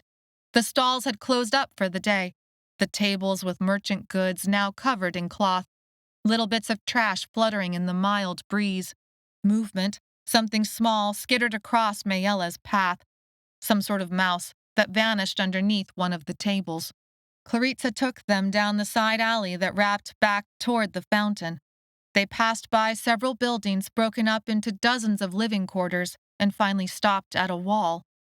Maella thought it must be the section that enclosed the fountain. Claritza glanced over her shoulder and then tilted her head, as if listening for something. But there was no sound other than birds chattering, some buzzing insects, the patter of little mouse legs, a piece of paper fluttering, as if satisfied over what she heard, or did not hear.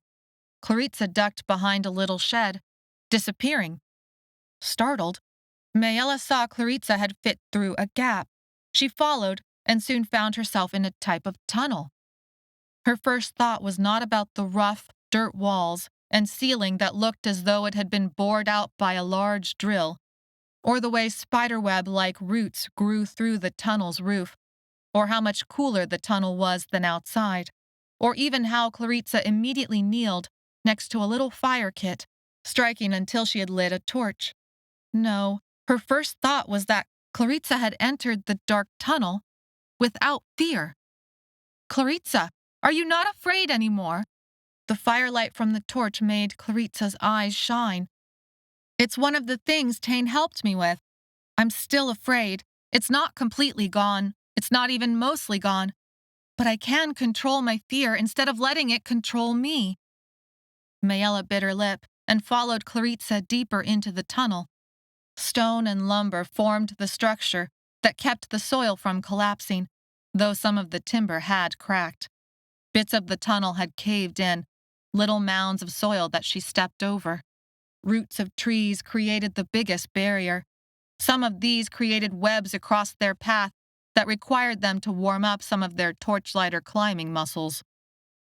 At the end of the tunnel, Claritza lifted a flat board that had soil and grass growing on top of it. Sunlight streamed down. Claritza climbed out, clods of dirt and bits of grass falling down. Maella scrambled up, relieved to be free of the dark tunnel. All sense of Thray's stone and carefully gridded merchant stalls were now replaced with a field that sloped down to trees and a creek. Water gurgled nearby. Maella smelled wilderness instead of the scent of cooked food and domesticated animals. Her hands gripped soil that felt soft and spongy, like how it felt along the creek back home after a soaking rain. Like it had felt that day, that fateful day, when she had waited for Claritza in the damp grass grown as high as her waist, and they had run together, intent on crossing the creek to meet with Cheyenne and try out her new red tricycle. But instead, Barth had stood in their way and changed everything. Claritza scrambled ahead, flattening a path through the grass to the creek. The slope of the ground made most of her disappear as she reached the water. Maella shook herself back to attention and scanned the horizon. She could see Botron Palace, but not even a hint of Foster's camp. She found Claritza kneeling alongside the water and dipping in her hands. Collecting a few stones, Claritza handed one to Maella and skipped the other across the surface of the creek water. The stone felt like silk in Maella's hand and was perfect for throwing. She could almost taste the way the rock's smooth surface would skip across the water, fast enough to bounce instead of sink. She thought there was a life lesson in that somewhere, but couldn't pin it down, not with the questions burning in her chest. Why did you bring me here? I needed to show you this place because it reminded me of home. When I was here without you and Sethlo for all those months, I came here a lot, and it made all the difference. Tain just let you go around freely like that? Claritza glanced at Maella and then picked up a few more stones. Maella still hadn't skipped hers. She wanted to hold the potential of the stone in her hand for just a little longer. He's not like Sethlo says.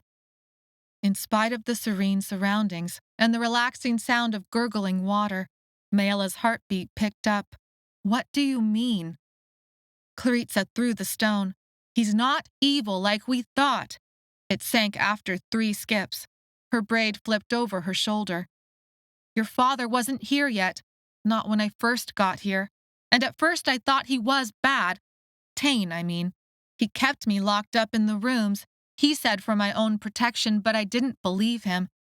But then one day your father showed up sick, and Tain took care of him. He wouldn't let anyone else do it. When he finally took a break, he showed me this tunnel and the creek. He said he wanted me to know a way out in case something happened, like if there was an attack or something. He figured that General Foster would come here at some point. He said it was in one of his patterns. Maella digested Claritza's information.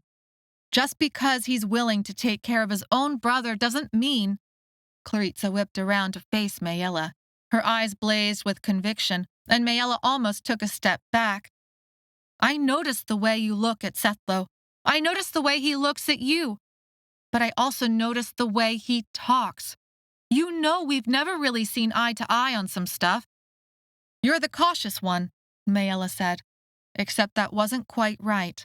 Claritza would take risks. Claritza was brave, but it was different than Sethlo. He rushed headlong into things and made snap judgments. Claritza was more careful than that, but when she committed to a decision, it was pretty much for good. Although Maella guessed she could say the same thing about Sethlo. I don't mean you're too cautious. I just mean Sethlo battled a Clylop by himself the first time we met him. You're always the one to remind me to think first before jumping, and it's helped a lot. I don't think I would be alive today without having you by my side. Claritza's lips had formed a grim line. I'm glad you said that because... I wondered. Because, Maella, you've been sounding a lot like Sethlo lately. Claritza must have seen a strange expression on Maella's face because she rushed on. I don't mean that as a bad thing. Sethlo has saved both our lives more than once. We wouldn't have made it this far without him. But that doesn't mean he's right all the time. This one-door stuff, I thought you didn't believe in the patterns. I thought you didn't believe in a prophecy that wasn't really a prophecy. What about finding your family and making things right again, or finding the truth? What about, I don't know, just getting out of this alive? When did the one door become so important to you? You've changed since the last time I saw you. Not just on the outside, but the way you talk, the way you think. I saw what you and your brother were about to do to your father. I mean, I don't blame you for saving him, I don't, but I couldn't watch you force him. Maella, after everything that's happened, stop. Claritza fell silent, a frown on her face. I just don't understand what happened to you. Maella realized that Claritza didn't know about Maella's last pattern, the one destroyed by the pattern machine's ink that she had brought back with a bit of charcoal. She didn't know about the Forsea Desert or the answers that Maella had found in the Library of Souls, or even the way Sethlo had kissed Maella on the neck in the washroom. So Maella told Claritza everything. She told her about the last pattern, the Klylop curse, the history she discovered inside the Library of Souls, the way Gilo City citizens had treated Maella and the other torchlighters. She told Claritza about her feelings for Sethlo, but more than that, she told Claritza about that moment in the Forsea Desert when she drank a half bottle of Lycathrine and discovered there weren't any doors left in all of Wraith that could help her. She described what she had done to Tomi in order to find Claritza. She explained why she was so set on finding the one door now. It's the only way to end this. Maella held onto the perfect skipping stone with all her strength. That's what I've learned from Sethlo. He hasn't brainwashed me, if that's what you think. I don't sound like him just because I have a crush on him or because he sort of kissed me once. It's because I believe him. It's because I believe that I have to be the one to find the one door. It's the only thing that makes any sense anymore. You could live your whole life opening doors to stone, Claritza said.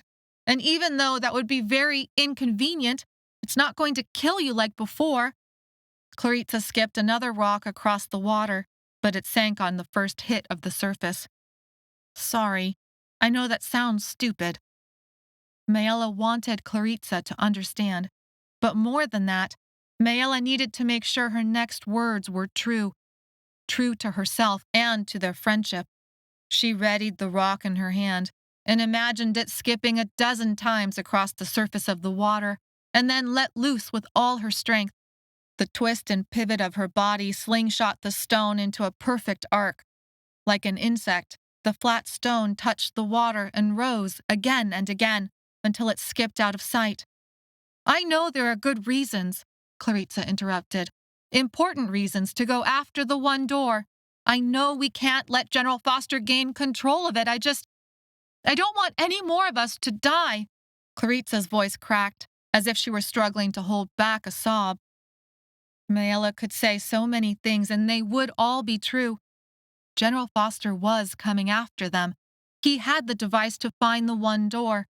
She hoped she would never have to witness more terror and violence at his hands, especially if allowed to control the comings and goings of an army across 3 worlds. Maella and her family would never be safe. I don't want to watch my back anymore. I don't want my family to keep running for their lives.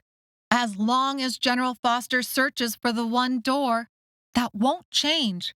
You're the one who just said Tain wasn't evil. You just argued I should tell Tain everything instead of holding things back like Sethlo and Zomara want. Are you going to tell him everything? Claritza interrupted. Maella bit her lip and shook her head. I don't know. Claritza sighed. I know we can't leave what's going to happen here to chance, Maella said. At least, I can't. My family has been running from the doors for my entire life. I'm done running. I'm done hiding. I'm done keeping secrets. If I'm meant to find the one door, then I will. And what will you do when you find it? Both Maella and Claritza spun to face the male voice.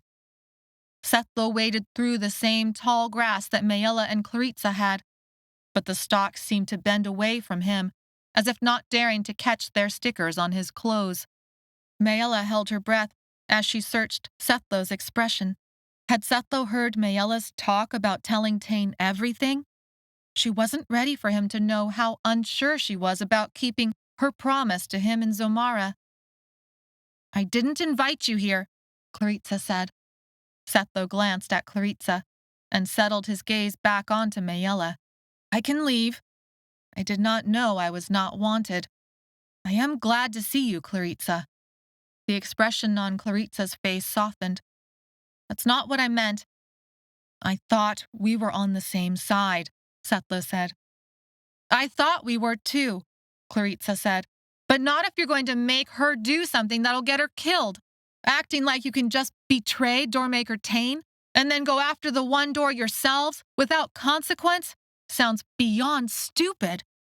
Sethlo opened his mouth, but Maella interrupted. I get to decide what to do with my life. Her voice sounded more severe than she had intended. I'm going after the one door, and not because of a boy I like. She could not look at Sethlo as she said it. And not because anyone's forcing me, but because it's the right thing to do. There are 3 worlds at stake here. I broke the doors when I broke the Klylop curse. Things are getting worse, and it's my fault. It's not your fault, Clarissa said. It's never been your fault. No, Maella shook her head. I'm not going to pretend that I don't have a role to play in all of this. I'm done with that. Maella wanted Clarissa to stay on Maella's side, to say she understood. But somehow Maella knew that even if Clarissa couldn't, it wouldn't change what Maella needed to do. It would hurt, but it would not change her course. I'm going after the one door, Maella said again. And I am going with you, Sethlo said. After a long moment, Clarissa sighed. Of course I'm coming too. Chapter 19. Tain called servants to carry in father. Maella already waited with Sethlo and Clarissa. Dozens of Hestroth in their white robes, burgundy sashes, and swords at their waists lined the large room. Zomara and Orin were in that same lineup with matching stoic expressions. Stone gleamed purplish gold from the light of the torches. There was nothing exact about how long and when the doors would turn on and off, but like Tain had noticed, there was a pattern to it, even if the pattern kept changing. Maella had done the math in her head, and Clarissa had checked it on paper. They'd brought the number to Veda Lore and a few of the scholars who had shown up from Jilo City. After everything had been checked and confirmed, they informed Doormaker Tain. There were less than 7 days until the doors were off for good. Foster lay siege outside the palace walls. The portals were more important to their survival than ever. In the middle of the room was an array of doors on wheels, similar to the ones set up as weapons to fight General Foster, but freshly built, since the others had been left behind in the escape. Only minutes remained until the doors were supposed to turn on. Doormaker Tain had decided they must first try for the one door directly. With the powers of 4 doormakers combined, it might be enough. Though Tain no longer needed his tenbel for more than the few hours the doors were on, Maella had really never seen them apart. Whether that was out of friendship or obligation, Maella didn't know. She looked to her left and right, at Clarissa and Sethlo, and thought it was likely all of the above. Father came in, carried on a wooden lounge, cushioned by pillows and sheets. Esan walked by his side. He held more Lycathrin broth up to Father's lips. There was no weaning him off the Lycathrin addiction yet, though Tain had spoken of Crocosod healers. Maella wondered if Senta and Deep had been lucky enough to find the mineral that would help cure Crocosod. Back in the Library of Souls, Senta had said to look for a stone that wasn't yellow until you did something to it, and then it would glow. Maella shook her head, whatever that meant. Out of all the stone that had filled the last few years of her life, not a single one had even looked yellow. There was Lycathrin purple, the red stone of Jilo City, the white stone of Botron Palace, and the blue stone of the One Door, of which she still had a piece tucked away in her pocket as her focus. Maella approached her father. Are you really going to help Tain try for the One Door? It was the final piece to her decision, to figure out what her father truly thought about Tain, about his brother. Can I trust Tain? Should I listen to Claritza and betray Sethlo? That's what she wanted to ask, but only thought. Father took a sip of the broth. Maella had just eaten a meal with real meat, fresh salad greens, and fresh-baked bread, slathered with butter and salt. It was the finest meal she'd had in a very long time. I will do what he asks. He sounded neither disgruntled nor resigned.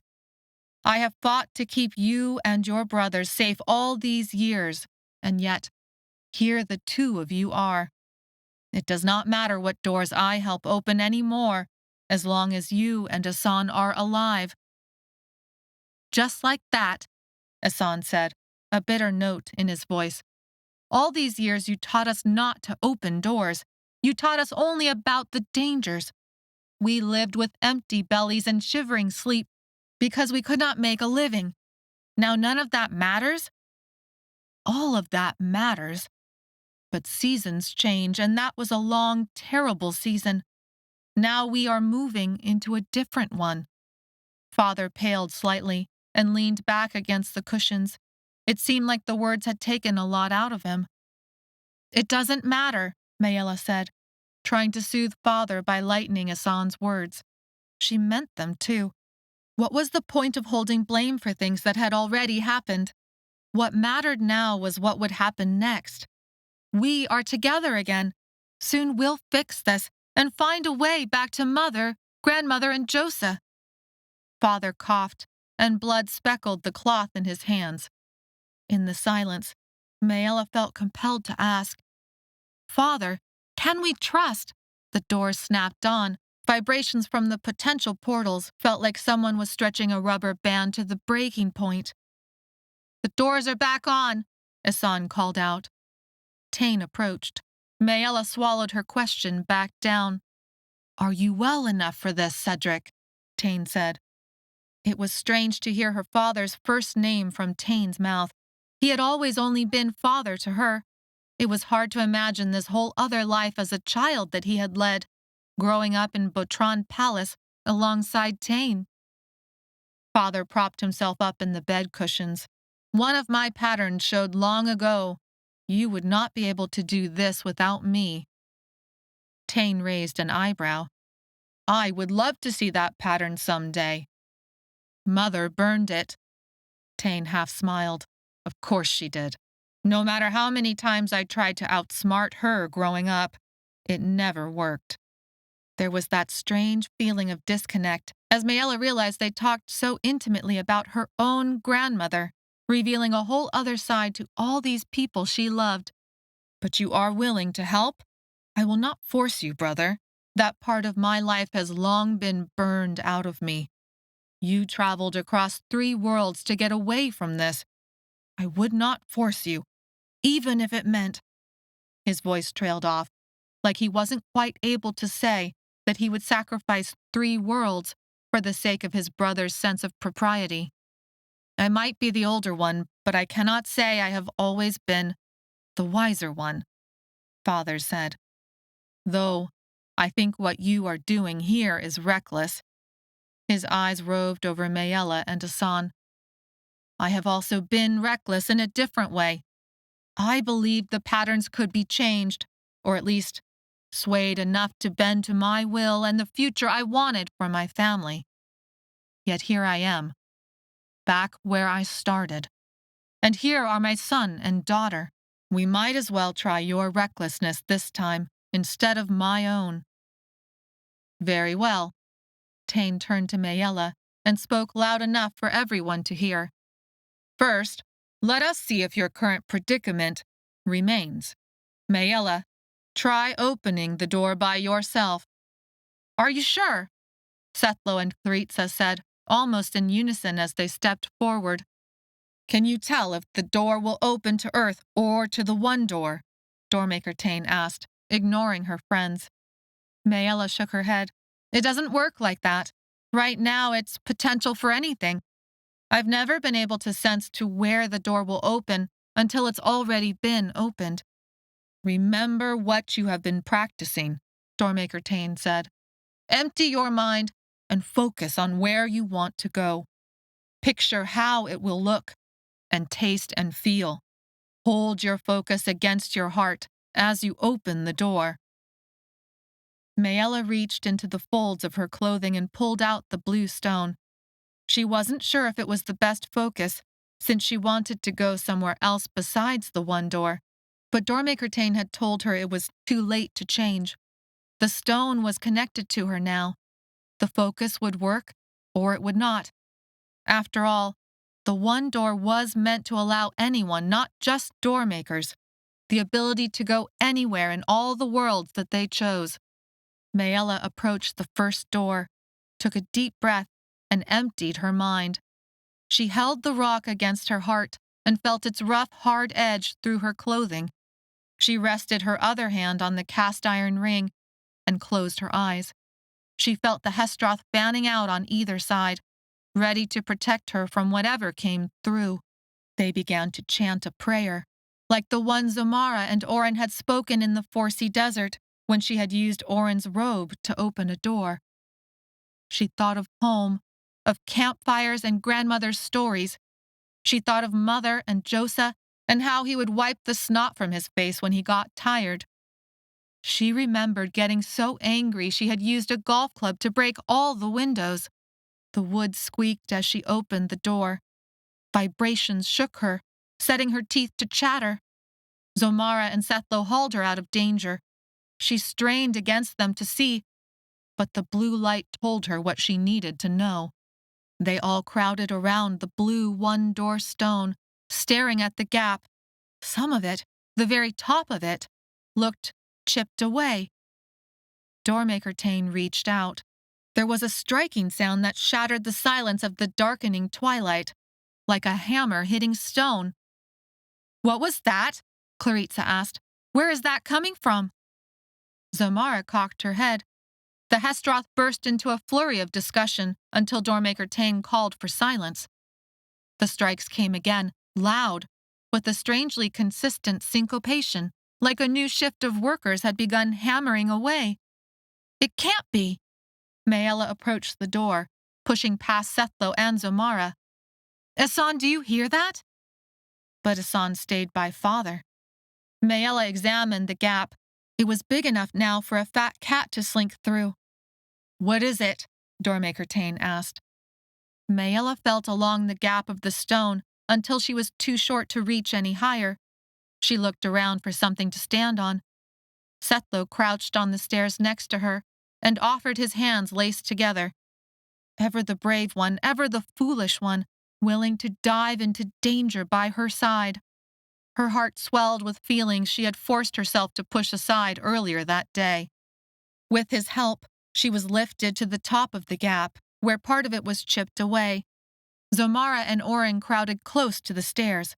"What are you doing, Maella?" Sethlo asked. "Tell me. I am with you." She tore her eyes away from the gap that had been chipped away to scan the faces of everyone around her.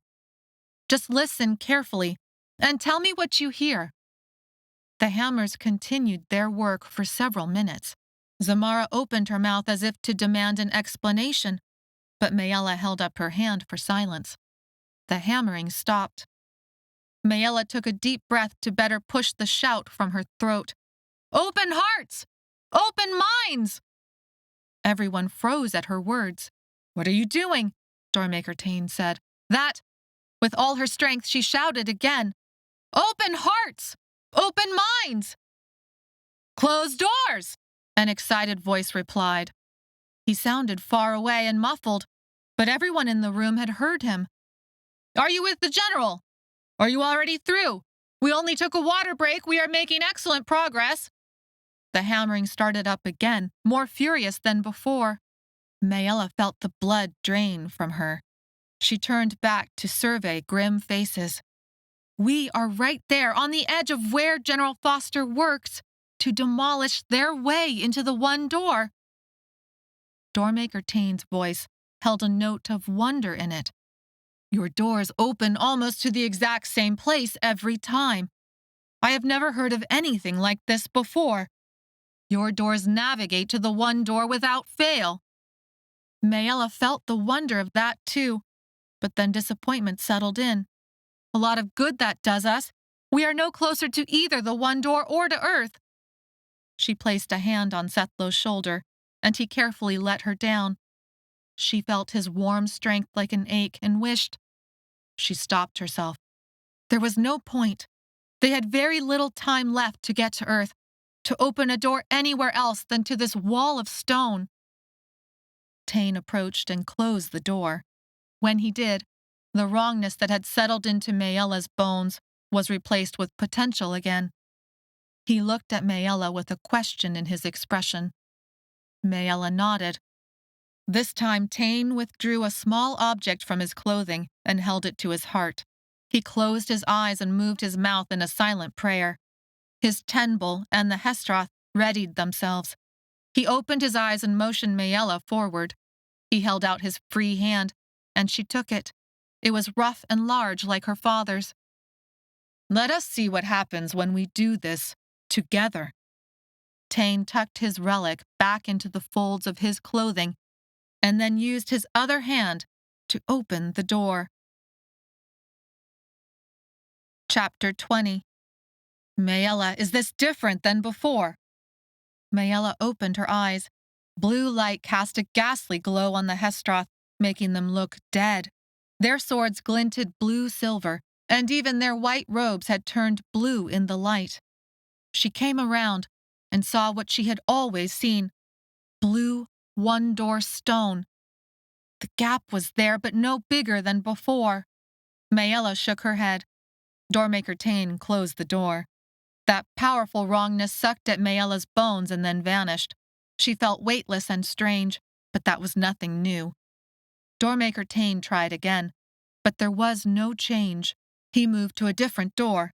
Again, the Hestroth set themselves in a protective half-circle. Again, no change. Next, two Hestroth rolled the first door closer to her father's lounging form. The door had been cleverly built on wheels, similar to what General Foster had built. It hung within a frame like all the others, and steps on either side stabilized its threshold. Its handle was a cast-iron ring that could both be pushed or pulled. Doormaker Tain stepped up, touched the ring with one hand, and held out his other. Just as we discussed, all we need is a linking. The family bond between doormakers is stronger than even the power of two unrelated doormakers to bend the door to our will. If we can get to the one door without the relic's help, this will be the way. Unless it is the way to kill us all, Father said. The tension in the air thickened. Maella felt the danger of all those potential doors wrap around and squeeze at her heart. A lot of power meant a lot of powerful things could go wrong. Not on purpose, Cedric, Tain said, raising an eyebrow. Father laughed, breaking the tension. Is that a joke? Sethlo said, disbelief in his voice. We are about to open a door to who knows where, and you are joking about our deaths? Claritza stepped forward, as if to intervene before Sethlo could say more. Flipping a braid over her shoulder, she said, I mean, if we're all going to die anyway, why stress about it? Sethlo's mouth formed a grim line. Father glanced at Sethlo and then Claritza. It's an old joke between us, from when we were about your age. It's a way to cope with everything. But you can be confident we take all of this very seriously. His eyes took on a distant look. His laughter faded. He nodded at Tain. Let us begin. The four doormakers held hands. Tain touched the door itself, next Maella, then Asan, then Father. They made a chain that curved away from the door. Any dangers that came through would meet Hestroth's swords. The Hestroth began to chant. For almost a minute their voices echoed in the stone room. Maella closed her eyes to better feel the vibrations. Now, Tain opened the door. Blue stone greeted them. Finally, after several more tries, Tain told Maella to stay out of the linking. Now it was Tain, Asan, and Father. She felt useless and embarrassed as she stood aside. The Hestroth chanted. Tain pressed his personal focus relic to his forehead, then his heart, and then tucked it away. Reaching for the door, he opened it. Maella held her breath as the wrongness gripped her. She searched for the blue light. Instead, the light was golden and a beach appeared. There was the sound of waves. A dark, tar-like substance covered the beach. Birds lay scattered, suffocated in the tar. "Did you imagine this?" Father said. Tain stared at the sight. "My beach was pristine in my mind. Clean sand, blue water, white, puffy clouds in the sky." He glanced at Maella. "Where is it?" Maella felt the disharmony. Using her mind, she picked out different strands of notes. "Somewhere on Wraith." Doormaker Tain was already closing the door. There wasn't much time, maybe minutes left until the doors turned off again for another full day. He reached for Asan's hand, who linked again with Father. "Stay back, Maella." Father did not mean the words to wound, but they did. She gritted her teeth against the feelings. They could not get through to the one door, so now they must try for Earth. If she could not help with that, so what? It mattered that they succeeded, not how. The Hestroth chanted. Maella cast her eyes away, afraid the doors would zap off at the moment Tain tried again, and they would have to wait another day. He opened the door. A horn sounded, like from a train. Maella snapped to attention as the vibrations grabbed her. "Earth! That's Earth!" Chapter 21. "Do you trust him?" Maella asked. Father did not answer at first. Maella didn't know what she expected him to say. After all, he was here, alive, because of his brother. The unopened doors were being wheeled out of the room. Scouts had been sent ahead into Earth. On this side, Hestroth were gathering supplies. They needed food and discreet weapons, and to figure out exactly where on Earth the door had opened to determine the right clothes, money, and plan. Maella knew she was running out of time and still did not know what she would do. Would she stay loyal to Sethlo, therefore deceiving Tain, so that Sethlo and Zomara could obtain the missing piece of the relic first? Or would she actually betray Sethlo for Tain? When she was with Sethlo, she knew she would keep her promise. When she was with Claritza, she knew she would need to side with Tain. "Try to understand. Things were different when we first left home," Father said. "How could I understand?" Maella said. "You never told us anything. We were never allowed to know." "It was for your protection." Father hesitated. "The way we read the patterns, it said the more you knew about any of this, the more likely we would end up here." "So what's wrong with here?" Maella demanded. "We're trying to find the one door and fix the worlds, or at least keep General Foster from using the one door to kill us all. Or is all of that lies?" "No, it's all true, as much as I can understand it." Asan joined their conversation. Maella was glad for it. He should hear it too. What did Father think of his own brother now, after all these years? "We were wrong," Father said. "Your mother, grandmother, and I. At least. I don't know if we were totally wrong, but I know I trust my brother. That was never in doubt." "Never in doubt?" Asan said. Maella felt her muscles tense. Her father was so sick, but she felt that old anger rise inside of her. Her whole life, he had made her promise things for her whole entire life without ever explaining why. And even now his explanations did not satisfy. Father looked from Maella to Asan. "Have you and Asan always agreed on things?" "Of course not," Maella said. Water glasses and plastic wrap and a ripped t-shirt and a dozen other moments where they had fought like cats and dogs were there, easy to call up from memory. "But do you believe that if it really came down to it, that Asan would betray you?" Maella thought about it for a long moment. She looked at Asan's hollow cheeks, the dark circles around his eyes, and remembered the moments of suspicion back in General Foster's tent.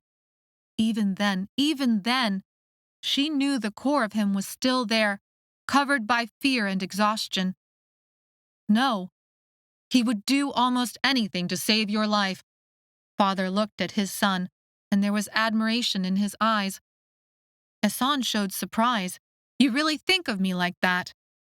Father reached out a hand and rested it on Hassan's shoulder. I always have, even through all of our own arguments.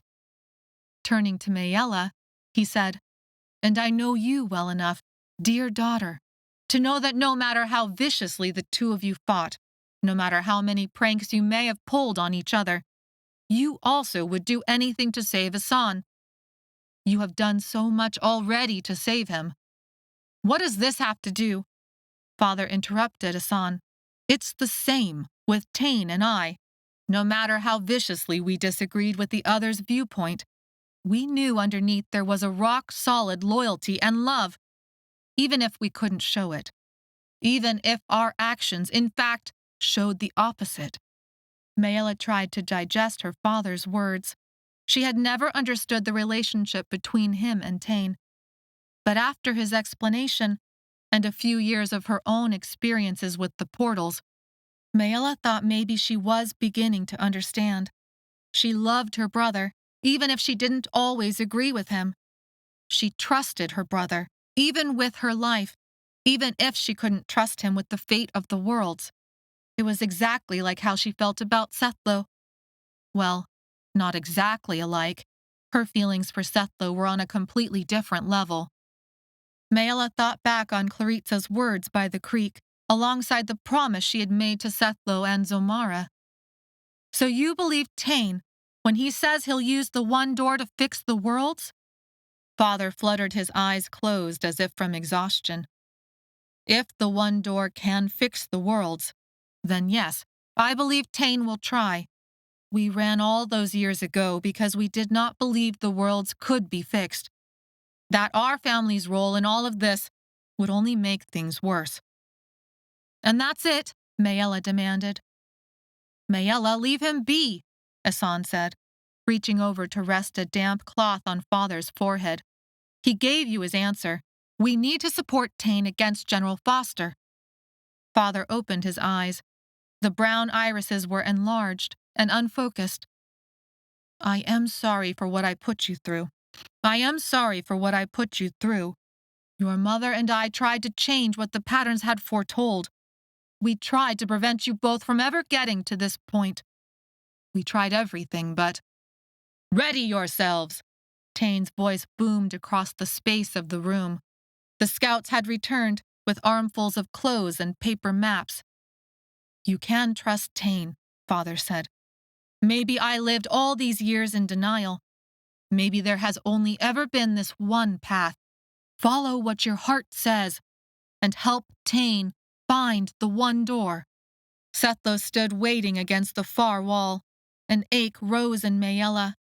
It was impossible to imagine siding with Tain over Sethlo. She could understand the conflict her father had battled for more than a decade. To trust someone with your very life, and yet still not trust them at all. Chapter 22. Maella felt the old wrongness pick at her bones as she crossed the threshold of the portal into Earth. The purplish golden light of the room on Thray gave way to sunset against crackling yellow grass. She smelled the familiar scent of electricity. The door to Earth had opened onto an abandoned field, littered with cigarette butts and broken glass. The buildings that rose on three sides were built from crumbling brick. Sewer smells floated over from the street, through a chain-link fence. Maella was home. She felt that deep in her heart. There was a sense of anticipation in every breath, even in the way the hairs on her arms stood up. Through all the worlds and all the places she had traveled, it was a strange feeling to recognize that Earth felt like home, since she knew she had been born on Thray and spent her first years at Botron Palace. Tain, Claritza, Sethlo, and the Hestroth all came through the door to stand among the broken glass. She crouched and carefully picked up a piece of green glass. The broken edge was sharp. She tested it against her finger with just a light enough touch, to feel the potential of that edge without actually drawing blood. Maella. Maella looked up. Tain frowned down at her. She tossed aside the piece of glass, and it vanished among the dead weeds. They fanned out across the field and approached a gap in the chain-link fence.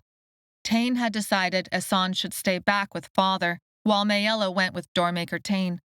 Tain had wanted to hold several doormakers back within the relative safety of Botron Palace, in case something went wrong. Father had agreed. Maella had traded her old clothes for a simple pair of leggings and a tunic shirt. Simple, but some of the nicest clothes Maella could ever remember wearing on Earth. Sethla was in a t-shirt and jeans. Claritza was in green cargo pants and a fitted shirt. Thrown over all three of them were large hooded sweatshirts to hide their purple skin. They'd also layered on foundation makeup to cover the color on their faces, but anyone who looked closely would notice something seriously odd about their skin. While Maella and Claritza would carefully coach the others about how to act on Earth, they and Sethla would interact with people as little as possible. They were more than a day's travel from her home, if they had still been on Thray. On Earth, it would be a 2-hour train ride. So they walked to the station in their new clothes, quickly breaking off into 3 groups to attract less notice.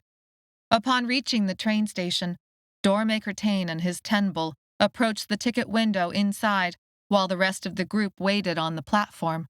Maella followed a few steps behind them in case they needed help, but was careful to keep her hood up and her sleeves down over her hands. When Maella dared a peek, she saw a frustrated-looking ticketmaster talking to Tain, who looked rather strange in his American clothes, jeans, a collared plaid shirt, and leather cowboy boots. He still held an air of authority about him, but it was lost in the mechanized chaos of the train station. "This is not correct," Tain said, louder. The ticketmaster replied something unintelligible. His window looked like bulletproof glass. The brick on either side looked old, like the brick that had surrounded the portal. But here, the brick looked better maintained. Chandelier lights lit up the interior of the train station. The echoing sound of footsteps and low voices filled the cavernous space. A little food stand that sold popcorn, pretzels, and granola bars was set back slightly from the windows. Bright, yellow-spoked wooden wheels added to its country effect. "I can't change the system," the ticketmaster said. He was gray-haired and balding, but otherwise looked relatively fit, if rather annoyed. "The computer system is locked out. I understand you have the money for the tickets, but I can't buy them for you. The computer crashed and will take another 5 minutes to reset. We can try again after that." Tain held up a fistful of dollars. Maella didn't know where he'd gotten them from, but thought he either had such currency stored in his palace, or the scouts had stolen quite a bit more than clothes. Tain looked about to continue arguing. Maella kept her face hooded and said, "Uncle, it's the computers. There's nothing to be done." She glanced at the ticketmaster and angled her face away. "When does the next train arrive?" 15 minutes. Then there's plenty of time for the computer to reset. If the computer doesn't reset, can't we buy tickets on the train itself? Yes, I was trying to explain that to your uncle here. This really isn't a problem, but he's making it into one. A note of frustration rose in the ticketmaster's voice. There's no problem then, Maella said, trying to get Tain to take the hint. Tain suddenly became patient and full of ease. This time his words were kind and even funny. After the third attempt at a joke, the ticketmaster forced a small smile onto his face. A few minutes passed like this. Finally, the ticketmaster, relief in his voice, said, "The computer has reset itself. I'll try purchasing your tickets again." This time, when Tain pushed the cash underneath the bulletproof window and into the small, scooped-out metal tray with a 1-inch gap for the money, the ticketmaster took the bills and traded them for a dozen tickets. "Enjoy your family trip." They returned to the others and walked as a group to the correct platform. She had ridden plenty of trains. They were often safer than cars, since the doors opened automatically and not much inside the trains created portals. When Mother needed to escape from their family troubles for a day, she'd scrape together enough cash and take one of them on a train ride. Maella had visited this train platform once before. Mother had taken her on a trip for just the two of them. She had wanted to walk around the little downtown and get some ice cream. They boarded the train. The 2 hours flew by like the landscape. Two of the Hestroth, including Zomara, were sick from the motion. Maella felt the pull of the door that connected Earth to Thray weaken as the distance increased. At one of their stops, Sethla's hand brushed hers, lighting her skin on fire. She had thought it an accident until he swept her hand discreetly into his and held it. Her heart lodged in her throat as warmth pooled in her belly. She never wanted to let go of his hand, but she knew it would only be a matter of time until he never wanted to touch her again. After speaking with her father about Tain, there was nothing else she could do but betray Sethlo. When they arrived at her town's train station, Sethlo let go of Maella's hand. Her heart pounded as the breeze cooled the fire that had erupted on her skin. Soon, Sethlo, Zomara, and Oren would expect Maella to lead Doormaker Tain astray. Leaving the streets as quickly as possible, Maella and Claritza brought the group into the woods. Even though they were dressed in American clothes, there were too many of them to go unnoticed in Maella's neighborhood. Her street was not the kind of place strangers visited, and their clothes were far too nice for anyone to assume they belonged. The woods lined the creek and backed up to the various lots. Some of those lots were full of rusted, broken-down machinery. Others were empty except for the crackling yellow grass that may or may not have been mowed. Houses were in varying states of decay, some of them lovingly neglected, and others fully abandoned. There was no potential in any of the doors around her until dark. The doors were off. In their place, Maella felt the low rumble of unceasing earthquakes, but the feeling blended in with the hum of electric lines and the noise of the rare car engine so that she had to really concentrate to feel them. It was strange, smelling the trees and the creek water again. This was where she had met Claritza. This was where she had learned to fish and where her family had swapped stories over campfires. This was one of the safer places to play, mostly free of potential doors and inquisitive looks. No one cared, really, that her father had abandoned them and they lived in a doorless house. Of course, people talked, but then again, every household scattered among these woods had some quirky version of poor that made the neighbors talk. This was the place where she had been allowed to blend in. "We never did see Cheyenne's red tricycle," Claritza said. Their race through the field on that spring day so long ago had been irrevocably interrupted by Barth. She wondered where Daniel had ended up and wished that she had gotten him back to Earth. He had always been the most desperate out of all of them to get home. Because of where they connected up with the woods, they would pass by the back end of Cheyenne's lot. Cheyenne's lot was closed in with fence boards that had long rotted. Many had fallen, leaving gaps like missing teeth in the fence. The grass was long and yellowed, with stickers ready to scratch legs at every step. Cheyenne's parents had always seemed to have some sort of tomato-based sauce cooking. Maella could smell that savory scent even now. It was hard to tell if anyone was home. She got a glimpse of Red and grabbed Claritza's arm. "That's the tricycle!" They skirted by the rotten fence that was little more than a container for the weeds and abandoned toys that broke too soon because they were cheaply made, and about the only thing they could actually afford. The tricycle lay on its side, as if it had crashed there. One of the back wheels, the one pointing into the air, was missing. The Red itself was still shiny in some spots. In others, it was scratched, rusting, and dull. Little pieces of plastic fringe, faded blue, pink, and yellow pastels, stuck out from either handle.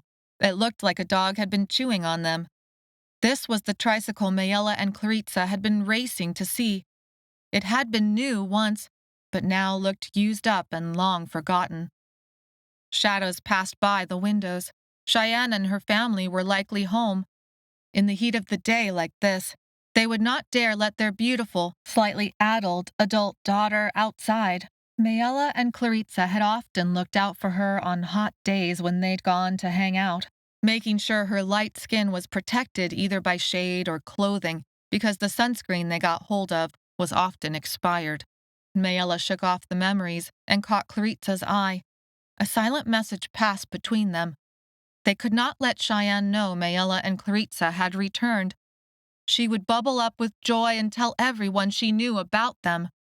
That would make disappearing with the missing piece of the relic rather more difficult. She caught up with Tain. "I need some of that cash you have." Tain paused in his step. His leather cowboy boots crunched on the grass underneath. His clothes had no dullness about them and looked freshly ironed.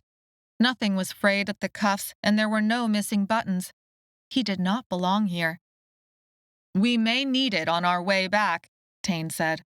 "You don't have to give me all of it," Maella said. She tried to work out how much she could ask for and actually get. "Give me half. I want half of whatever is left." She held out her hand. Tain looked about to refuse.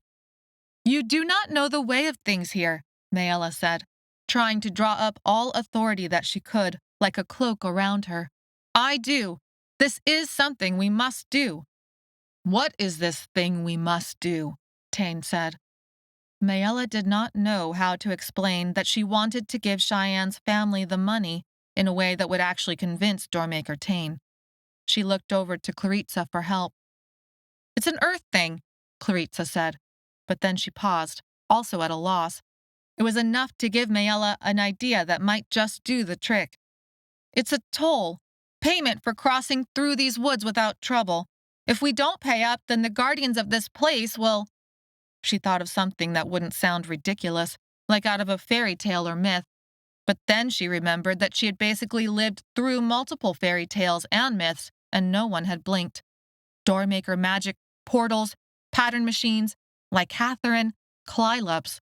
"If we do not pay, then the monsters of these woods will destroy us." She did not look at Claritza, for fear that it would give away all of their lives. Clylups were real, after all. Why might there not be other monsters? Her mind wandered to an image of Barth's father, Dustin. He was a type of monster who thought he owned these woods, and everyone and everything in them, so she wasn't completely lying, though giving money to Cheyenne's family would do nothing to stop Dustin. Silence pressed down on her. She figured Tain was planning to refuse.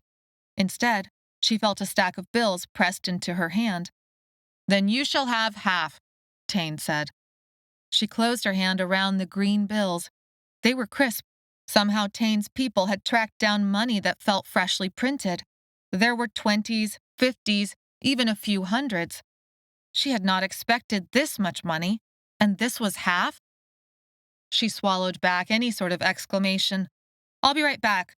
"No, you are too important," Tain said. "If there are monsters in these woods and this is payment for safety, then the one who controls those monsters is too dangerous for you to approach." Maella was ready to argue with him, but Claritza took the stack of cash from Maella's hand. "I will take it. I won't be long." "I will go with her," Setla said. Claritza shook her head. "I don't need your help. I'll be quick." Before Claritza could dash away, Maella stopped her by the arm. "Don't forget, we'll need to pay the toll 3 houses down, too. Keep enough back for that." Claritza paused, and her eyes widened. Claritza's house was 3 houses down. "I don't—" "Just to be sure," Maella said. Claritza dashed off. For several minutes, they waited anxiously in the shadows of the trees. It felt like an eternity. When Claritza popped back into sight, out of breath, she gave Maella 2 thumbs up. They walked back into the woods. The money Cheyenne's family had just gotten was not life-changing money, but it would change their next month or 2 for the better. And that was more than Maella could have ever hoped to give her friend with the red tricycle. Chapter 23. Claritza walked with careful steps that were almost solemn. She kept her gaze ahead of her in order to avoid fallen branches and the ditches that might twist her ankle. But even though her body was present, Her mind seemed a million miles away. Maella had never hesitated before to ask what was on Claritza's mind, but she now feared she would not be able to bear the answer. What would Claritza do once she saw her grandmother again? On Thray, Maella had been confident of the answer to that question, but now, here on Earth, Maella wasn't so sure. It wasn't long until they reached the creekside access to Claritza's yard. She broke off from the group and strode through the trees toward a yellow-painted house with a darkened entrance that had long ago begun to fade and chip. They had argued with Tain and the others for this moment. Tain wanted the last piece of the relic. All the world seemed to hang in the balance. But Claritza was going to visit her grandmother, and Maella was going to wait for her. At the last moment, before Claritza broke from the trees and entered the open space that would otherwise be called a backyard, except it looked more like an abandoned lot, Claritza turned back. Her eyes were wide as they lit upon Maella. "You have to come with me." Maella's stomach twisted. She'd really thought for a second there that Claritza was going to rush off and never come back. She wasn't ready to say goodbye yet. Maella broke from the line and followed her friend. "Should I come too?" Setho asked, "just in case." Maella shook her head. "It's only her grandmother. It's better if it's the two of us. She doesn't know you." Setho's expression fell, but Maella left him with the others to guard the property until they came back out. There wasn't any reason Setho couldn't come along, not really, except that, if this was really going to be goodbye, Maella couldn't bear to do it in front of anyone else. 5 minutes, Tain said. No more distractions. Maella agreed. Even 5 minutes was generous. Claritza tried the front door handle. It opened like it normally did. Claritza's grandmother said there wasn't anything worth stealing in the house, so why lock it? Plus, neighbors mostly looked after each other, unless it was someone like Barth's dad. But in his case, a locked front door would never have stopped Dustin. Stepping inside, familiar sights and smells hit Maella. It felt cool compared to the sunlight they had just left. The blinds were halfway closed, throwing shadows across the furniture. A hint of coffee hit her nose. There was a mustiness to the air, as if the windows had not been opened in a while, even though Maella knew Claritza only had a couple fans for air conditioning. Lamps with cloth shades and beveled glass bases stood on old wooden side tables on either side of the couch. Large, faded pink and blue roses decorated the sagging couch. She followed Claritza into the combined kitchen and washroom. Everything was smaller and more cramped than Maella could remember, especially after the spaciousness of Botron Palace. The kitchen was clean and tidy, everything put away just so, with no dirty dishes and all the counters freshly wiped. Cheery yellow curtains hung from the small window over the sink. The washer and dryer were hooked up right next to the stove. Maella felt a lump rise in her throat and was brought back to the moment when, in the midst of a panic attack, Claritza had dragged her up against the dryer. The rumble and bang had settled Maella's heart enough that her hiccuping sobs had turned into quiet crying and then finally into a bearable silence. "What if she's not home?" The anguish in Claritza's voice hung in the kitchen air between them. "Who's there?" The voice sounded old and strong and stern. "Grandmother!" Claritza pushed past Maella, one of her braids whipping Maella in the face. She raced back into the main room with the sagging couch. Maella followed but then stopped when she saw Claritza holding the petite frame of her grandmother, while both women sobbed. Claritza had grown enough that she stood taller than her grandmother now and held the old woman like she was the child. Maella stepped into the hallway, deciding it wasn't right to invade this particular moment. She wondered what it would be like when she reached home. Would her own grandmother reach for Maella with open arms? Or would she know what Maella must have done, and what Maella must now know, and turn her away instead? After all, Maella had lived her whole life with her parents and grandmother protecting her from the truth. She had destroyed all their hard work. Maella wandered into the back rooms, as the questions, answers, hugging, and crying created a joyous soundtrack. Tain's 5-minute time limit ticked away. Claritza should have never gone through the door with Maella. How could Maella ask Claritza to leave now? The door to Claritza's room was open. Maella stepped through, feeling like an intruder, even though she had been inside hundreds of times. She scanned the room, drinking in familiar posters, the bedspread with the faded picture of a favorite movie star, Claritza's little cosmetic table with a gilded frame that held a mirror cracked in several places. Claritza had found the framed mirror in someone's trash and spent careful attention epoxying it all together. The mirror split Maella's face into 4 parts like it had always done. She went for a closer look, noticing the dark shadows under her eyes. With the blinds closed, it was hard to tell the color of her skin. She almost looked normal. Touching her cheekbone, she wondered at the way her curly hair framed her face now. She could not find any of the childhood softness she had been used to seeing. Everything, from cheek to chin to brow ridge, was a little more severe and far more grown up. Her fingernails were jagged, with dirt lodged under the cuticles and skin peeling and cracking. She looked at them and saw all the calluses she'd formed over the years of work in both Rock Heaven, the Tower of Shadows, and even climbing the stacks in the Library of Souls. Her blisters from grabbing the relic out of the fire still chafed, but no longer hurt. Her hands were truly an awful sight, nothing like the manicured hands in all the magazines Claritza used to read. Maella searched the desk for the manicure kit Claritza used to have. Her eyes fell upon it on the floor next to the desk. It was hard to imagine that had ever been a thing they could have done together. Home manicures. The idea sounded ridiculous now. With no money for regular manicures at a real salon, Claritza had scrimped and saved for over a year, and then Maella had begged her own grandmother for the last few dollars just before Claritza's 13th birthday. They went together to buy the special UV light used to set gel nails. Claritza had researched the whole thing in magazines near the cash register of the grocery store while her grandmother shopped. There was the base coat, the color gel itself, the top coat, cotton balls, cuticle trimmer, and finally the light. The money they'd put together had been just enough, with only 2 pennies left over. Claritza had left the pennies in the little change box next to the cash register for someone else's future need. Gathering their materials, they'd set out for Claritza's, coming here, to this table and cracked mirror.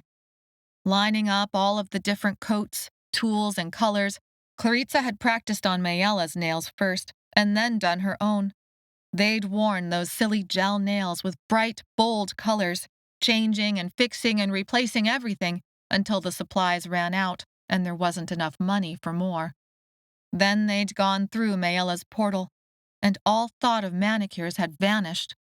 Absent-mindedly, Maella reached for the switch to turn on the light bed. It was still plugged into the outlet, and the blue light flickered on immediately. It was strange to experience electricity again, like it was no big deal. She listened for a moment. The crying had quieted, but Claritza and her grandmother were talking in rushed, quiet tones. Maella knew she would have to leave soon. Something yellow caught her eye. She looked around for the source and saw it was coming from the top of her own pocket. Frowning, Maella reached for the glow and felt the hard edge of her focus stone. Confused, Maella withdrew what should have been blue one-door stone from her pocket. But the stone wasn't blue anymore. She looked at it in shock. Where the UV light shined, the blue stone glowed yellow. Maella tried to process what she was seeing. Blood rushed across her ears. This was important. This was epic.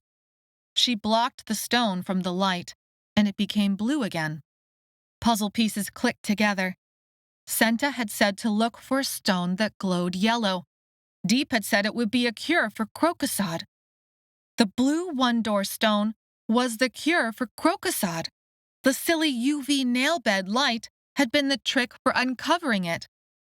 Other puzzle pieces fitted into place. While she'd had the focus stone, she had not felt the same severity of symptoms from lack of lycatherine like the others.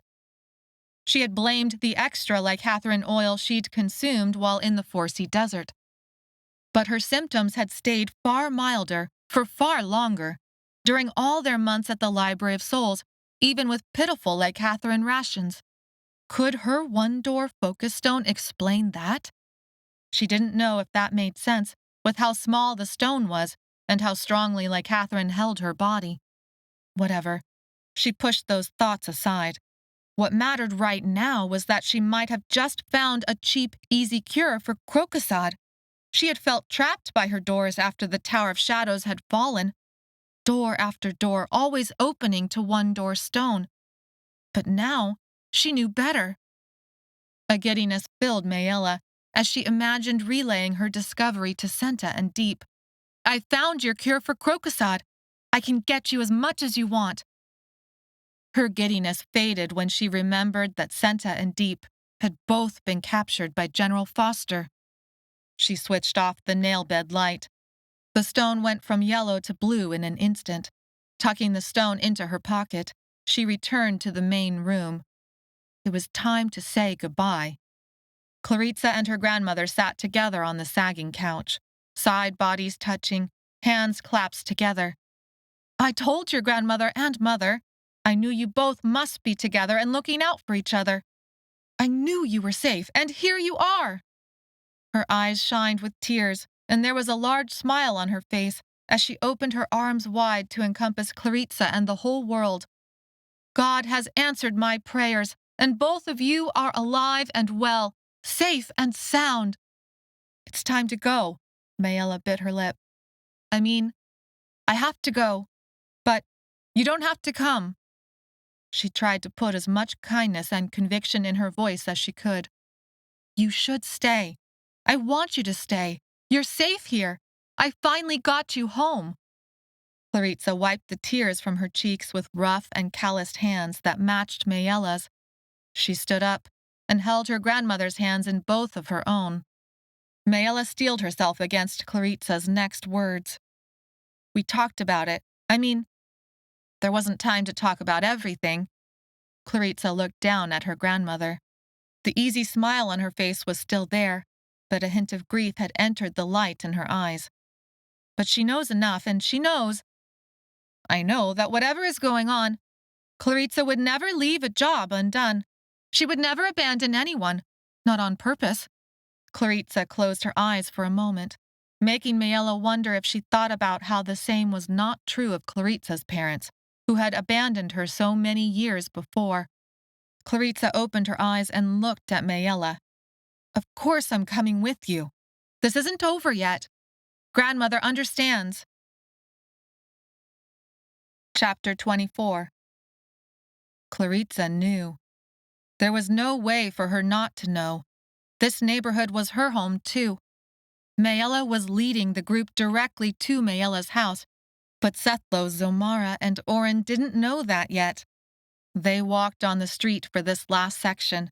It was little more than broken pavement with weeds shooting up from the cracks. No one cared enough to pull them out and clear the way. Her home's little section of street was more dirt than pavement. The house was set back and looked, even from the road, more run down and falling apart than she could remember. She closed her eyes for a moment and then opened them again. She took a deep breath and steadied herself. She had made the choice knowing the likely consequences. Maella's shoulders ached from the tension. This is my home. Maella did not look at Sethlo as she said it. She did not need to see the expression on his face to know he felt betrayed. When she finally did look, she thought she had prepared herself, but Sethlo's confusion and hurt struck her to the very core. The wound worsened when he turned away. If Tain noticed any of the tension, he did not comment on it. It was decided Maella would approach the house first, alone. Tain seemed hesitant to face his own mother again, and thought Maella stood a better chance of convincing grandmother to hand over the missing piece of the relic. Maella imagined for a panicked moment that her family had moved away and she would find the house empty with no sign of where they had headed. The bushes and trees grew wild along the front of the property, creating a barrier between the house and the rest of the world. That thicket almost completely closed off the opening that led to the front door. But Maella knew what to look for, and she found an opening, crouching and pushing through thin shoots that had grown across. Once in the yard itself, Maella took a deep breath. The air smelled like grass, soil, insects and leaves, like sunlight and picnics and campfires. The weeds crunched under her steps. The porch sagged pathetically. She had remembered this place so differently over the last several years. She knew they had been poor, but in her mind, the house, windowless, doorless, had still looked fresh and friendly. This house just looked sorry. It didn't rebuff her, but rather settled into the ground with an exhausted sigh, as if it were finally time to rest. The front door was still missing. Maella wondered if that great beast of a wooden door still rotted in the weeds. The portals were still off, so she could not feel it and be sure. That door had taken both her father and her far away from this place. A sheer curtain hung over the front door threshold. Similar cloth hung over the windows. The glass she had broken with golf clubs had not been replaced. She wondered how her family had made do in the cold winters and hot summers of the last few years, and felt sorry for her contribution to their hardships. That day seemed like an eternity ago. She stepped inside, past the threshold of the front door. The floor was freshly swept. On the kitchen stovetop, a half-eaten bowl of oats sat alongside an empty cup that had probably held some tea. The sight of those few details flooded Maella with relief. The house might be falling apart, but it had not been abandoned. The floor creaked under her steps. She waited for someone to come out of the rooms and greet her. In spite of the food remnants, no one came. Her mind tracked through the time of day and the types of tasks and routines her family would have worked on. Maybe, in spite of all the effort it had taken for Maella to get here, her family was out running errands. She explored the house to be sure. The walls were still bare of pictures, because hanging pictures meant the possibility of a door. The furniture was like she had remembered, maybe a little saggier, a little more threadbare. She entered the bedroom that Asan had shared with Josa. Dirty clothes were piled in one corner. Food dishes were discarded randomly around the room. Josa would be almost 3 years older now, close to Maella's age when she had left. She wondered what he looked like and what things had been like for him. She collected the glass dishes, the fermenting leftover food making her wrinkle her nose. It felt strange walking around this house and looking at her family's possessions like they were from a museum exhibit. Everything felt encased in glass. She looked into her bedroom and saw it was pretty much as she had left it. If anything, cleaner than she could remember. The bed was made up, and there were no piles of dirty clothes. It smelled unused. A scraping sound drew Maella's attention away from her bedroom. It sounded like it had come from the backyard. Maella returned to the kitchen, dumped the glass dishes in the sink, and left the house through the curtain that separated the kitchen from the backyard. Grandmother bent over the vegetable beds, which were pretty much the only sure source of vegetables they had had over the years. A few chickens clucked in their little coop. Maella swore she could hear the gurgle of the creek hidden behind a line of trees. Feelings bubbled up inside her. The last time she had been here, it had been spring. Dew on the grass had soaked her socks. The grass had been allowed to grow so tall she could lay down on it and disappear from the entire world. Claritza had called for her, and they had gone running for the creek to see Cheyenne's tricycle, until Barth had changed everything. Maella didn't know why it was so hard to just call out to her grandmother. But she stood there for a long moment, soaking it all in. She thought she would never come back here alive. Now that it had happened, everything was the same, and yet everything was different. As soon as she spoke, everything would be different again. She felt the invisible pressure of those waiting on the street for her to say something. She felt the pressure of her uncle reuniting with his mother. She felt the conflict of not knowing if what she was doing was right, but knowing that it was the only way forward. In spite of everything in her heart that told her to remain silent and live a little longer in the glow of forgetting, Maella called out, "Grandmother!" Grandmother paused, as if she had heard something strange, but then continued pulling weeds from the garden beds. Maybe the sudden squeak in Maella's voice had blended with the chatter of birds in the nearby trees. She tried again. "Grandmother!" She spoke the word both strong and loud. There was no mistaking her for a bird this time.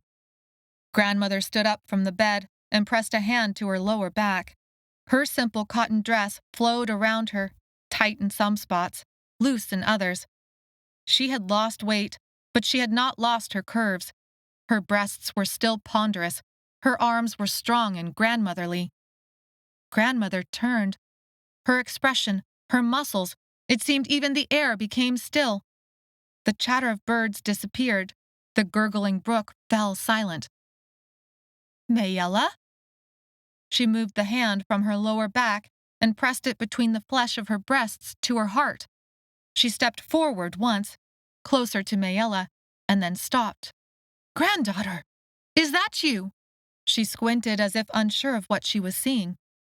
Suddenly, Maella feared that grandmother would not take her back. She had pictured this exact moment, that she would make herself known again to grandmother, mother, and Josa, and they would rush into each other's arms. Instead, grandmother looked at her strangely, as if she were some alien. Maella could not bear seeing such an expression in her grandmother's eyes, so she looked down and saw the purple that stained her hands and must show on her face now that the afternoon sweat had washed away the makeup. What if grandmother saw that Maella was addicted to Lycathrine and could not accept it? What if all of this had been for nothing, and grandmother would send Maella and the rest of them far away from this place, rejecting them, rejecting her? Grandmother had, after all, abandoned her own son. Now Maella was on the same side as him. All these thoughts tumbled across Maella's mind, so that she did not see grandmother approach until a shadow fell across her. "Oh, my dear! Oh, my dear! How I had hoped you were still alive! I had dreamed it, but I had not dared to hope it while awake." Grandmother gathered Maella into her broad arms. Maella lost herself in that comfort and love. Before she knew it, her face was wet with tears and she was sobbing. Grandmother held her tight. The birds raised their chatter, and the creek gurgled behind the trees, and the dead grass crackled beneath their feet. They stood, embracing and crying together. Chapter 25. "So you know the beast that is Lycathrine." Grandmother spoke the words into Maella's hair. She held Maella even tighter for just a moment before pushing back. Maella was tall enough that they saw face to face now. "Where are mother and Josa?" Grandmother waved her hand, as if dismissing something as unimportant as Maella seeing her little brother and mother for the first time in years. "They're on one of your mother's train rides. They'll be back soon, but I must know everything." Ultimately, there was no time to start at the beginning, with so much at stake and a deadline hanging over their heads. But Maella didn't know where to begin. You were the one who broke the doors, weren't you?" Grandmother asked finally. "The flavor of it, the change in the doors had a texture to it that reminded me of you." "You opened doors?" Maella asked. "But we were never allowed to, even you." "I've been a doormaker for longer than any of you, even with the doors broken like they've been for decades. There are ways to control them if you know how." "You sound like Tain," Maella said. Grandmother sucked in a breath. "He is the entire reason we fled to Earth, yet you speak his name so casually. We, your parents and I and your cousins, aunts and uncles, tried so hard to protect you, to hide you." "Do you really think so little of me, Mother?" It was Tain's voice. Grandmother's expression stilled and somehow silenced the chatter of birds. Maella was close enough to feel the panicked beating of grandmother's heart, even if that panic did not show on her face. So you found her after all, as the patterns had foretold. Grandmother said this in a nonchalant tone. Though I really thought I had changed this one. She faced her son, releasing Maella. Tain and the rest of the group approached. They had avoided the house and come around to the backyard. Setlo stood back with Zomara. Claritza came forward to stand next to Maella. Tain stopped several paces away. It looked like a standoff. A brief longing crossed Tain's face, as if he also sought the same warmth and welcome Maella had received without reservation. But Grandmother's expression was stone. Maella didn't know what to think. Father's reaction to his brother had given Maella hope that somehow whatever past was between them would be overcome in an instant once they saw each other again. Instead, she watched her uncle and grandmother shutter their expressions and close down whatever feelings of love mother and son had for each other. They faced each other as adversaries. Whatever had happened so long ago, the intervening years had changed nothing. But their past did not determine Maella's way forward. She had learned that hard lesson again and again. We have joined together against General Foster.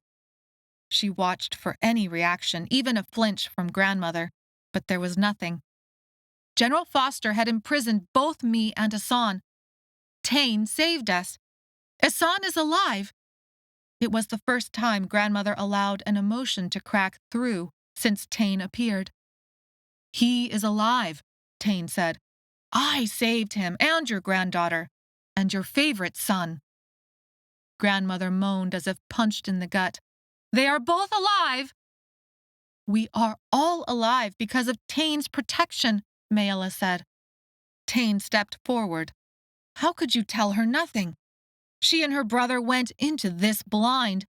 They knew nothing of Lycathrin or Crocosod. They know nothing of their histories or any sense of control over the doors. You have allowed your granddaughter to accelerate the breaking of the worlds because you could not stand to be wrong. Grandmother stood unflinching beneath the onslaught of his words. Maella shook with a conflict of emotions. She had felt such love and joy at the sight of her grandmother, but old anger and resentments began to rise in their place. The last 3 years came crashing back. She had traveled, lost and confused, making one lethal mistake after another, because she had never been taught who she was. She felt wetness on her cheeks and realized she was crying again. I am not ashamed of who I am, but you made me ashamed. You made me believe something was fundamentally wrong with me. Still, grandmother said nothing. She looked sorrowfully at Maella, but this only infuriated Maella more. Why did you do this to me and my brothers? Look at what the Lycathrin has done. It's even worse for Hassan. People have died because of the secrets you kept.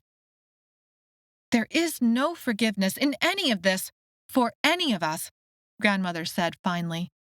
I was the one who decided to leave Thray in an attempt to protect the 3 of you from your patterns. Your parents and I knew the patterns could sometimes be changed or shifted. Sometimes all it took was time. Sometimes it took action. We tried everything we could. We saw family member after family member die, trying. But the patterns would not change. Soon we knew we had pursued the impossible. But by then it was too late. The only hope we still had was to wait it out. If we could get you past 16. But then you were gone, and I knew we had made some terrible mistakes. Maella's trembling anger remained. And that's it? That's all I get? You made some mistakes? Grandmother narrowed her eyes. We have all made terrible mistakes. Did my son not tell you about some of his own? Mother, Tain said, a warning note in his voice. Did he not tell you about Maxfield then? Grandmother's voice contained an edge of steel. She stared at Tain. Did he not tell you about the little boy he used up? Did he not tell you about the strange way he trapped him in time? That he had been the very first Clylop of them all? Long before your father broke the doors, and ensured that every doormaker since would end life as a Clylip. Tain had first experimented on a child. Grandmother paused for just a moment before continuing. A roar of sound rushed across Maella's ears. Grandmother spoke about Tommy.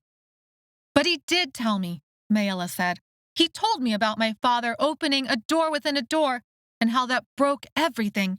It's how I broke the doors. But it also ended the Clylip curse. I fixed my father's mistake. Grandmother did not look at Maella. It was like Maella hadn't even spoken, though she could feel Sethlow's accusing eyes. I can see he did not tell you how he planned, from a very early age, based on your childhood patterns, to experiment on you as well. I saw where that would lead. We had to make sure my son could never find you or use you. I am not that person anymore, Tain said. She remembered the hints and half-sentences spoken between Tain and her father. Tain's oath to never force another doormaker against his will again, even though her own father was on his deathbed. Tain had showed regret. This was what the two of them had been referring to, what Tain had done to Tommy, Maxfield. Grandmother turned a stern gaze onto Maella. Disappointment shined in her eyes. Instead, you ran straight to him. Maella opened her mouth, but no sound came out. She thought she must look like a fish gasping for air. It was not that way. It was not anything like what Grandmother imagined.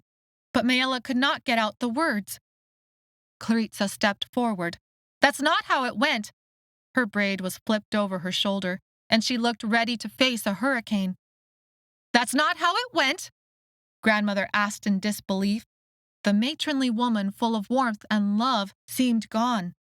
In her place was someone stern, who gathered power around her as if from the very air. Maella did not know who this woman was and where she'd come from, but she was wrong. Maella took in a deep breath to steady her focus, like Tain had taught her. We spent 3 years surviving Rock Heaven and the Tower of Shadows. We worked and hid in the Library of Souls, in spite of General Foster, in spite of Lycathrin and the Doors and the Sechnel and the Hestroth. I did not go straight to Tain, but I wish I had. He's the reason we're alive and in front of you now. Clarissa stood by her side as Maella had spoken the words that were in her heart. She loved her grandmother, but in this there had been no choice. It was Doormaker Tain or General Foster. Whatever the truth was about what had happened between mother and son all those years ago, Grandmother had decided to run, and since that moment, the entire family had been on the run. The sky began to darken as the last light fell behind the trees. Soon the doors would return. Their options were closing. We know you have the missing piece of the relic, Maella said. I told all of them about the piece of jewelry you used to carry. Just a simple little thing I thought had been pawned long ago, until I realized exactly what it was. Grandmother's face shuddered closed against Maella, but Maella did not let that stop her next words. It's time to give us the missing piece of the relic. Chapter 26. Figures detached themselves from the deepening shadows of the trees that lined the creek. It took Maella far too long to recognize who approached. The person she had mistaken at first for Barth was too old to be him, but he had the same cut to his face and shoulders, the same cruel eyes. It was Barth's father, Dustin, known in the area for all kinds of dealings, drugs, guns, and she didn't know what else. Though it had been 3 years, Dustin had barely aged. Barth had grown up in that same amount of time and looked more like his father than ever before. Well, this is an interesting little gathering, Dustin said. His people fanned out and hovered hands at waistlines that suggested hidden weapons. Maella's side had a few knives, but any Hestroth sword had been left behind in Thray. While Tain had a mix of men and women with him, Dustin only had other men who looked as rough and mean as he did, with one exception. There was a woman, and young teenager at the back of the group. Maella stepped forward, trying to get a clear look at their faces. Mother? Josa? Maella felt the shock of seeing them, like she had been splashed with cold water. Dustin really looked at Maella this time, and his face twisted. You! Maella! Mother breathed out her name like a prayer. She stepped forward, holding on to Josa's arm, but Dustin yanked her back. Where is my son? The change in the conversation's direction startled Maella, but she should have been expecting it. Barth had gone missing the same day as Maella and Claritza. That little fact had not gone unnoticed. I don't know, Maella said, because it was the truth. I don't believe you, Dustin said. Well, you don't have to believe us in order for it to be true, Claritza said. My son disappeared the same day you did, yet here you are, alive and well, in the presence of some very interesting people. Dustin glanced at Tain and his party before settling his gaze back onto Maella and Claritza. And yet somehow my son is still missing. But here you are. I don't believe in those kinds of coincidences. Why do you have my mother and brother? Maella demanded. I found them wandering around. They looked lost. I decided to make sure they made it safely back home. So let's take this conversation a little more seriously, shall we? Grandmother took a step forward. I am not ready for you. I have not had time to gather the materials you requested. Dustin was here because he had some sort of dealings with Grandmother? Maella couldn't believe it. But then Dustin stepped closer and smiled, showing his teeth in a cruel grimace. Maella lost the ability to breathe. Dustin's teeth were cracked and purple. That was clear even in the growing shadows. She did not know how deep the addiction went in him, but she knew exactly what he had come around to get. I will wait, Dustin said. Now it was Grandmother's turn to grimace. It's not that easy and you know it. I do not understand who you are or why you are talking to my mother like this, Doormaker Tain said. I think it is time for you to leave. Dustin laughed, sending shivers down Maella's spine. Dustin's people exchanged grins. Faster than Maella or anyone else could blink, Dustin grabbed Claritza's arm. Sethlo jumped forward, but someone drew a gun on him, and Maella yanked him back. Claritza protested as Dustin pushed up her sleeve to reveal the purple skin underneath. Tain's people drew knives. Dustin's people drew guns. The guns looked oiled and lethal, yet the Hestroth held themselves like they thought the guns little more than toys. What is that? Sethlo asked, too loud. He wanted Dustin to hear him. I have never seen such a small weapon before. Do they think that will stop us? Maella and Claritza looked at each other with dawning horror. Like Catherine worked on the other two worlds far better than on Earth, guns and electricity didn't work on the other two worlds, but they did on Earth. Those weapons are deadlier than any handheld weapon on Wraith or Thray, Grandmother said, making sure everyone in the field could hear her. She looked first at Tain, and then the Hestroth to drive home her words. Tell us what you want. There's no need to use those bullets and kill one of us with something smaller than a bee flying into the flesh of our heart or head. Zamara's eyes widened. Oren nodded as if he had a suspicion confirmed. All Dustin had to do was give a signal to his men, and Doormaker Tain and his people would be dead. The guns would fire, the bullets would find flesh, and everything would have been for nothing. Well, dear son of this dear woman. Dustin splayed his hands open, palms facing up as if beseeching those around him to act reasonably. What will it be? Shall my men shoot all of you down like dogs? Shall I take these two young ladies and hurt them until they tell me where I will find my son? Or shall I finish the deal that your mother and I agreed upon and come back another day? Tain looked ready to give the command for a fight, even though his people would surely lose. You will pay for mistreating my mother. Do you know who she is? I am no one, Grandmother said. A slight breeze drew creek smells across the field. I have been no one for a very long time. My son, you better remember that, or you will get us all killed today. And that would be an interesting way to fulfill your childhood patterns, would it not? Tain paled and shrunk into himself until he looked more like Josa than a grown man. The moment passed, and Tain regathered authority around himself like an invisible cloak. I acquiesce to my mother's wisdom in this. He looked to either side. Put away the knives.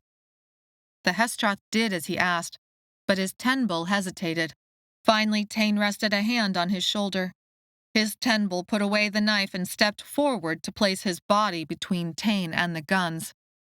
Maella felt the pulse of vibrations turn on like a light switch. Night was falling and the doors were back, for a few hours at least. The lycanthropin in her blood connected with the doors as the potential rose around her like ghosts. Maella could feel the familiar pulse of that old, decaying front door that lay hidden in the weeds nearby. Lower your weapons, Dustin said to his people, but don't put them away until this deal is done. Come, Grandmother motioned to Maella, Sethlo, and Claritza. Then she jerked her head at Mother and Josa. You must all help me get the materials. Do you think I'm a fool? Dustin said. Take those children to help, but all the adults stay as hostages, along with these two. He jerked a finger at Mother and Josa. Two of his men pointed guns at their chests. Josa's eyes flashed with anger. Maella drank in her brother's form. He had gained weight and was almost as tall as her, even though she had grown too. Grandmother jerked her head in unwilling acceptance. She glanced at her son as if to tell him, do not say a word. Do not make a move. The unspoken words were plain enough that Dustin gave a little laugh again. The birds chattered in the trees as if cackling in agreement. Excellent. I'm glad we all have an understanding here. Hurry along now. I'm losing my patience. Maella allowed herself to be gathered along with Sethlo and Claritza, like a small flock of chickens being herded toward the house. Quickly now, we cannot keep Dustin waiting. Grandmother spoke the words loud enough for everyone to hear. They stumbled through the gauze curtain into the kitchen. Grandmother crouched and began pointing at different tiles. Pry those up. Normally your mother would do this, of course, but that's not going to happen today. Claritza and Sethlo pulled up the tiles where she indicated. Underneath the tiles, instead of plywood, were little hollows. These hollowed-out spots were filled with cloth pouches closed off with leather string. Had the lycanthropin always been hidden under the tiles? She couldn't remember having ever smelled the licorice before falling through the first door to the Clylope cave, but she could not trust her memories to be sure, and the smell of licorice was overwhelming now as pouch after pouch was lifted out. You have a deal to supply Dustin with lycanthropin. It was not a question, but Grandmother answered anyway. He found out about it when Hassan first disappeared. I helped him find more. It kept us protected. I'm addicted to that, Maella said, and so are my friends. Yes, I can see that plain on your skin. Dustin does not call this Devil's Harvest for nothing. Sethlo interrupted them. Speaking to Grandmother, he said, I have no love for Doormaker Tain. He spoke urgently and was careful to avoid catching Maella's eyes. In fact, I feel the very opposite about him. I will believe everything wicked you say about him. We cannot let him get access to the one door. I believe he has his own terrible uses for Maella. Maella and Claritza paused to look at Sethlo. Maella felt disbelief at his words and saw the mirror of that feeling on Claritza. Grandmother took one of the pouches Claritza had grabbed. It was a different color than the rest. Where the other pouches had been uncolored canvas, this one was more like purple velvet. Finally, she glanced at Sethlo. Being wrong does not make him evil. What do I do with that? Are you going to fight against him or not? Sethlo demanded. You said. That was before the guns. That was before I knew my sons and grandchildren were all still alive. So you have changed your mind. Your conviction is so easy to overturn, Setlo said, disgusted. There is nothing I have not done or would not do to protect my family, Grandmother said. And do you think I am capable of any less? Setlo replied. Grandmother, I don't understand, Maella interrupted. There was no reasoning with the fury lodged in Setlo's every muscle. She could not take back what she had done. She would not take it back. They had to find the one door before General Foster. You have to give me the missing piece of the relic. Open hearts, open minds, closed doors. Grandmother's words rang out across the kitchen, shaking Maella to her core. General Foster uses those words, Maella said, a feeling of horror growing inside her chest. Are you on his side? Grandmother frowned. I am not on that bastard's side. But just because I am not on General Foster's side does not mean there is no right side here. No matter how much people want you to believe the other side is evil, that is not how it works. Your son helped murder my family, Setlo said. There is no going back from that. And how many people have you killed along the way to your revenge? Grandmother arched an eyebrow. If you believe he is irredeemable, then you are surely irredeemable as well. Setlo pressed his mouth into a furious line. Grandmother took the velvet purple pouch between her fingers. It looked flat, empty. Vibrations rolled out from its sealed rim. There is no denying the way the patterns have narrowed to this moment. We are at a fulcrum. It is Maella who must decide what set of patterns will next be fulfilled. Grandmother touched the string of the pouch as if to open it. Wait! Maella threw out a hand. The pouch has created a door. Grandmother held the pouch out of reach of Maella's hands. She continued to work at the string. I know, Maella. This is where I have hidden what you are looking for. It took her a long moment to understand. The missing piece of the relic? Grandmother nodded. She spoke a few words and closed her eyes. Drawing her eyebrows together in concentration, she opened the pouch. Maella felt the wrong notes of the open door hit her like a sledgehammer. Grandmother drew the mouth of the pouch open wide and set it on the kitchen tile like it was too heavy to hold. The pouch had opened to a little hollow of dirt against what looked like a small granite boulder. A piece of cloth was wrapped around a tiny object. This cloth was striped yellow and white, dirtied almost to brown by the soil around it. Grandmother reached into the pouch and drew out the cloth bundle, plucking it from its hollow. She closed the pouch, pulling the strings taut, and the vibrations vanished. The door was potential again, nothing more. Grandmother examined Maella. How painful was that? No more than usual, Maella said, gritting her teeth. And to where did I open the door? Grandmother asked the question like it was a test. The pouch had only been open for a few seconds, but it had been enough. Earth. Good. You have learned quickly. It's far easier to open a door to someplace in the same world than it is to cross the worlds. Grandmother did not waste any time. She unwrapped the cloth, revealing a piece of stone worked into a shape that Maella knew immediately would fit into the relic. Claritza and Setlo stared. Use this to get yourself to the one door. What you decide to do from there is your own choice. Tain wants to control it, but I think you will see that such power cannot be controlled. The worlds are breaking. The notes fall away. There's some truth on General Foster's side. What will you do if what is broken cannot be fixed? Grandmother tucked the empty pouch into her bra with one hand and held out the missing piece of the relic with her other. What you decide to do next. It has always been your burden. That's what the patterns have always shown, no matter how hard we tried to change it. You are the only one of your siblings whose future is truly unknown. The patterns have changed for you over time, more than for any other doormaker I have ever seen. And yet, the destination has never wavered. Maella looked over the piece with the dim light of the kitchen bulbs. It was made of stone, carved into lines that curved in on itself. The shape and color of it matched the relic currently in General Foster's possession. She will give it to Tain to use, Setlo said. Maella winced at the disgust in his voice. He's right. I will.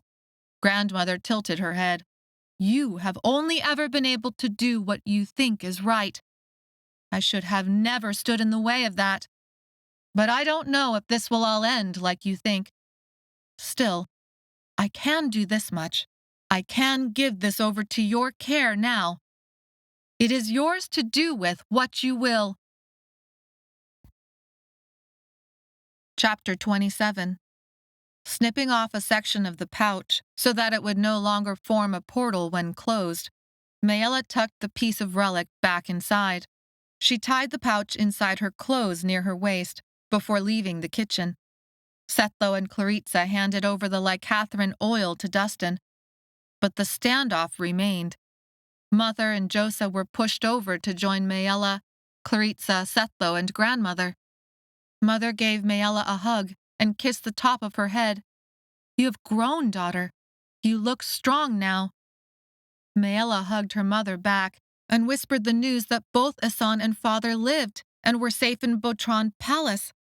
Mother's eyes lit up. Maella thought Josa would look confused, but in fact, do you know? Maella asked, incredulous. They told you? After you left, they thought I would follow.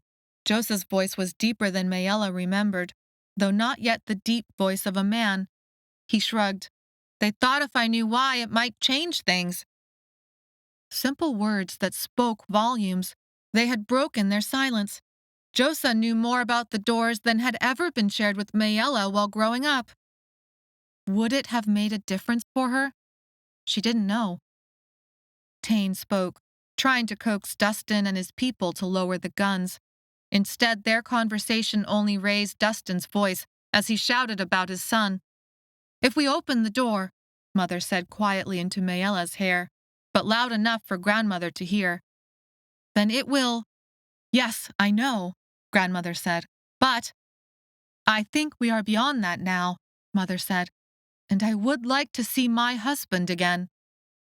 Grandmother nodded and told Maella to take a few steps backward. As Maella did so, her foot hit the hard edge of the door in the field. That monstrous, decaying door had taken her father and marked the start of her own terrible journey through 3 worlds. The door crackled with potential. Grass had grown up and died against it. The dirt mounded underneath it so that its short edge slanted to the sky.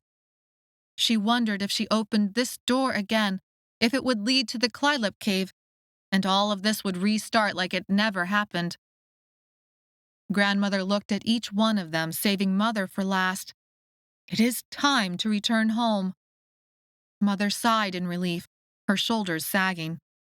Grandmother held out her hands. Maella, grab one hand. Josa, grab the other.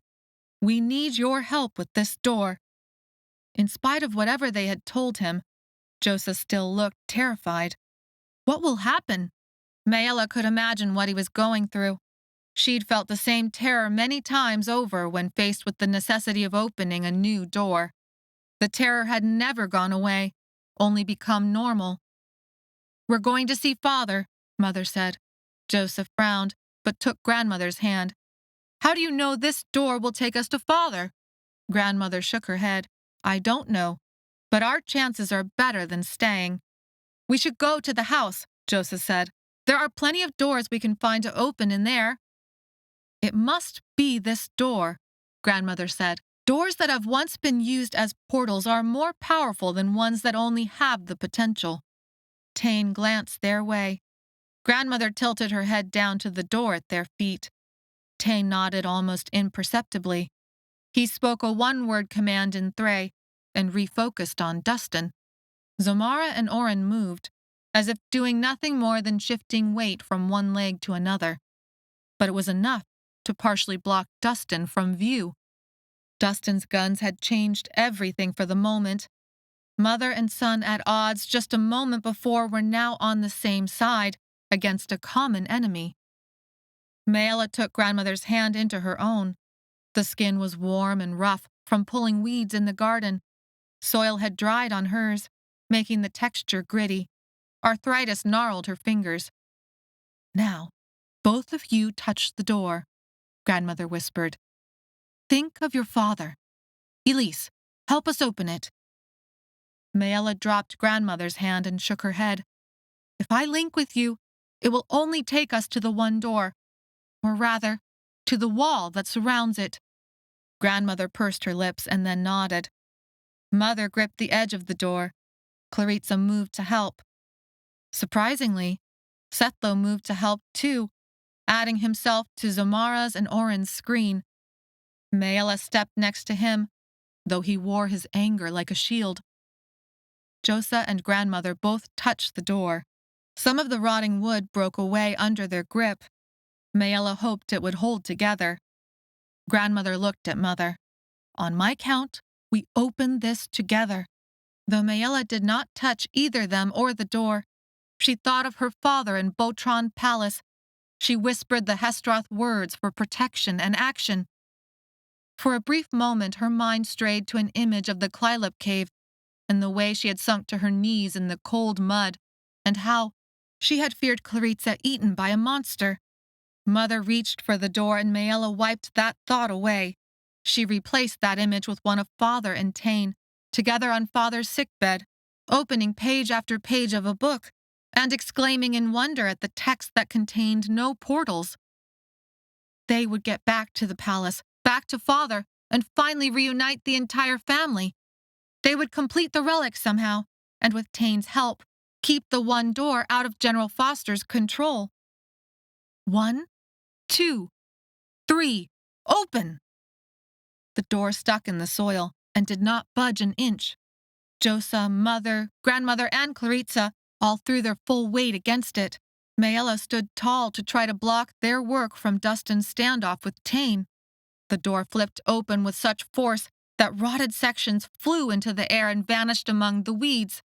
What was left of the door landed on its other side on the soil and exposed a gaping hole in the ground. Maella held her breath, waiting for the wave of wrongness to flood her so that she would know it worked. Josa stared at Maella. "What are you seeing?" Maella followed the colors the light Catherine allowed her to see, even as the wrongness of the open door gripped her bones and made her teeth chatter. Tendrils of vibration flooded out from the open door and into earth. They flowed around the field, touching everyone and everything. It was dark on the other side of the door. That darkness made her shiver and reminded her far too much of the Klylop cave. "I'm watching the power of the doors.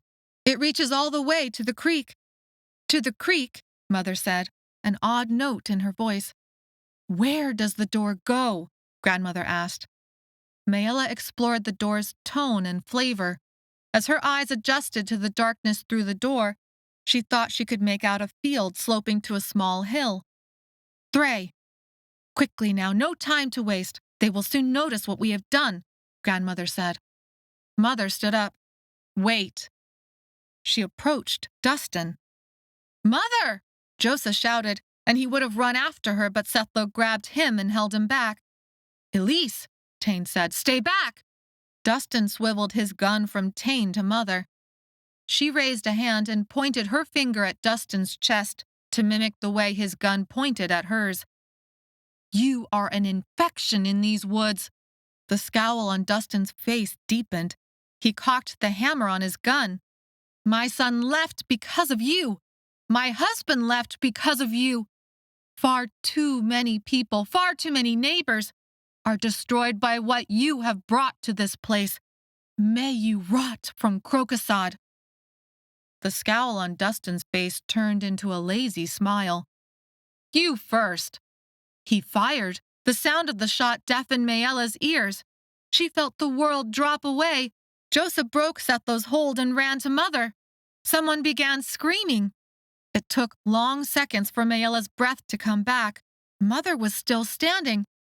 Dustin looked down at his hand. The flesh was blackened and bleeding. His mouth was open, screaming. The gun had misfired. As if coming to their senses, Dustin's men fired their guns. But this time, there were only a series of clicks. Mother helped Josa against her side and turned around. Maella feared seeing a gaping hole in her mother's chest, but there was nothing, not a mark on her. "Well, that was rather dramatic," Grandmother said. Mother hurried to them, dragging Josa back with her. Tain and his people launched themselves at Dustin's men and fought hand to hand. "I have been afraid of those guns for a very long time," Mother said, breathless. "I enjoyed that very much." "What happened?" Maella asked, bewildered. She had thought she was about to watch her mother die. Instead, Mother looked flushed with victory. "The door's power jammed the guns," Mother said. "You did not know that would absolutely happen," Grandmother said. Mother shrugged. "I was pretty sure it would work." Sethlo bounced on the balls of his feet, ready to join the fight, but Grandmother grabbed the collar of his shirt. "We need your protection. You are not quite Hestroth, but you are here to protect Maella, aren't you?" Sethlo's eyes skated to Maella and then away. He looked back to the fighting. "Yes." Claritza raised her eyebrows but said nothing. Maella shut off all her feelings because it did not matter. She had made her choice, and time was running out. "Then you must come with us." Grandmother lowered herself to the ground and peered into the open door, finally sticking her head through. "It's safe enough." They stepped through, like crossing the threshold of a normal door in a house, though this door required they step down. This step landed them upright on the grass. Maella scanned the horizon, rotating in a full circle. The stars shined bright in the sky, turning the grass silver. A mist had formed, and the air felt damp and chilly compared to earth. The door hovered inches from the ground, appearing as if out of thin air. Josa came through and stood alongside her in the grass. Grandmother, Mother, and Claritza came through next. Through the shadows of the door, Maella could still hear the fighting. Zamara swiped the legs out from under one of Dustin's men. Oren barreled into another, sending them both to the ground. Long seconds passed. Grandmother spoke. "We must." Maella held up a hand to stop her grandmother's words, even as Maella's heart began to break into a million pieces. "Maella, we have to go," Claritza said. She felt a tug on her arm but resisted. She did not move for what felt like an eternity, as her heart understood what her eyes could not see. Sethlo. She could not see Sethlo. Chapter 28. "I want to see Father." It was Josa's words, with his childlike tone that broke the spell cast by Sethlo's abandonment. She blinked, coming back to herself, even as the emptiness in her chest grew, so that she thought it could swallow the surrounding hills. "Should we try to close the door?" Mother asked Grandmother. Grandmother shook her head. "The door has rotted. It would take too long to close it, and there is no time to lose. Better to lose ourselves in these fields as we head for the palace. Tain will catch up one way or the other. I need to speak with your father before then. I would gladly see my two sons together once more before I die." Maella forced herself to turn away from the door and ignored Claritza's concerned look. She focused all her energy on what needed to come next. Get to the palace. Get there alive and safe. Without Sethlo's help. Maella let that thought rip painfully through her and then put it away. She had lied to him. What did she expect he would do in return? Abandoning her now was far less of a betrayal than what she had already done to him. Concentrating on the landscape in front of her, she saw a hint of white at ground level, far off in the distance. Pointing at the spot, Maella forced her hand to stop trembling. "There's the palace. It means General Foster's camp will be close by. We're lucky the door didn't open in the middle of it. But if it had," her heart piped up, breaking her carefully crafted concentration. Wouldn't Sethlo have come through to save them all? Maella chastised herself. She waited, holding still, to see if her heart would betray her again. For the moment, it remained silent. Maella took off across the grass, heading for the palace, not waiting for the others to follow. She feared if she did not get moving soon, she would stay at the open door to Earth, pining until she died. The others rushed to catch up. They left the door shimmering in the night sky and hiked the gently sloping hillside. A few trees dotted the landscape and gave them a good hiding place to scout the path ahead. Except they quickly discovered there was no path ahead. Tents and soldiers spread out before them like a plague. On the other side of the camp was Botron Palace, but the door had put them on the wrong side of General Foster's army. Maella closed her eyes and reached out, searching. There it was. She should have oriented herself before, but had gotten distracted. Even now, her mind shied away, thinking about, no, focus. She reached out with her unconscious and realized with a shock that there was another portal. Nearby. Its off-tune notes told her that it connected Thray back to Wraith. The door they came through had covered up this other door's notes, but now Maella could hear them ring out like bells out of tune, sour and disjointed. Underneath the tones, a strangely rhythmic clopping rose up. Maella was pushed flat to the ground. She smelled broken stalks of grass and soil cooled by night air. Horses, Claritza said, still holding her down. The others were already flat in the grass next to her. Her family and best friend formed dark shadows against the silver grass. They all looked toward the sounds of galloping horses, off to their right. Maella! Maella startled at her name. The shout came from behind. Maella! Where are you? I am sorry! Where are you? Oh my God! Claritza drew in a sharp breath. I can't believe this. But Maella's heart soared. She dared to look over her shoulder even as the galloping grew closer. A walking shadow appeared downslope from their hiding place in the grass. Sethlo! She thought maybe she could slither further down the slope and wave him silent and... Daniel! Maella turned sharply. Claritza had raised her head slightly, and starlight made her outline sharp. Maella tracked her gaze and landed on two horses. The riders approached diagonally, revealing their profiles. Are you sure? But then Maella recognized the second figure. He's with Supervisor Hull. Her voice trembled on the words. She hadn't seen either of them since the Tower of Shadows fell. Daniel had once saved her life, more than once. He'd also betrayed her more than once, ultimately making some sort of deal with Supervisor Hull over Lake Catherine. Supervisor Hull was the worst kind of slime. He believed everyone else was beneath him and treated people like stepping stools toward his own wealth and power. Inside the Tower of Shadows, he had caused a lot of pain. Sethlo shouted her name again. The horses did not yet have him in sight, but would soon, especially if he didn't stop shouting. Working quickly, with her heartbeat thumping in her chest and adrenaline roaring across her ears, she snaked her way back down the slope. Using the hill, she slipped down far enough to block the horses from sight. If she could get Sethlo's attention, he might still have time to hide. But even as she stood up and waved her hands, even as Sethlo's yell cut off as he spotted her, even as she dived back into the grass, the two horses appeared. As if mimicking their rider's shock, both horses reared. Daniel almost came unseated. Supervisor Hull shied his horse to the side and galloped for Maella. Sethlo shouted and launched himself at Daniel's horse, but Daniel kicked out, sending Sethlo to the ground. Maella held herself still, willing Supervisor Hull to somehow miss her in the grass. Maybe if she closed her eyes and pretended this was a game of hide-and-seek from childhood. I see you, Doormaker. Come out, or I shall use my horse to trample you.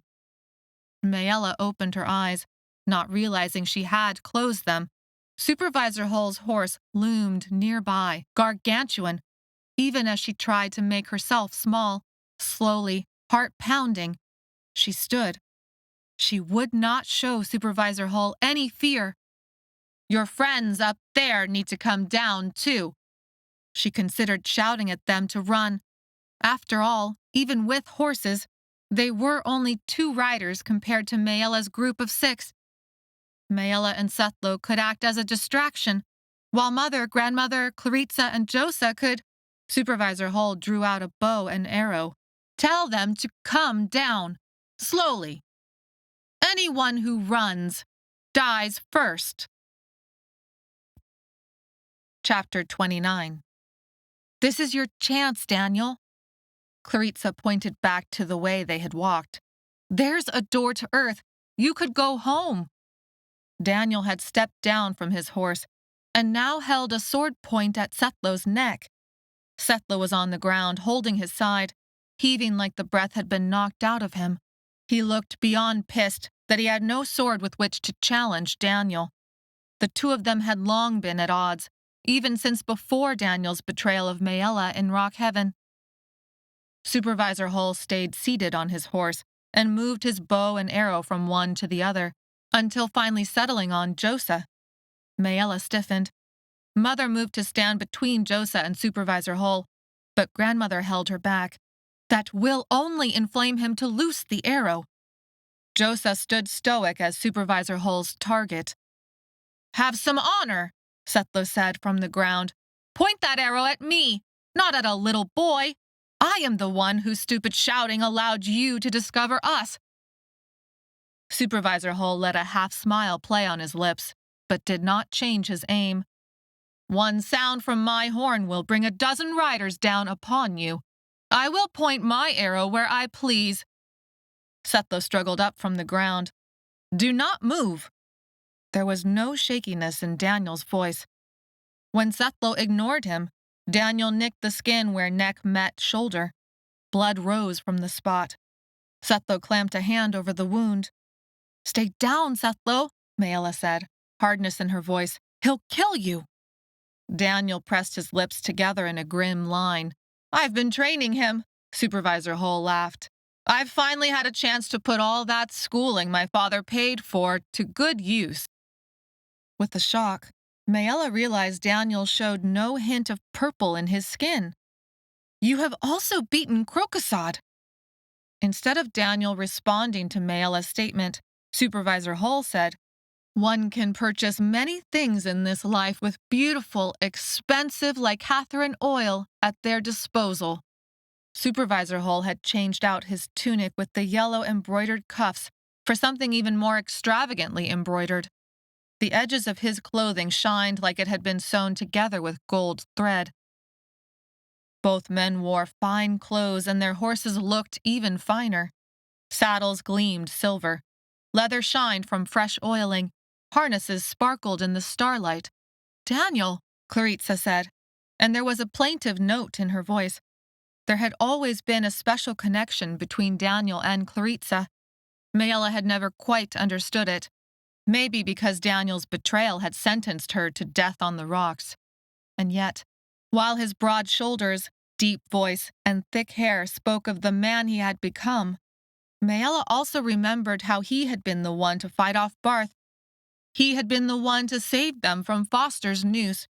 And later, he had been so sorry for the role he had played in betraying her. Daniel's sword briefly wavered before steadying. "And you are well?" Claritza nodded. Her dark hair framed her high cheekbones. "I am well. But Daniel, it's Earth. Through a door just over that rise. That's how we came to be here." "You mean to say you're not trying to infiltrate General Foster's camp?" Supervisor Hull said in disbelief. "Well, that's a great joke. The doors never stop giving, do they?" He reached for the horn at his belt. "General Foster will be very pleased. I think we've just snagged 3 doormakers, if family resemblance means anything. That will make him very happy. If you sound the alarm, you may never get another chance to go back home." Clarissa said quietly. Please. Supervisor Hull raised the horn to his lips. Daniel held up his hand. Really? Supervisor Hull smiled strangely and laughed. After all the wealth I have laid at your feet, and all the wealth that still comes ahead of us, you do not want me to blow this horn because the pretty girl asked nicely? I love it. Daniel frowned. No, that's not why I stayed your hand.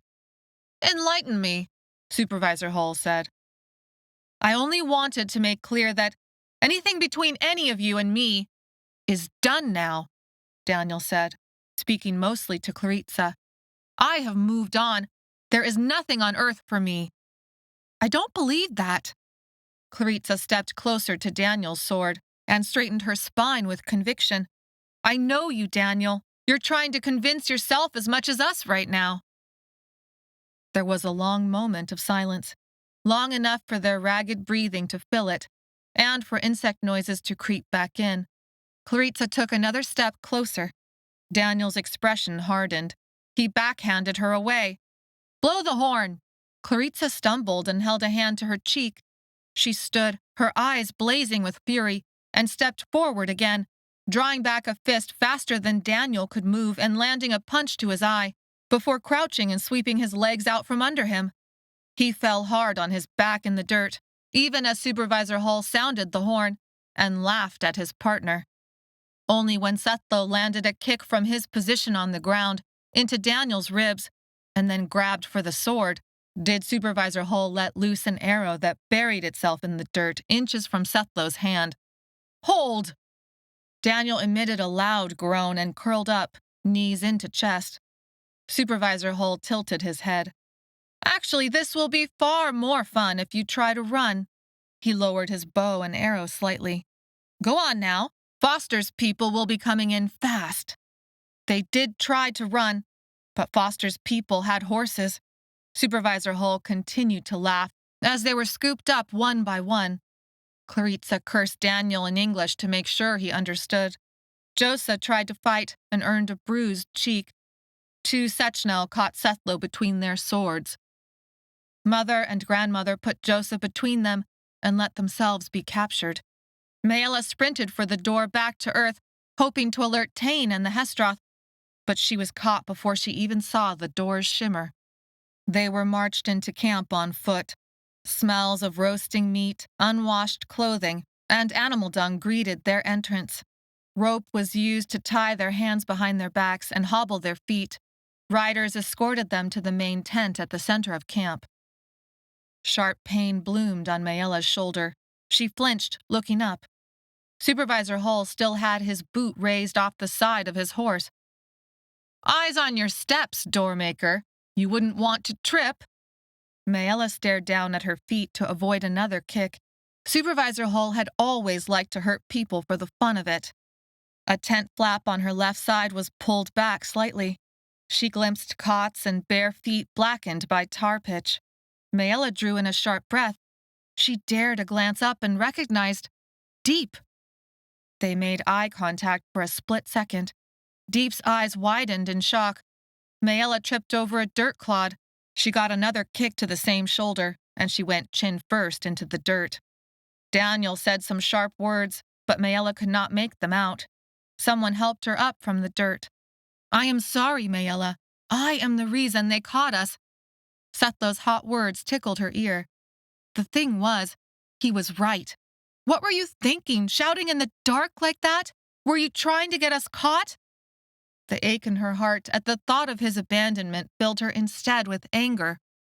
If he had come through with them, they would all still be making their way to the safety of Botron Palace. I was angry with you, Sethlo said haltingly. But I was scared I had lost you. I did not intend to come back through. But then suddenly I was back in Thray and I did not realize I had even stepped through. But you... So you decided to shout my name across all of Thray? Maella's anger burned. A small part of her knew this anger only covered up a deep hurt. She felt for the pouch at her waist that contained the missing piece of the relic. The hard edge of it comforted her. She had not lost it. And then she realized She had brought the missing piece of the relic straight to General Foster. He would find it on her and be able to complete his plan. Sethlo looked miserable. Maella, I am sorry. Maella thought through her options. She looked around wildly for a way to get rid of the pouch. Surely she would be searched. Help me, Maella hissed. General Foster cannot be allowed to complete the relic. Sethlo's eyes widened as her words sunk in. Maella, you have to trust me. What? Sethlo, help me! Guards propelled her forward. The pouch felt like a black hole hung from her waist. There was no opportunity she could see to ditch it. She looked back, hoping for another glimpse of Deep, but the tent flap had closed. Deep would feel compelled to help. The Tower of Shadows had fallen. Just like Deep had wanted, she would not leave Maella like this. Even though Maella had left the torchlighters. A voice inside told her Deep was far too pragmatic to save someone who was all but unsavable. Surely being General Foster's special prisoners counted as that. Deep was the one, after all, along with Dev and the other torchlighters, who had held Maella back from going after June Lee and Farron in the circle as they were being executed. Deep did not save the unsavable. Canvas brushed coolness across Maella's face as she was pushed into the tent. Her chin burned from the impact of her fall. Her shoulder throbbed from Supervisor Hull's kick. Her heart hurt because of everything else. The tent was lit up with warm torchlight. Textiles and tapestries softened the floor. In the middle of the tent, pillows formed a small circle around a table. At this table sat Arentia, Lorella, and Dedian. In a cage on the floor next to them was Tomi. Lorella and Dedian looked up at almost the same moment. Maella had not seen the two of them since the day the Tower of Shadows had fallen. Lorella had been a sort of leader of the Rock Heaven prisoners. Her work for General Foster, and against all Doormakers, had seemed to pick up right where she left off when she and the others escaped Rock Heaven through Maella's door to Wraith. Dedian blinked, a subtle sign of shock, when his gaze landed on Sethlo, his nephew. They had not ended on good terms. Dedian was too careful to let any other emotion reveal itself on his face. Was he glad to see his nephew still alive? Lorella called for the prisoners to be brought forward. Supervisor Hull pushed Sethlo, making him stumble to his knees before his uncle. Dedian was a Sechnal fanatic who had tried to kill them more than once after discovering Maella was a Doormaker. Before anyone else could speak, Sethlo bowed before his uncle.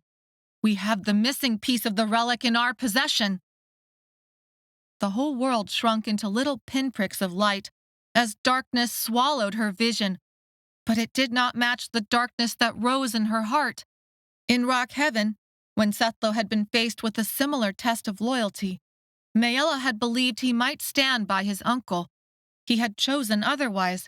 He had chosen Maella. Maella thought back and corrected herself. He had not chosen Maella. He had chosen the one door over his uncle. But what choice was he making now? Emotion flooded her cheeks. He had always been honest about his convictions with her. When it came down to a choice between her and the one door, between her and Tain, he had chosen true again. It just happened to be on the side of his uncle this time. Excellent, Dedian said. Sethlo looked up and held his uncle's gaze with a steady gaze of his own. Chain them to the poles while we finish this, Lorella said. Claritza made a face, pulling Maella's attention away from Sethlo. She shook her braids as if to say, No way is Sethlo for real. No way? Maella pressed her lips together in a grim line. Way. Claritza paled, and Maella knew she had received the message just fine. Sethlo had just offered the missing piece of the relic to the uncle who had tried to kill Maella more than once. Arentia dismissed Daniel and Supervisor Hull after awarding them an allotment from the treasury for their good work this night. Daniel limped away, holding his ribs, following Supervisor Hull out of the tent without another word. Off, Maella was sure, to search for some additional enterprise to increase their wealth. Maxfield? Grandmother crouched next to the cage, her body stiff and awkward, as she tried to get herself low enough to look at the boy face to face. Do you remember me? I know I look different, but you used to play along the water. You used to. I remember. Tommy Maxfield's voice was like that of a young boy, but he should have been as old as Maella's father or uncle. They are using me to find the one door. I did try to stop them at first. I kept to my promise for as long as I could. He pointed at Maella, but she forced me to break my promise. So then I decided I no longer cared about any of this. She knew he spoke of when Maella had forced him to help her open a door to get Claritza back. Grandmother turned haunted eyes onto Maella. He's why we left. He's why we fled from Tain. He's why. Gag her if you must, Lorella said. I have long been tired of her rambling. It has rung in my ears for too many years. You would be spiteful after all this, Grandmother said, turning on Lorella. My husband is long dead, and yet you still wish you had my place. Grandmother and Lorella were approximately the same age. They knew each other. The enmity that flashed between them was too clear and strong for anything else. A dangerous note entered Lorella's voice. I said gag her. Sechnell came forward and dragged Grandmother away from the cage. Maxfield. They tied cloth around her mouth. Tommy sat calmly, cross-legged inside the cage. I do not go by that name any more. Who has the missing piece of the relic? Arentia demanded. No one answered, not even Sethlo. Maella didn't understand his sudden hesitation. We can search you all, Dedian said, shrugging. We are only trying to make it easier on you. Even without the relic, the one door will soon be under our control, Lorella said. Foster is on Wraith even now, finishing the demolishment of every obstacle in our way. Yes, but it would be a grand surprise if we met him at the one door. A smile played across Arentia's lips. He would appreciate success on all ventures. I would like to show something for laying siege to the palace. Silence. Finally Sethlo spoke. Maella, give it to them. Her heart hardened against him and she did not move, instead forcing Lorella and Arentia to search her clothes and strip her of the pouch. She smelled the oil that made Arentia's coils shine and the hint of licorice on Lorella's breath. She had thought Sethlo's shouts on the hillside an accident. Did he know the horses were coming? Did he get Maella and her family caught on purpose to give over the missing piece of the relic to General Foster? Had she lost him for good after betraying his trust on Earth? Or was this part of some larger, desperate plan? But surely Sethlo knew. Maella felt a jolt of electricity as the missing piece slotted into place, completing the relic. She looked first to Grandmother, Josa, and then Tommy. Only Tommy had reacted with a slight widening of the eyes when the relic had been completed. After all, they were the only two doormakers present who were addicted to Lycathrine. Call for the door, Arentia commanded. The Sechnell jumped to obey. In a blur of activity, a door that looked very much like the one abandoned during Tain's retreat to the palace was brought inside. Tain and the Hestroth might be trapped on Earth for all Maella knew. Her attention swiveled back to Sethlo at that thought. Had Sethlo trapped Tain and the others on Earth? Of course, the original door they had used to get to Earth would still be open, but that would delay Tain for hours. There was no one left to save them but themselves, and even that was a joke. Their arms were bound. Grandmother was gagged. The strongest of them could not be trusted. Sechnell filled the tent. One of them was caged. Not that she could even say where Tommy's loyalty actually rested now. Grandmother's words echoed in Maella's mind. What do you do if what is broken can't be fixed? Mother protested when they stripped Josa from her embrace. They forced Josa to his knees in front of the door and yanked Tommy out of the cage. Next came Maella, and then Grandmother. The Sechnell forced their hands to link together, and then bound them all with rope. Lorella mashed grandmother's hand onto the relic supposed to harness Doormaker energy and direct it unerringly to the one door. Josa was the one they forced to the door itself, a sword angled at his throat. It made Maella think of the legends. A Botron boy. Mother moved to intervene on Josa's behalf. A kick in the gut knocked a grunt out of her, and she crumpled to the ground. Claritza helped her up, patting her on the back even as she snarled for the Sechnel to keep their distance. Here Josa was, fulfilling a pattern that had long been foretold. Maella's stomach fluttered, and her palms began to sweat. She had a bad feeling that, even though it seemed everything about the doors across the three worlds had been breaking, the relic was going to work exactly like it was supposed to work. Sethlo stood back. Dedian's hand was on his shoulder. Maella hoped that hand was like a vice keeping Sethlo prisoner, preventing him from helping, but she feared the worst. What if that hand represented an uncle standing next to a nephew redeemed? Josa was forced to open the door. Vibrations hammered into Maella's bones. Sethlo's face was carefully blank, except for a vein that pulsed in his forehead and was suddenly cast in a blue light.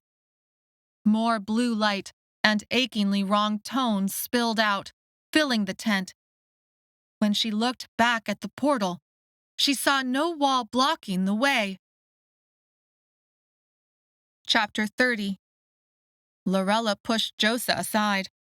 The ropes that bound them together forced Tommy to fall over next, which took Maella and grandmother down too. Grandmother groaned when she landed. Maella crawled over to check on her. Erentia, Dedian, Lorella, and the Sechnel crowded the open door. Lorella began spitting out orders. Dedian shouted for supplies. Erentia directed Sechnel to secure the doormakers against the tent poles again. More Sechnel poured into the tent, this time carrying knapsacks bursting with supplies and attaching weapons to every available belt and loop. They suited themselves up in a way that reminded Maella of dressing herself in torchlighter leathers. Blue light washed out all their faces. When the Sechnel had finished, 10 of them had suited up for what looked like an arduous expedition into deep wilderness. Erentia ordered Tommy thrown back into his cage. Dedian picked up a knapsack one of the Sechnel had packed, took a swig of water, and left through the door into the blue light without a backward glance at Sethlo. Instead, he ordered Sethlo tied to a pole with the rest of them. Erentia took up another sack and left with more of the Sechnel as her guards. Lorella held back with the remaining 3 Sechnel. They were geared up like the others. Still other Sechnel guarded Maella and her family. "Take us with you," Sethlo said. "You will need at least one doormaker to make the one door work, and I have already been helpful. I can tell you when they are lying or not." "I know." "Interesting." Lorella angled her head at Sethlo.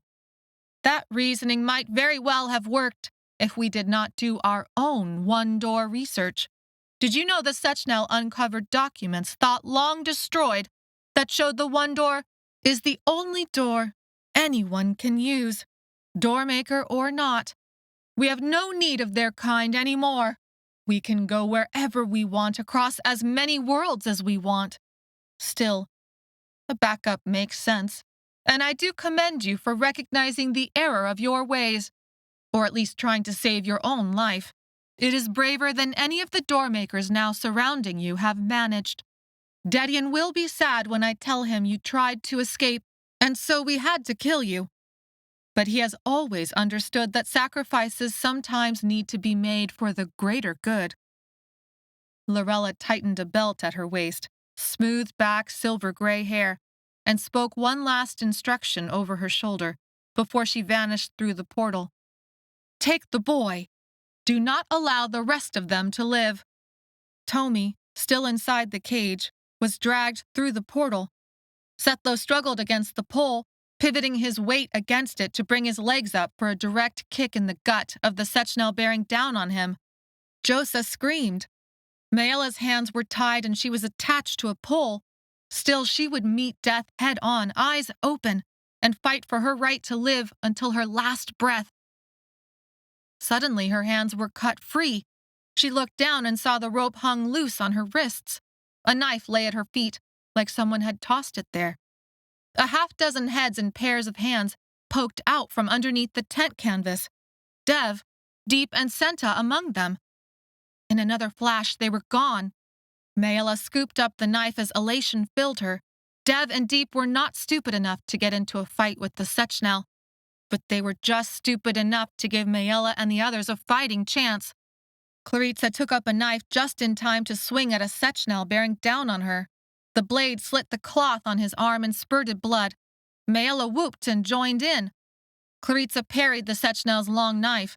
Maella pivoted and cut him across his Achilles tendon, like she'd seen Oren teach Claritza. The Sechnel toppled to the ground. Suddenly, fingers tightened around her throat. She clawed at them as she lost the ability to breathe. Pivoting again, she used the Sechnel's weight against him, just like Zomara had showed them. The Sechnel released her neck, and she flipped him to the ground. She gasped as Sethlo drove his knife into the chest of the Sechnel she had just been fighting. Only 3 Sechnel left. Maella, Claritza, and Sethlo readied themselves. The Sechnel went for grandmother, Josa, and mother instead. Maella cried out, trying to launch herself in their way, but knew she would fall short. 2 more figures rushed into the tent, blocking the Sechnel from her family. At first, Maella thought Dev and Deep had joined the fight after all. But one figure was far too gaunt, and the other not nearly tall enough. Both were male and looked too much alike, like family. Asan and father! Maella launched herself into the fight. With Asan's and father's help, the Sechnel inside the tent were outnumbered. 2 were quickly slain. The third went down, flailing, a knife in his neck. His sword arced as he fell, a grand sweep that lifted overhead and came down, slicing deep into father's side. Everything turned upside down. Father cried out and fell to his knees as blood spurted from the wound. Mother crawled over. She pressed her hands into his wound, trying to stop the bleeding. Cedric! Oh, Cedric! Blood continued to stain the rug beneath him. Grandmother pushed herself up, holding her side, and solemnly approached her son. She kneeled next to him, blood staining her knees. Maella rushed over and stood next to Josa and Asan, even as the light in their father's eyes began to dim. He coughed and grabbed for Mother's hand, like she was an anchor to this life. "Father!" Josa cried out. "My children," Father coughed and blood colored his lips. "I love you all so much." He only had eyes for Mother while he said it, and he never let go of her hand until Father's hand relaxed. He became still, too still. Numb, not able to understand what was happening, Maella crouched next to grandmother. "Father!" Asan came next to her. Tears streamed unchecked down his cheeks. Maella wondered at his tears. She could feel nothing at all. "He knew when you opened the door back to Thray," Asan said. "He knew where it was. I tried to convince him not to come, but he had us disguise ourselves. He knew exactly where to go. He knew exactly how to disguise us. He knew exactly how not to be seen. I did not believe it was possible until we got inside here. But he did not tell me this part." Huge sobs ripped from his chest. "Stop that," grandmother said sharply.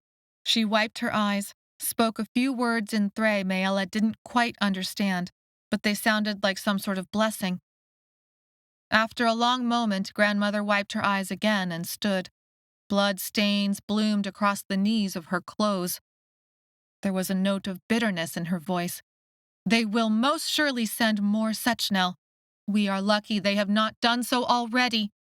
The cries of death are only what they would have expected to hear from Lorella's last command. Cries of grief have no place here, if the rest of us are to survive." He knew what to do.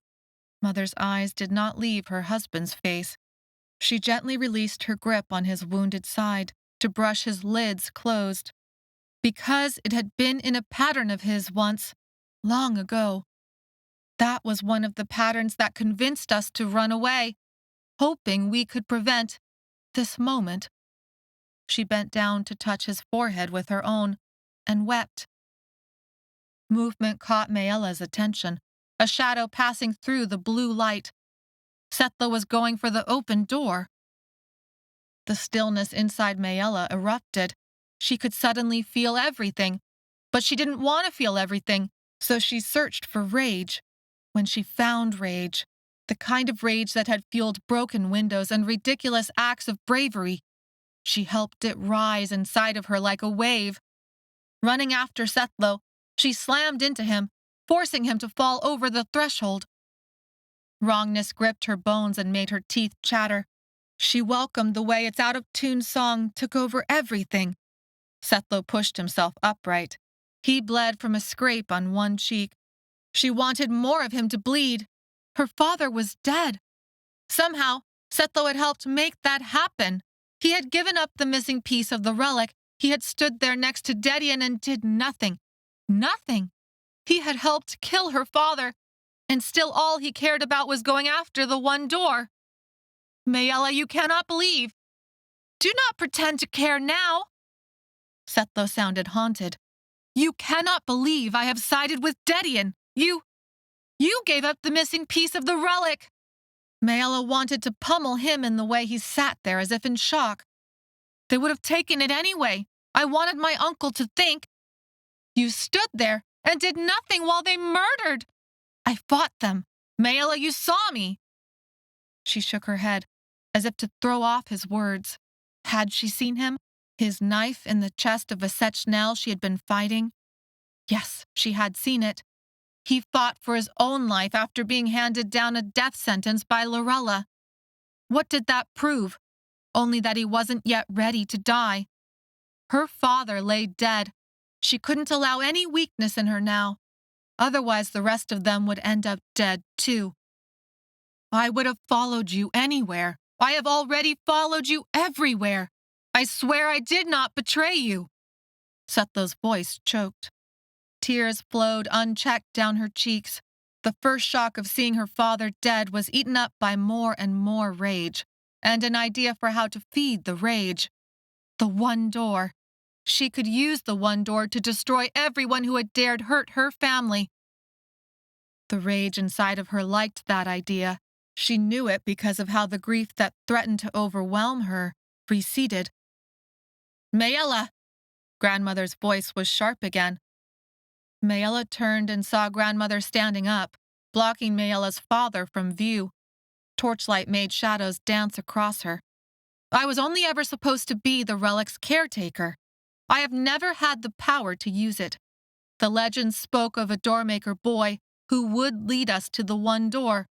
Grandmother looked at Josa and Asan. This has always been the moment the patterns foretold. Here we are, in spite of everything that has been broken and is still breaking. But you, Maella, you are the ones the legends speak of. From the patterns we tried to destroy. You are the only one who can end this. Your father is dead because of... You must honor his sacrifice today and end this once and for all. Chapter 31. Your father is dead because of you. Honor his sacrifice. Only you. Grandmother's words played like a broken record inside Maella's mind.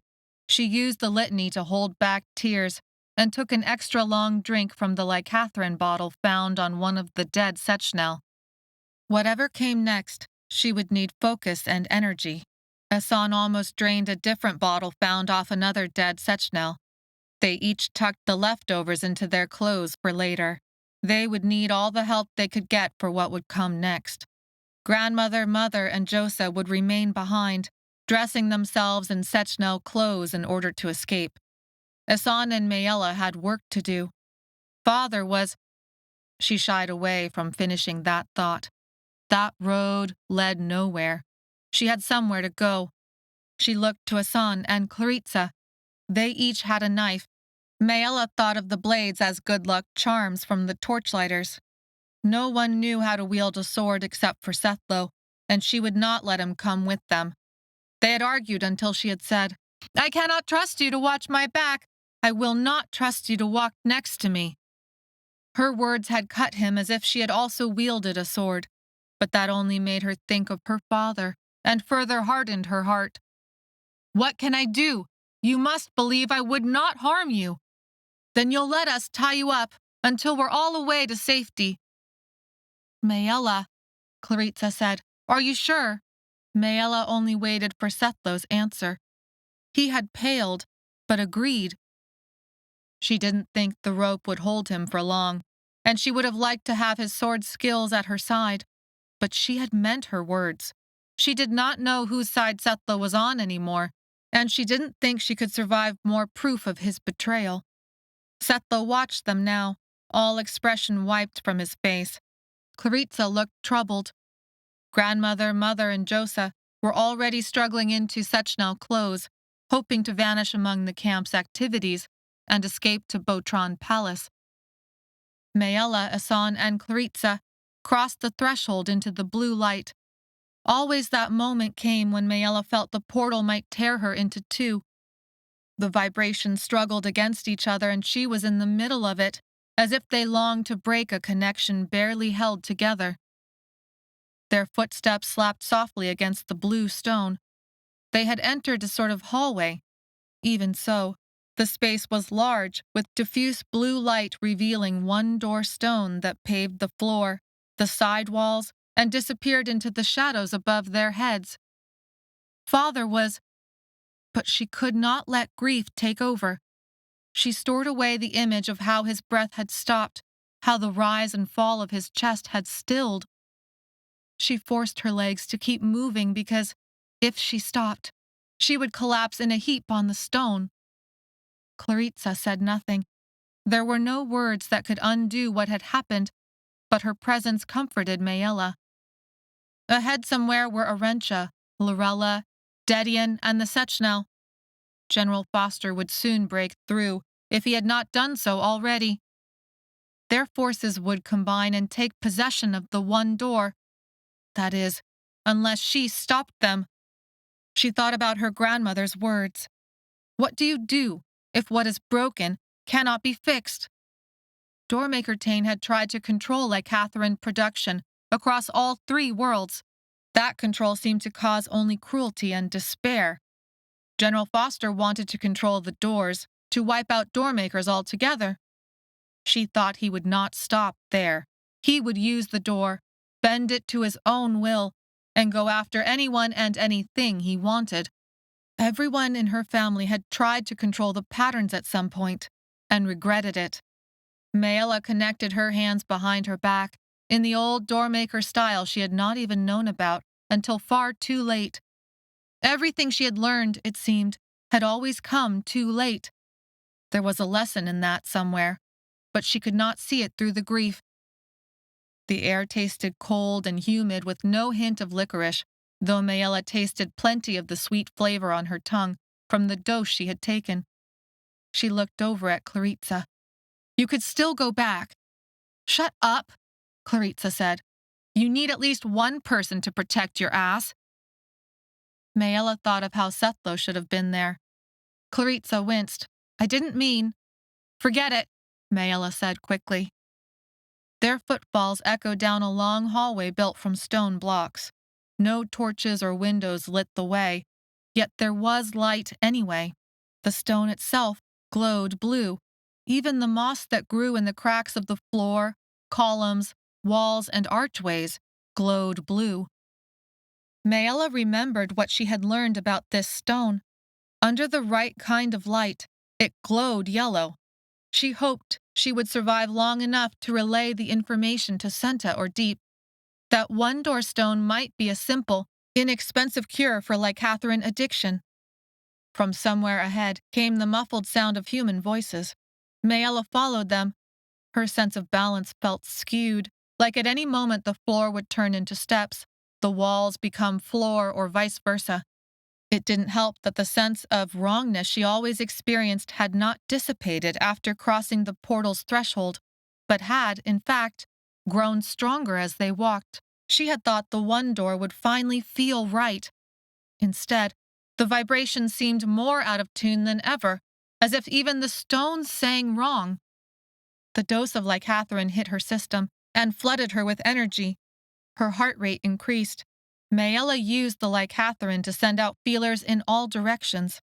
There was the door they had just left behind, connecting them to Thray and to the tent where her father. She steered her mind away and propelled it forward. What would the one door feel like? But there was only a great, sweeping darkness. No matter how far she felt down this blue, glowing hallway, there was no potential whatsoever. Do you feel that, Asan? I feel nothing.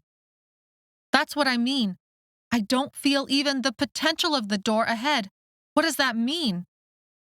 You know far more about any of this than I ever managed to learn, Asan said. You learned to survive, Maella said. That's enough. Quiet, Claritza said, whirling around. I hear something. Maella crouched, ready to defend herself against the Sechnel. Asan stood next to her, knife held ready for slashing. She hoped grandmother, mother, and Josa had found a way out with the torchlighters in time. She hated the thought of her father's body alone, unattended, but better that than the rest of them dead. Claritza hissed the name. Sethlo. It took Maella a moment for her eyes to adjust to the darkness. She laced her words with spite.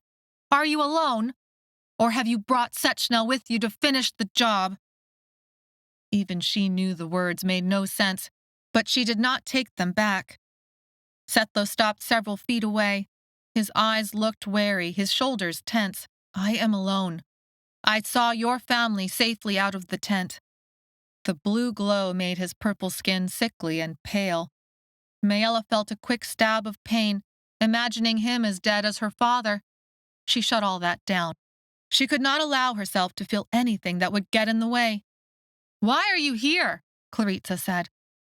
You know we intend to stop Foster any way we can, Maella said, and then give control of the one door to Doormaker Tain. Sethlo did not say a word. Stay far back from us, Maella said. Asan's eyebrows drew together in confusion. If he's so dangerous, why would we even let him follow? Claritza's eyes skirted to Maella. How do you plan to keep him away? He could have called the Sechnel down on us, but clearly he hasn't. Maella, maybe. What if? Maella raised her knife, but knew that movement was little more than a farce. In spite of everything, she could not imagine ever attacking Sethlo with a knife. Sethlo made no attempt to defend himself. I am here to protect you. I made a promise. Maella felt hollow inside. Most of her believed him. Most, but not all. To imagine Sethlo intentionally getting them caught and giving up her family to Foster, it seemed impossible. But she had doubts, and they ate away at her. Maella, I had to. We're wasting time. Foster may already have the door. Maella turned and headed for the voices up ahead. That surely meant Arentia, Lorella, and Dedion. Maella! Claritza whirled on Sethlo, braids flying. Stop talking, Sethlo. It's not helping. If you're on our side after all, prove it by helping us. Help us keep the one door out of Foster's hands. They lapsed into a strained silence. Maella walked between Asan and Claritza. Sethlo followed.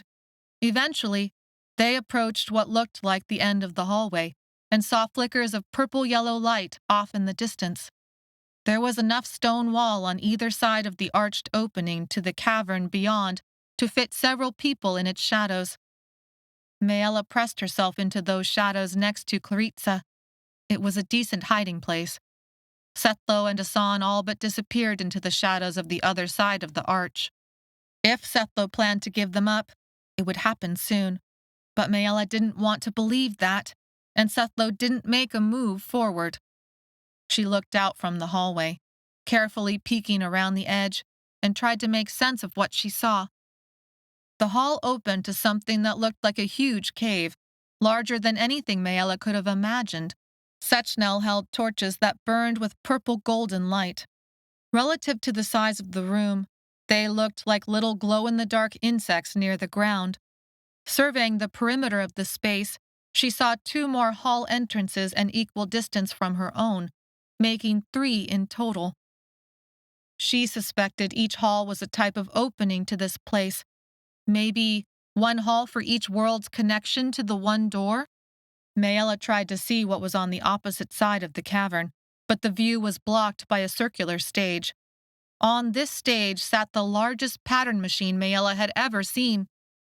Its gears, belts, pipes, valves, and tubes tangled together, rising up at least 3 stories tall. The pattern machine's height drew her gaze up. Above the pattern machine was a large arch, suspended in the air by nothing. This arch did not touch the ground. Instead, the legs of it stopped in midair, far above where the pattern machine ended.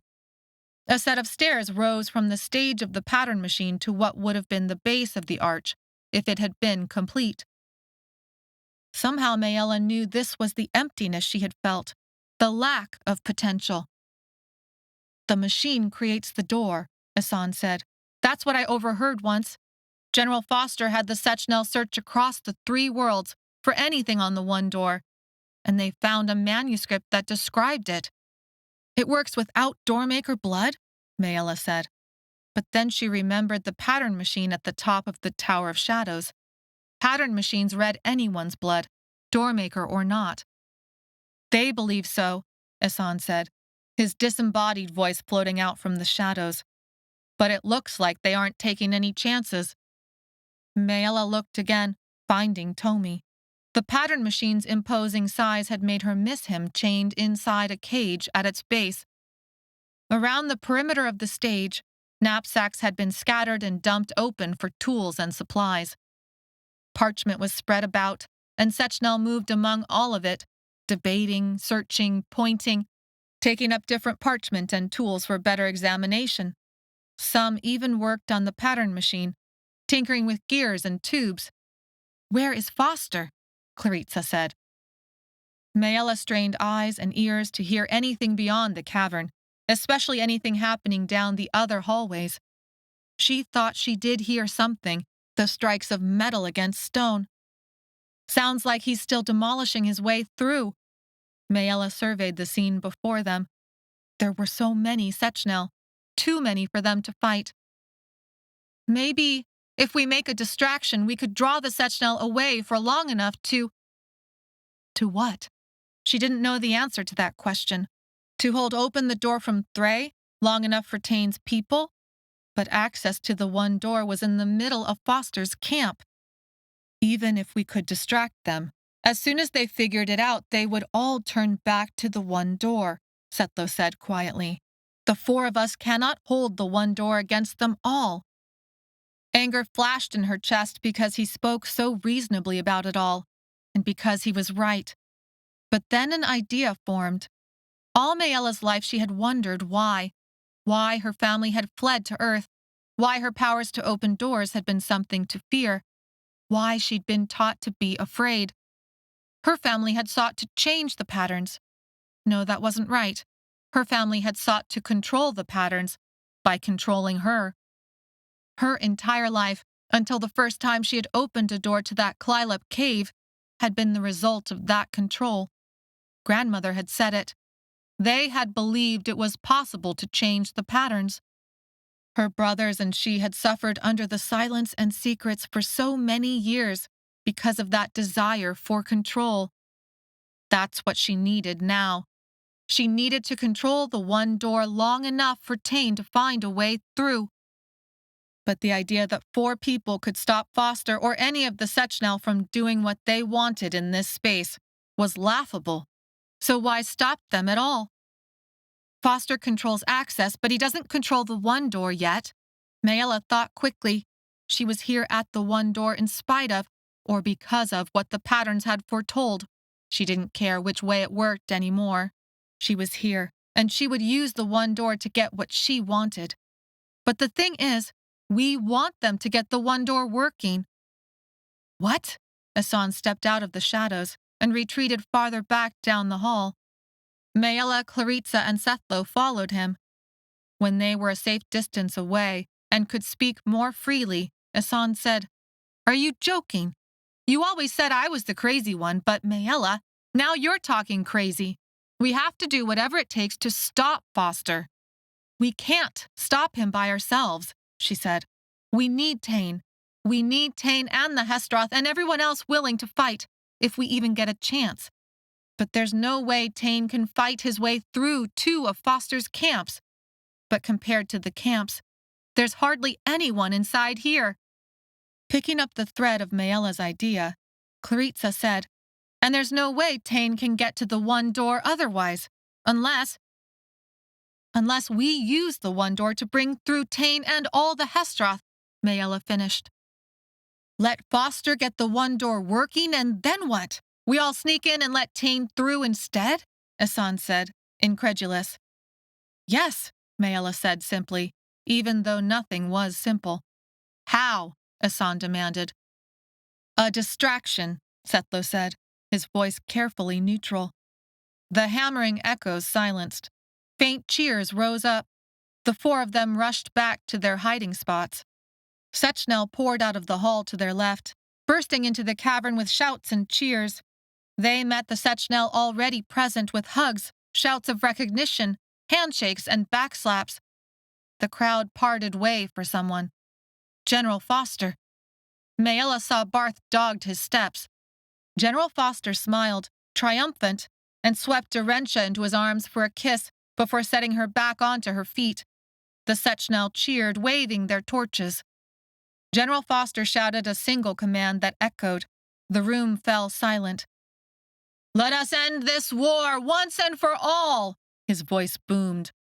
"On this day, we will break the chokehold of the Doormakers and free ourselves of their tyranny forever." Another cheer, louder, swelled to fill the air. "Get this door working," General Foster commanded. Dozens of Sechnel and soldiers jumped to obey.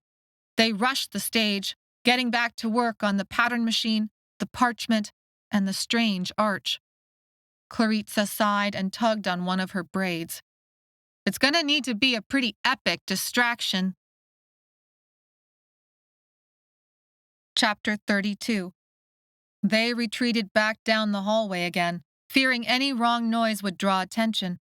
General Foster was smart. He would soon set guards against every opening to the one door. Maella thought and thought about what to do. They could not hope to win against the dozens of Sechnel, plus Foster, Arentia, Dedian, Lorella, and Barth. They needed help. "We go back to Thray," Maella said, turning to Claritza. It had felt wrong to be separated from the torchlighters. They were all ultimately on the same side, just trying to survive the craziness of the worlds. "We go get help from our friends." "Your torchlighters?" Asan asked. "They helped us before," Claritza said. "Barely," Asan said. "They untied us and gave us a fighting chance," Maella said stubbornly. "But they didn't fight with us," Asan said. Maella looked to Sethlo for help. Instead, he said, "Asan is right. We cannot go back." The 2 boys looked at each other, surprised that they were in sudden agreement. A roar grew in Maella's ears as she saw the stubborn set of Sethlo's shoulders. Claritza said epic. That means deep. We need Deep and the others if we want a fighting chance. Sethlo shook his head. "There is no time."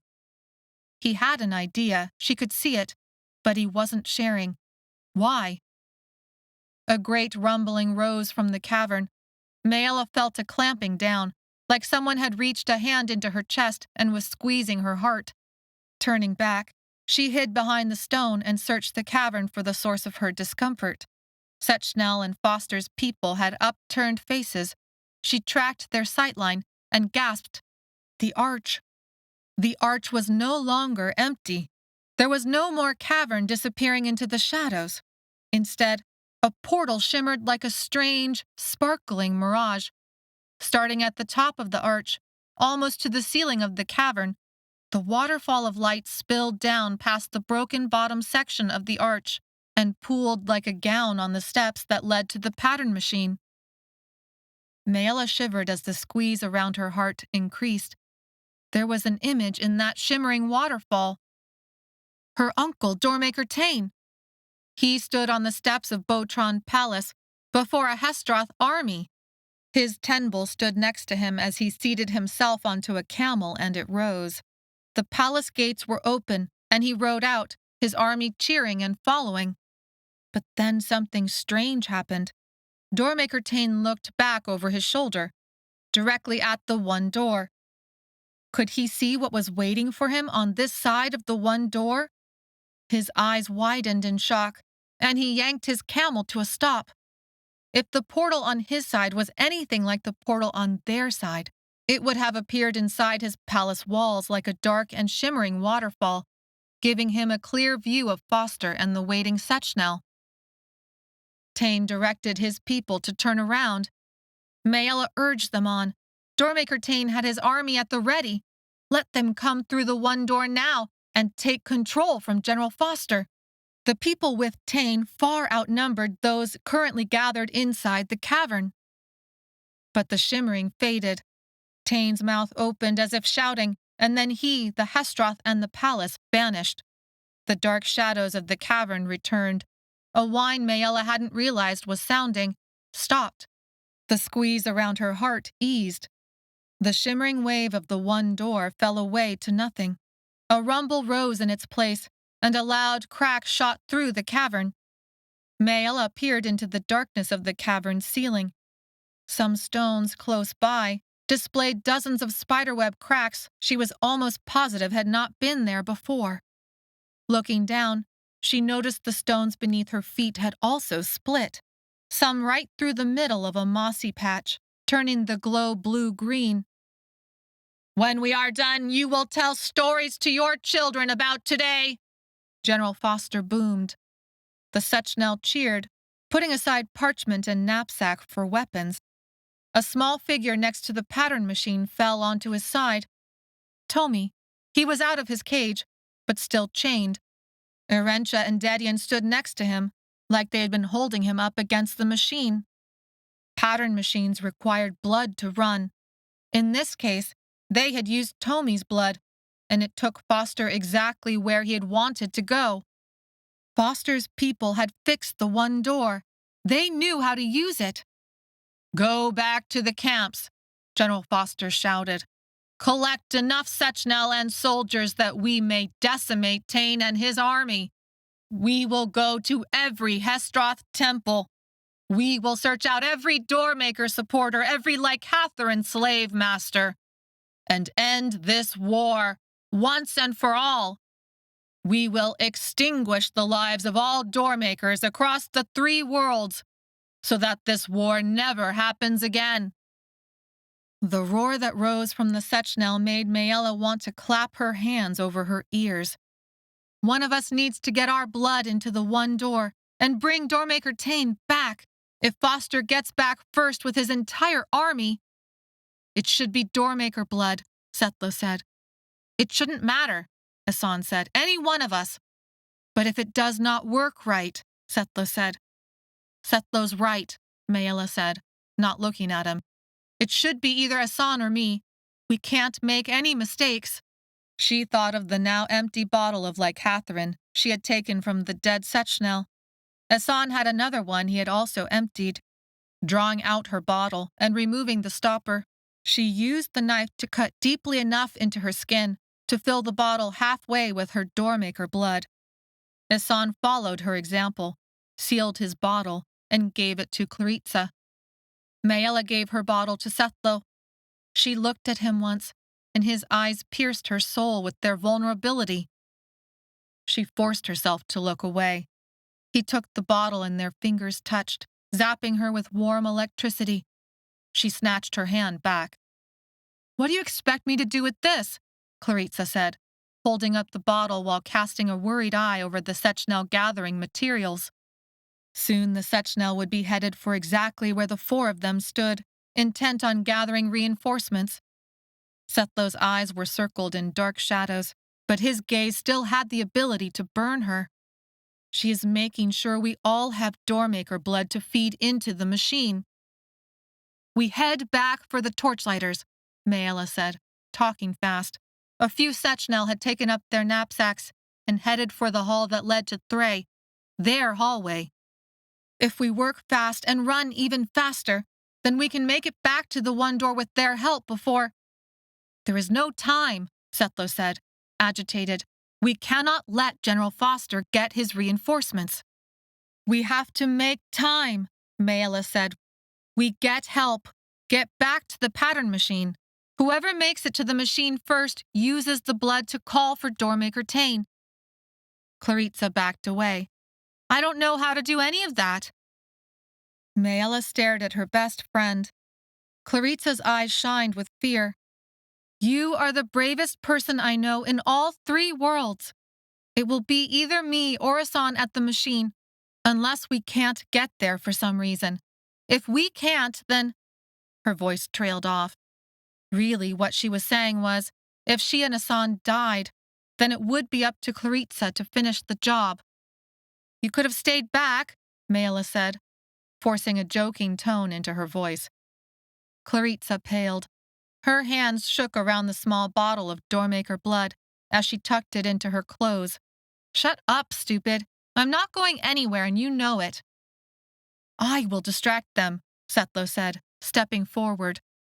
Or betray us at our most vulnerable moment, Asan said. I have not yet given you up. Foster has control of the one door. It would have been easy if I had planned to do it. Brownie points for you, Claritza said. Setlo frowned at her in confusion. We go back for the torchlighters, Asan said. We go back, Maella said, with more conviction. You'll get us all caught. Setlo's eyes shined with conviction of his own. He turned their full power onto Maella. You can trust me. Asan grabbed for Setlo to hold him back. Maella's mind whirled with incoherent thoughts. Setlo's honor had always seemed invincible. It was wrong to doubt it, but... Setlo brushed away Asan's hold like it was nothing.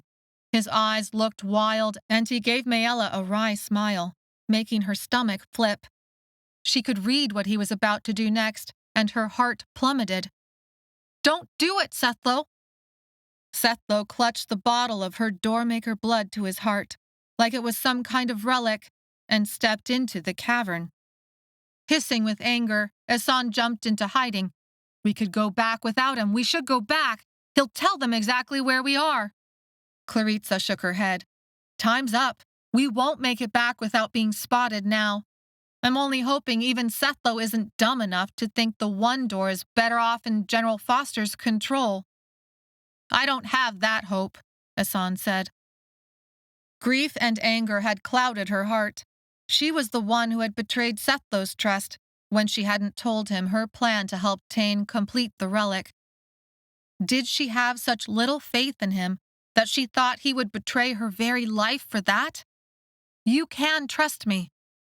Maella admitted to herself, in the last moment before the torchlight gave away his presence and the Sechnel swarmed him, that deep down, where it mattered, she did trust him. She did not want Setlo to die. She loved him in spite of everything between them, and she hoped with everything inside of her that he would survive what came next. Chapter 33. Setlo was surrounded. A dozen swords pointed at his throat and belly. Maella, Claritza, and Asan watched, hidden in the shadows. His discovery had stopped the Sechnel from swarming the hallway, where the 3 of them hid. Maella held her breath, willing her doubts to have been for nothing. She wanted to feel ashamed of her suspicions, her second-guessing. Erentia and Relic called for Sechnel to slay Setlo where he stood. Maella's heart hammered in her chest as Dedian remained silent. Doormaker Tain has come with his army! Setlo's voice rang clear and strong. General Foster raised his hand for Sechnel to hold. I helped you capture the Doormakers. I helped you complete the relic that brought you here. Even though you planned to execute me, here I am, preventing another trap. I am here again to make sure the power of this one door does not fall into their evil hands. We all know of the slaughter, the violence, the cruelty under their oppression. I am from Gouter District, and the only one out of my sisters and mother left alive after the Hestroth came through. You can see in my skin how deep the Lycathrin addiction sinks. I am here to warn you. Doormaker Tain is coming. Sethlo wove a tale of an already approaching army, how Tain was gaining new access to the one door. Maella tried to find the betrayal in his story. What was he trying to make happen? Send everyone back for reinforcements. Be on alert for danger on all sides, Sethlo said. Maella froze. Send everyone back? Through the hallways? I told you, Asan said. We should run. It wouldn't help, Claritza said. And he hasn't actually betrayed us.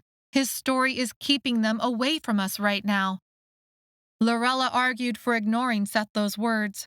Erentia questioned Dedian's view on his nephew's loyalty. Nothing he says can be trusted, Dedian responded. General Foster listened to his advisors. He stroked the hair on his chin in contemplation. Maella held her breath and willed for him to believe, no matter how much he might doubt Sethlo's words, that the risk was too plausible and too great. A few dozen Sechnel were all that held the one door for the moment. They would not be enough against Tain's forces. I wouldn't trust him, sir, Barth said. General Foster swiveled his attention around.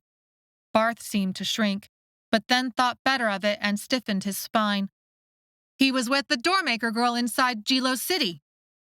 It is like he knew exactly where to go, Sethlo said, as if Barth hadn't spoken. They slammed into your camp like they knew the one-door portal was there, like you already chased at their heels. They fought like they know you will use the one door against them soon. It was a nice touch, and it seemed to turn the tide of the debate among them. It made sense that General Foster's test of the one door would have spurred on Doormaker Tain. Even now, can you not hear the cries from the murders they commit at your doorstep? Sethlo said. Everything went silent. Asan looked at Maella with wide eyes. Claritza flipped her braid over her shoulder and closed her eyes. Maella swore Claritza was conjuring up some movie scene. Claritza opened her mouth, cupped her hands to muffle the sound, and started screaming. She kicked Maella in the shin, and Maella let out a howl. Asan looked at both of them in horror and remained silent. You hear it. You will soon see it. Send your people back to the doors before Tain takes them over. Guard the routes. Surely Doormaker Tain must know that you succeeded in demolishing the stone to get here. He will take no chances. Neither should you. Finally, General Foster nodded. He issued several commands to Lorella. Lorella strode across the stage and shouted instructions. Ready yourselves for a fight. Send them back. General Foster pointed to the Sechnel he wanted. A half-dozen remain with us. Everyone else, split yourselves between Wraith and Thray. Guard the portals. Send everyone in camp who can hold a weapon back here. Erentia strode to the edge of the stage and shouted, Save your wives! Take back what Tain is already now plundering! Run like wolves are chasing you! We will not let Tain devour us! Go! The cavern became chaotic with activity. Sechnel detached themselves from the chaos and sprinted for the hallway where Maella, Claritza, and Asan hid. They froze in place. This is where we fail, Asan said grimly. But Maella didn't believe that. Sethlo had baited them. The chaos of an imminent battle was far different than the former calm. They would not expect to find 3 people hiding in the shadows of the hallway when their imaginations ran far ahead of them, back into Thray, where Tain was supposedly murdering everyone in sight. Hide yourselves and don't move, Maella said, finally realizing the small chance Sethlo's epic distraction had given them. They shrunk deeper into the shadows, huddling against the minimal cover the walls gave. The clomp of leather and booted feet grew. Cold stone dampened Maella's back and sent chills up and down her spine. There was nothing to do but wait in tense silence. Sechnel sprinted by, their robes, swords, and knapsacks making a jangle of sounds. Maella bit her lip and waited for them to turn around and for everything to end. Instead, the Sechnel vanished down the hall into the darkness. She let out the breath she had been holding. Safe! The Sechnel would get to Thray's portal entrance in a matter of minutes. Once they discovered Tain's forces were not yet battling camp, they would be back. Inside the cavern, Foster and the others remained, but they were down to less than a dozen people total. Still far too many to fight off, but there was no better chance. Maella explained to Asan and Claritza what she wanted them to do. They would each leave the relative safety of the hall and take different paths around the perimeter of the cavern, staying in the shadows and running from hiding place to hiding place. Then they would make a run for the pattern machine, open the one door, and keep it open long enough for Tain and the Hestroth to get through. Asan's and Claritza's solemn faces told Maella all she needed to know, what they thought about their chances for success. Maella went first, slinking out of the hall and going right. Claritza took the left path.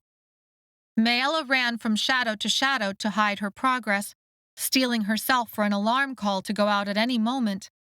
But the Sechnel that remained were busy at the pattern machine. Foster and Lorella checked weapons. Erentia and Dedian stood over Tomi's unconscious form, as if to check to see if he was still alive. Setlo stood off the stage to the side, guarded by two Sechnel.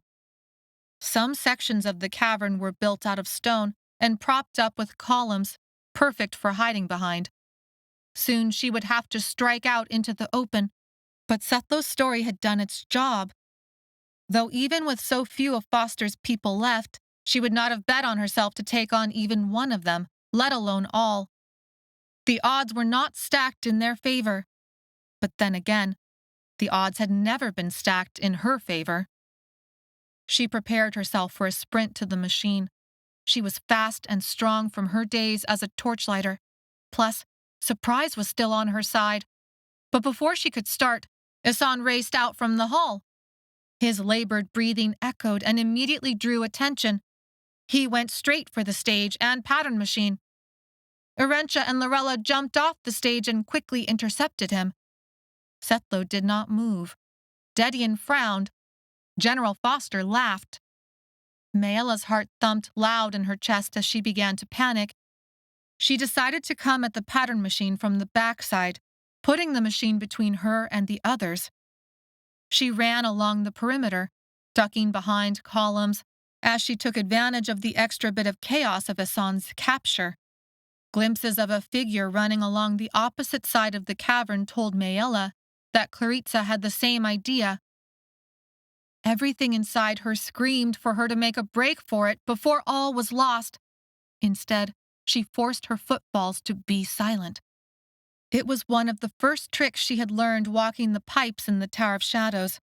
As she rounded the pattern machine, she searched for anything behind it that might make trouble or be of use. Her eyes caught on a strange, jumbled pattern of stone, like a pile of rubble on the cavern wall. It was exactly opposite the hall that she had come through. The pattern machine had blocked it from sight until now. She tried to make sense of it, but could not. And then she saw her chance.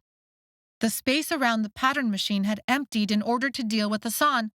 Only Tomi's unconscious form remained. She launched herself out of the shadows. Racing across the open space of the cavern, she felt impossibly exposed. Now her own adrenaline made it impossible to hear anything except for the roar of blood that rushed across her ears. This isn't going to work. This isn't going to work. Suddenly she was at the stage. Leaping onto it, she landed next to Tomi, and next to the receiver that demanded blood and like Catherine for power. From the corner of her eye, she saw Claritza had been caught by Foster himself. Claritza clawed at his face, but he seemed barely disturbed. Esan fought Orentia and Lorella. Sethlo had turned on the two Sechnel. Working quickly, Maella used her knife to reopen the cut on her arm. She squeezed drops of her blood into the funnel that looked like it fed the machine. Nothing happened. Maella felt like she was going to throw up. She searched through the gears and pulled any levers within reach. Grease made her hands slippery. Metal nicked her fingers. Finally, she kicked the machine. Nothing. "You must send it an image." Maella dared to look down and saw Tomi had spoken. His eyes were open, but he still lay on the ground. A cry of alarm went up. Maella looked over her shoulder. Terror filled her. Barth stared her down, a few dozen steps away. He held a knife in his hand, and his grin was mean. He sprinted for the stage. Maella's heart leapt into her throat. There wasn't enough time. How? Tomi pointed at the vial where she had just dumped her lycathrine-infused blood. They forced me to place both my hands on it, right where you stand. There were 2 flat spaces on either side of the funnel, not quite in the shape of hands, but close enough. Show it where you want to go, but watch out. It will send you an image back, and you will not like it. Barth was almost to the stage, but this time Maella couldn't run away. She slammed her hands down where Tomi had indicated. She received a jolt, and the gears started clicking. Send it an image and get an image back? It was a strange idea, but not any stranger than a pattern machine whistling out a message, or drawing a possible future from lycathrine ink, or spitting out coordinates and symbols in cash register tape. From the corner of her eye, she saw Sethlo wrench himself away from the 2 Sechnel and leap for Barth at the moment he would have reached the stage. Their limbs tangled together, trading kicks, punches, chokeholds. Maella's heart lodged in her throat, but then sound and light dimmed, and she lost all sense of the cavern. Closing her eyes with all her will, she pressed her hands down and sent an image of a door opening up right in front of Doormaker Tain and his army. Something began to squeeze at her heart. The pattern machine gurgled and steamed, and sent Maella an image back. Chapter 34. Images flashed across her consciousness. Green forests, blue oceans, golden deserts, unfamiliar continents, planets. 4. Her mind stuttered on the number. 4. The pattern machine threw the number at her again and again, until she understood.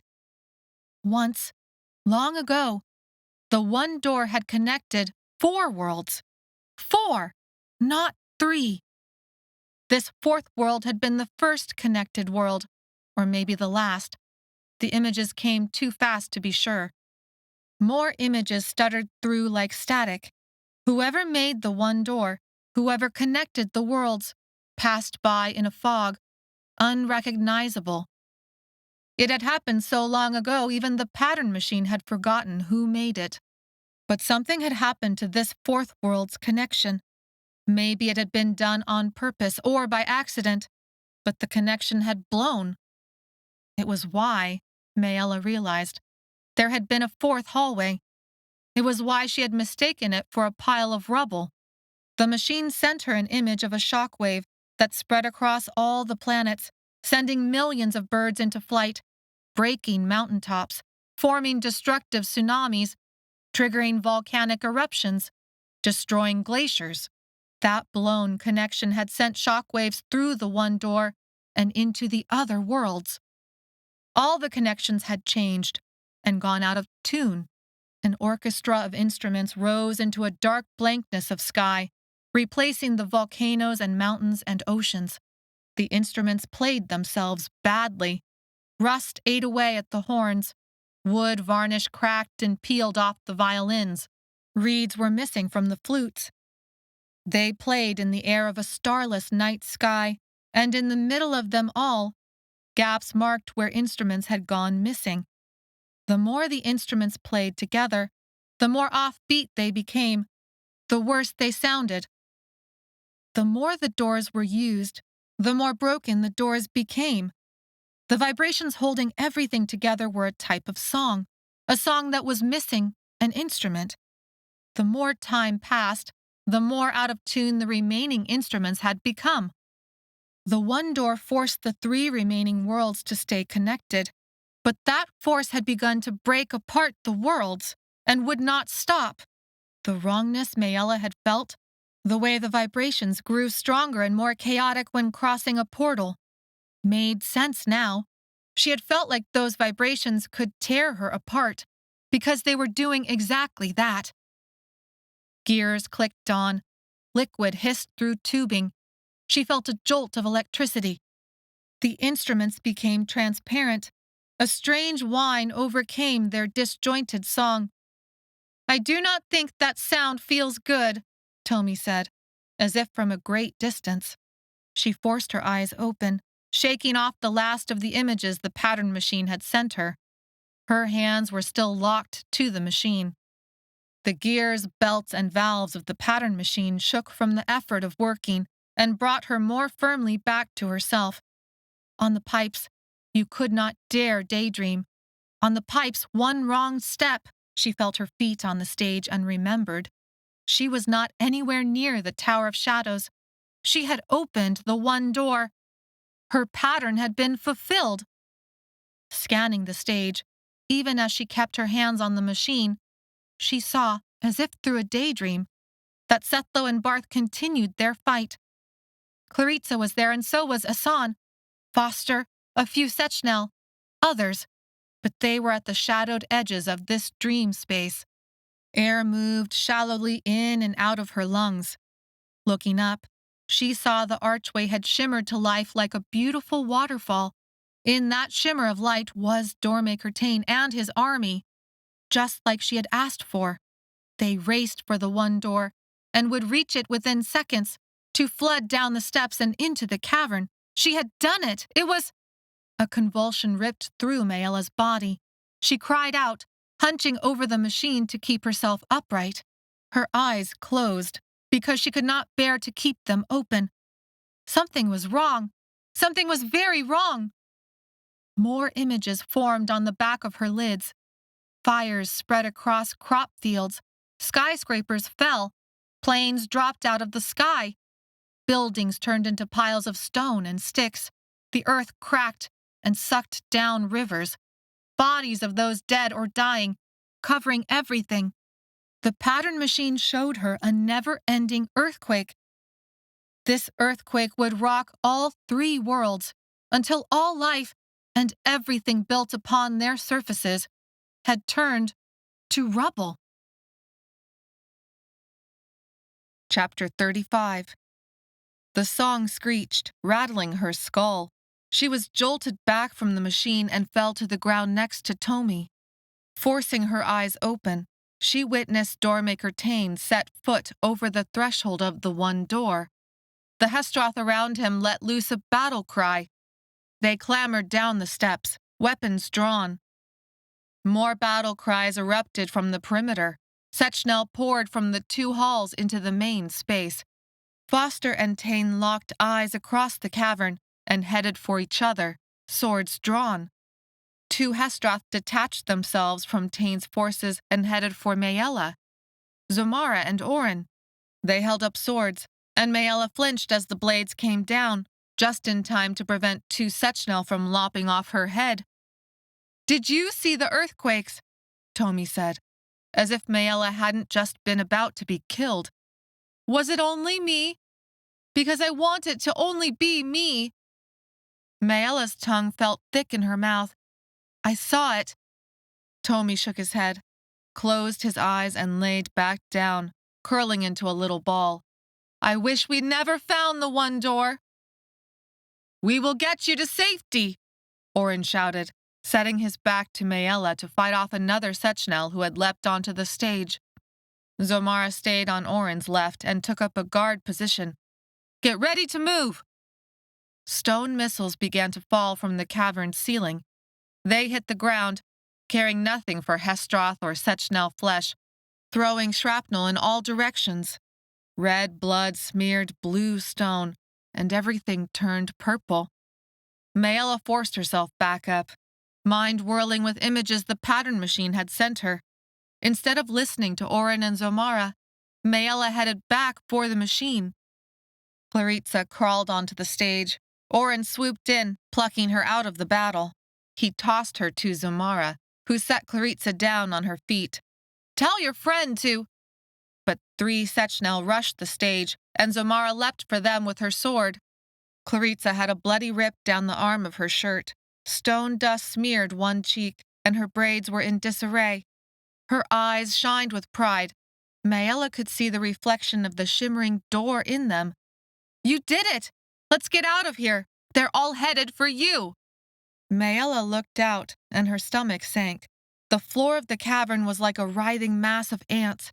Ants in different colors that were all fighting each other to the death. The stage was clear because Oren, Zomara, and several other Hestroth were making it so. But the Sechnel, in their blue and yellow colors, continued to pour from the hallways, and more rushed the stage, even as more of Tain's people came out of the one door. "I need something. I almost understand." Claritza's voice rose in pitch. "Maella, we're sitting ducks on this stage." Maella shook her head. Her whole life, her family had tried to keep her from this moment. Everyone wanted to control the one door. No one had ever asked if they should use it at all. No, that wasn't true. Deep had said something about it once, when all the torchlighters had gathered together during their flight through the Forsea Desert.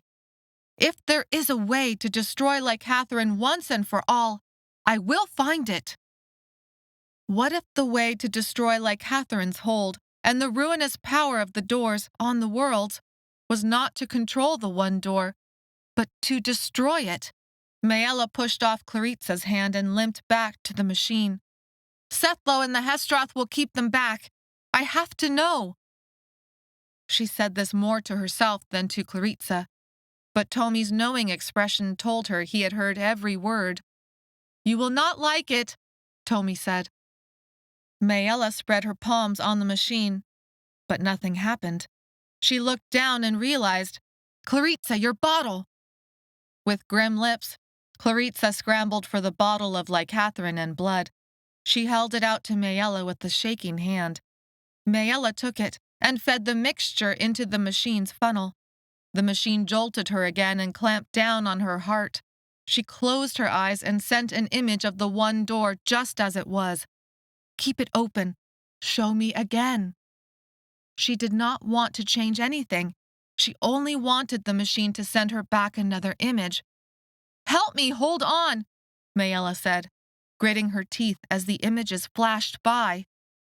Earthquakes, stones, rubble, floods, fire. All of it was connected. All of it was connected to the one door like piano strings. The one door had always been the key, but in this case, a broken key played wrong. There was no fixing the key. If there had ever been a chance, that chance had passed, and Maella realized. Something barreled into her, and she was thrown off the pattern machine. As soon as her hands broke contact, she lost the images and cried out. She slid across the floor of the stage and fell into the battle of warm, slippery bodies. All was chaos and gore. She slipped in someone's blood and smelled the tang of iron. Thick, humid air made it hard to breathe as she fought her way back to the stage through Hestroth and Sechnel. "You'll finally get what you deserve." Barth snatched at her clothes and dragged her back to the stage. Maella flipped around and rushed him. Barth's shocked face gave her the opening she needed. She pummeled him, pouring all her rage into him. She had run through the field that day, trying to escape. There was no escape. Suddenly a knife sprouted from Barth's chest. His mouth opened and closed like a fish, and then fell away, lost in the battle between Sechnel and Hestroth. "Come with me, Maella!" Sethlo shouted into her ear. He fought his way to the stage. She followed after him, trusting the path that he cleared for them. The one door's portal shimmered huge in the air of the cavern above. showing Thray's hills undulating like ocean waves. Hestroth, who had not yet made it off those hills and through the door, were thrown to the ground as a result of the earthquakes hitting Thray. Some things could not be controlled. That was the lesson the patterns had tried to teach her again and again and again. That was the lesson her family's mistakes should have taught her. Her family had tried and failed to control Maella's future. Even Sethlo had wanted control. Doormaker Tain had tried and failed to control Lake Catherine production across all 3 worlds to aid his search for the one door.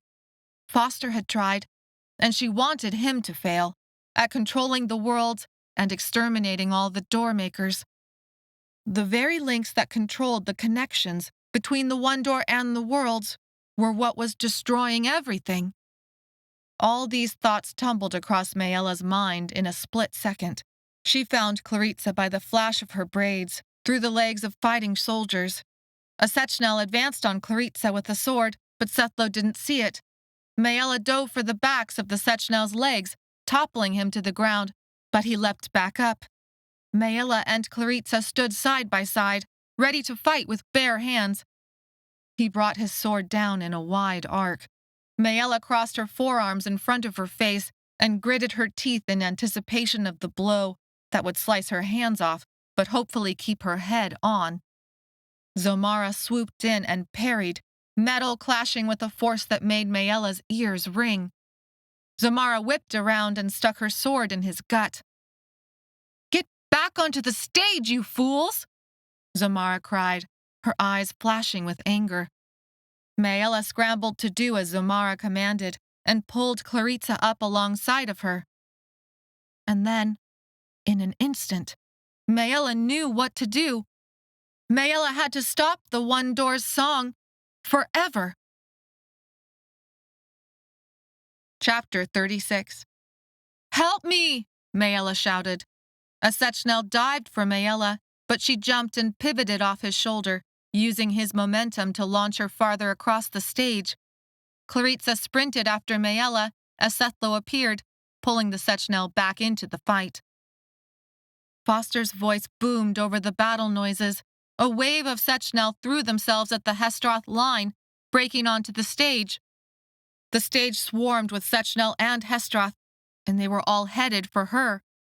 Maella threw herself at one of the pattern machine pipes and swung up. She scrambled for a secure hold, and then grabbed for Clarissa. Dedian led the Sechnel charge, his face flushed an angry red. Blood soaked his clothes, but he ran uninjured.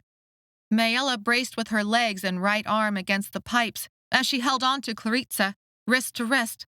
With her left arm, she swung Clarissa up just as Dedian snatched at her clothes. An arrow embedded itself with a twang in a piece of tubing inches from Maella's nose. She sprang back. Looking down, she saw Arentia had found a bow and was preparing a second arrow. But then Zomara tackled Arentia to the ground. Hestroth swarmed, their sashes flashing a brighter red than the blood that smeared their white robes. Foster and Tain fought each other, sword against sword, in a space on the stage opened up by both Sechnel and Hestroth.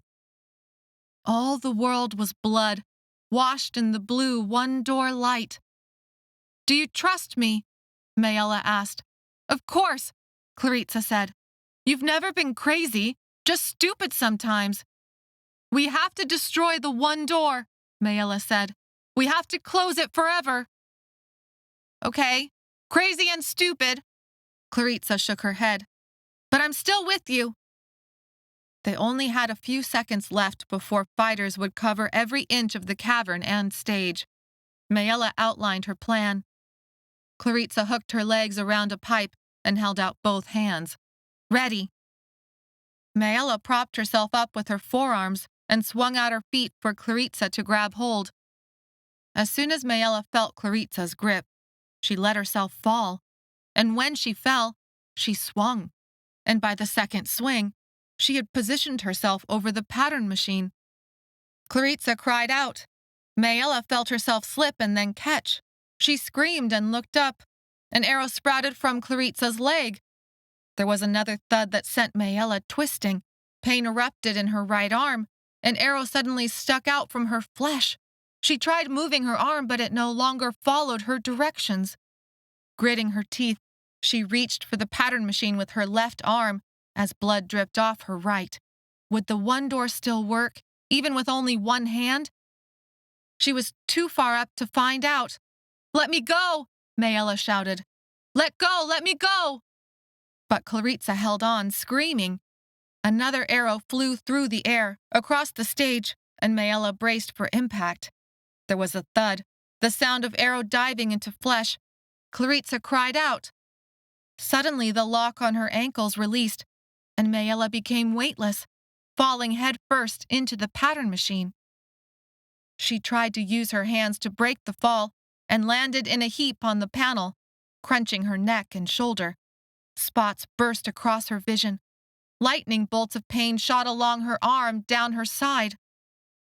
The noises of battle and death surrounded her. After an agony of seconds that felt like an eternity, she was able to pull herself up through the pain. Forcing blood out from her injured arm, it dripped into the machine's funnel. Blood also dripped from above her head onto the machine itself. She dared not look up for fear of what she would see. The machine gurgled and picked up steam. Maella positioned her hands. Ihsan rushed up next to her. He was bloody from battle, and sweat plastered his hair down. Gasping for breath, he said, "Tain says we need to change where the one door opens. He's got more Hestroth ready to fight, but we need to get them in here." "Ihsan!" Maella shouted. "We have to close the one door." He looked bewildered. He had not seen what she had seen, and he pushed her back, forcing his way to the funnel. "What are you talking about?" He shook with adrenaline, and a snarl bent his mouth out of shape. "Can't you see we're fighting to the death in here? We need reinforcements, or General Foster could win it all." Maella looked at her brother in horror. Blood dripped from above their heads. The battle raged around them. 3 worlds will be destroyed. Everyone will die. We have to close it. Ihsan reached for the hand panels on either side of the funnel.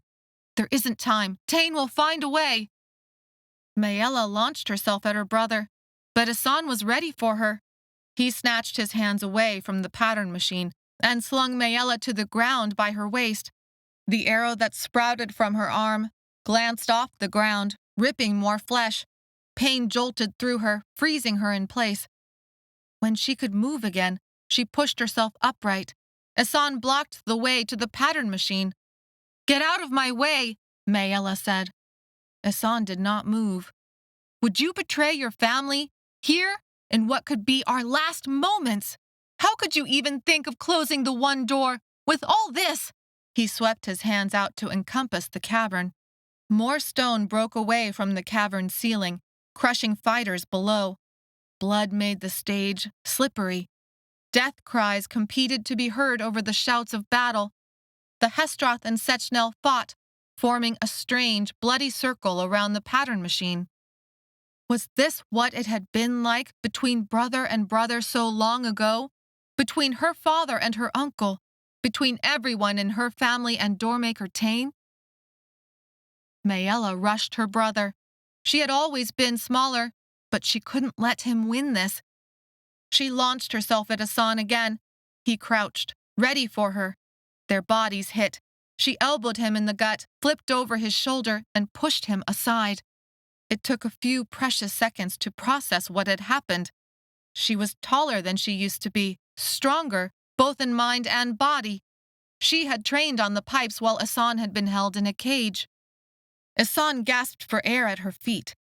She pressed at the arrow, ripping more flesh and producing fresh blood. She let the drops flow into the funnel and used her good hand to place her injured hand on one panel, then rested her right hand on the other side. The connection jolted her with its strength, and she felt that grip on her heart as a strange whine rose up. Gears turned, valves clicked, belts buzzed into life. Everyone had held onto the hope that the one door would fix everything. She had hoped from the very beginning that what she'd been taught about herself and her family had been wrong. She had hoped that if all she did was pursue the truth for a little longer, it would all make sense. No one would have to hurt anymore. No one would have to die anymore. Her family would be heroes instead of villains. But the one door was broken. Sometimes, what was broken could not be fixed. Sometimes the hope to hold on was the most dangerous feeling of all. When the last hope for a better future died, you could get back to the business of living in the present. The only way she could see a way through was to destroy the doors for good. Destroy hope. Open hearts, open minds, closed doors. She closed her eyes. She was going to stop this song forever. A closed door, sealed for all eternity. She sent the one door an image of what she wanted and willed it closed with everything inside of her. Maella felt struck by lightning. She used all her strength to hold on. What was the image the pattern machine would send back? The lightning struck again, and she was thrown back. At the last moment, as she lost consciousness, the pattern machine sent back an image of darkness. Chapter 37. Maella swam through a deep well of darkness. She felt weightless, floating from thought to thought, unable to land on any one thing for long. "Wake up! Please, wake up!" The male voice sounded so lost. She felt sorry for him. She was floating and it felt good.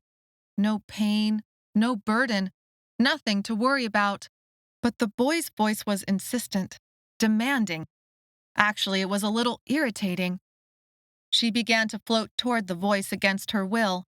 She decided she would just tell him to be quiet and then let her body return to the darkness. The stars in that darkness were more beautiful than anything she could remember. When she reached the voice, she found herself blinking open her eyes. Sethlow's face loomed into view over her. "Thank the worlds! Thank the worlds! I thought you both were dead." Both? The second sense to come back was pain. Pain in her arm, pain in her heart, pain in her head. Next were all the smells, mostly iron, a hint of licorice, and like something had been burnt. She wanted to gag, but her tongue was thick and dry in her mouth. She was so thirsty. What she wanted more than water was sweet like Catherine oil. But next came sound, and the sounds shocked her more awake than a cold splash of water, like the great rumbling of a beast. "The cavern is falling apart," Setlow said. Or the great rumbling of stone crushing stone. "Help me up!" Setlow did as she asked. "The one door has closed. The archway fell. Now the cavern is falling apart. Hassan says he can no longer feel the doors anymore. Any of them. Tain says he thinks whatever door we go through will be our last." The panic that crept into Sethlow's voice finally woke Maella completely. Setlow did not panic. She sat up and looked around. The fighting had stopped. Bodies lay everywhere. Many, whether Hestroth or Sechnel, moved in confusion. The one-door shimmering waterfall was blank. Some of the archway had fallen and taken out part of the pattern machine, stone twisting with metal.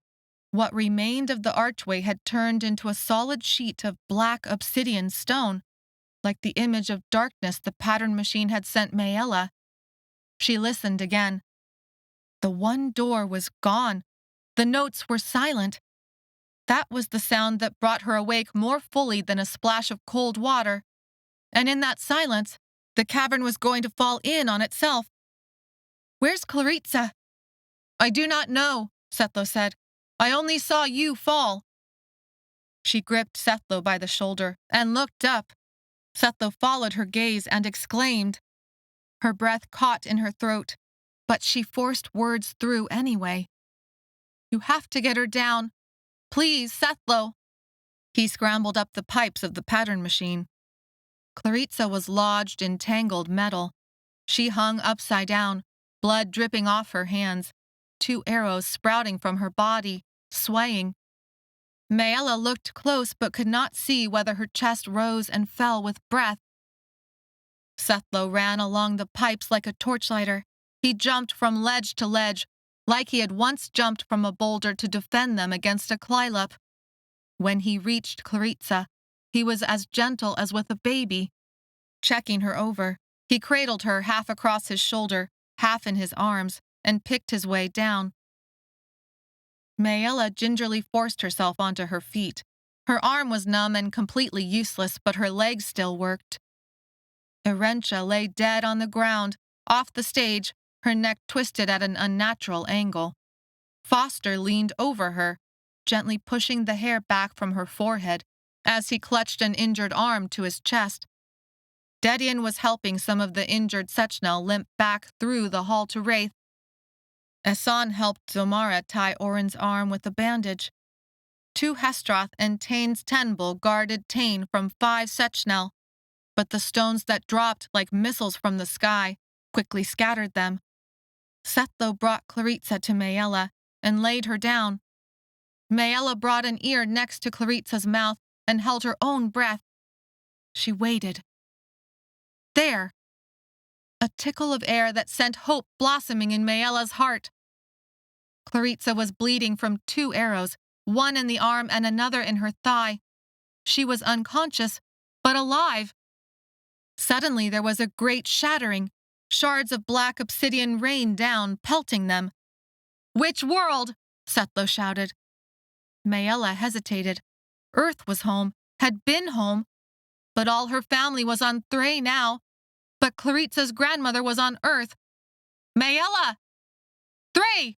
Maella said, biting her lip and hoping if Claritza survived, she would be able to forgive Maella for this choice. Sethlo carried Claritza off the stage and picked a path through the dead bodies. Chunks of stone and obsidian rained down around them. They passed Asan, Oren, and Zomara. "I destroyed the one door. Leave now or be buried with it." "Glad to see you are still alive, too," Zomara shouted back. They headed for the hall to Thray. Doormaker Tain, his Tenbull, and the remaining Hestroth had already formed a path to it. Foster left Arentia's side and vanished down the hall to Wraith. More stone fell, and the ceiling began to cave. Sethlo ran, and Claritza moaned, awakening briefly before falling back into unconsciousness. They entered the hall, and the stone floor began to lift and roll underneath their feet. The blue glow began to fade to pitch black. They ran for their lives.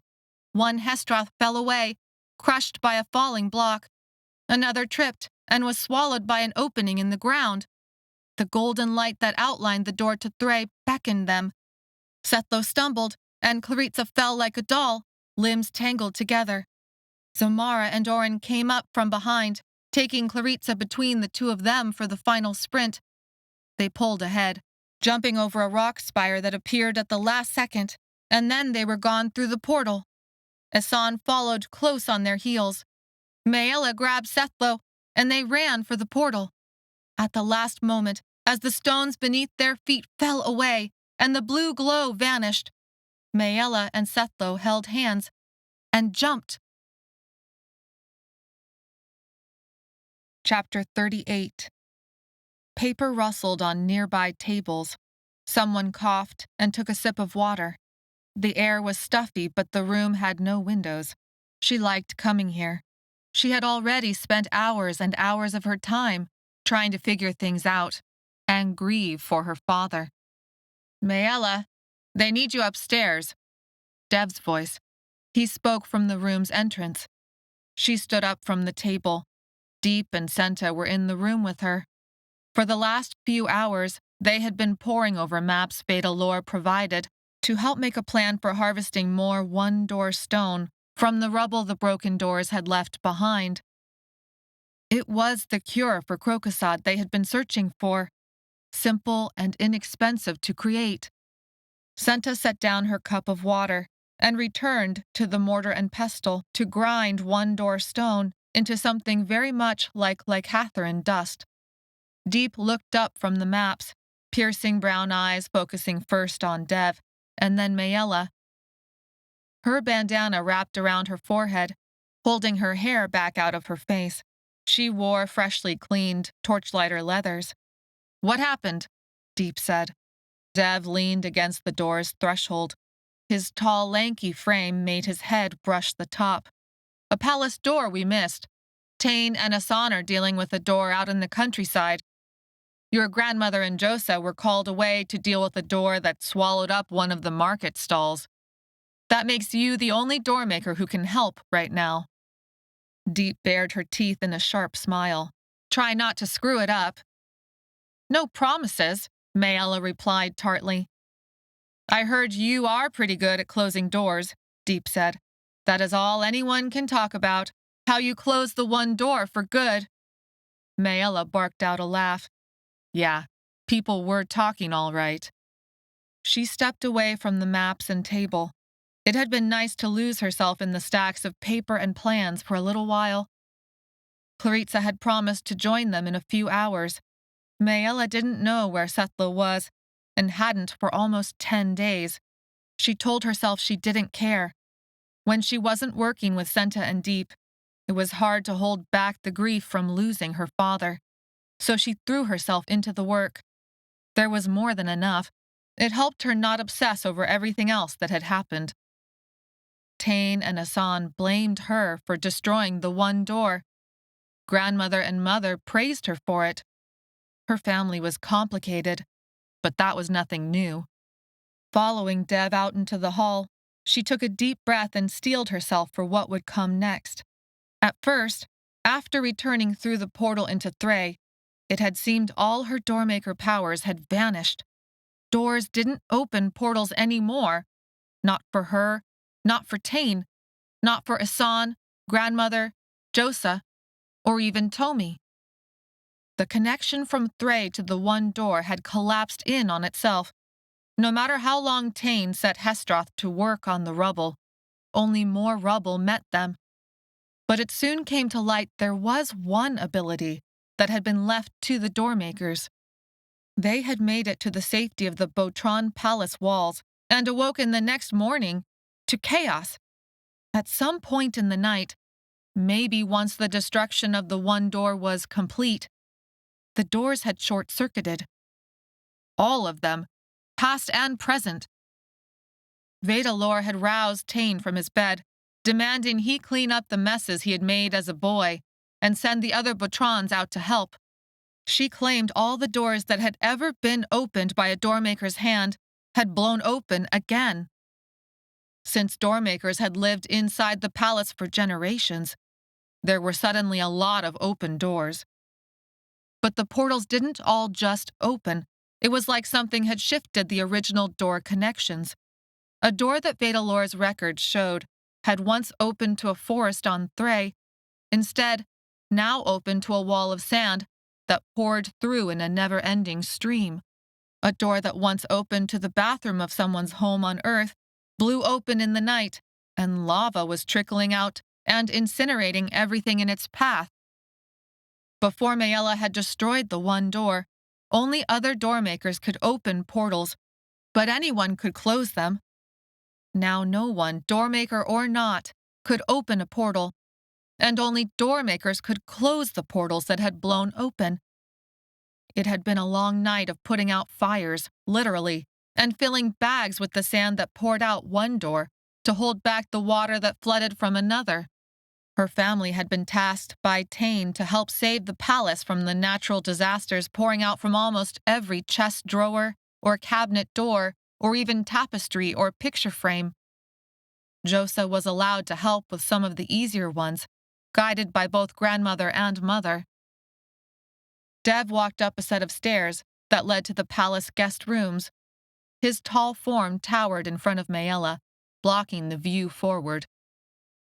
"I should probably warn you about this door."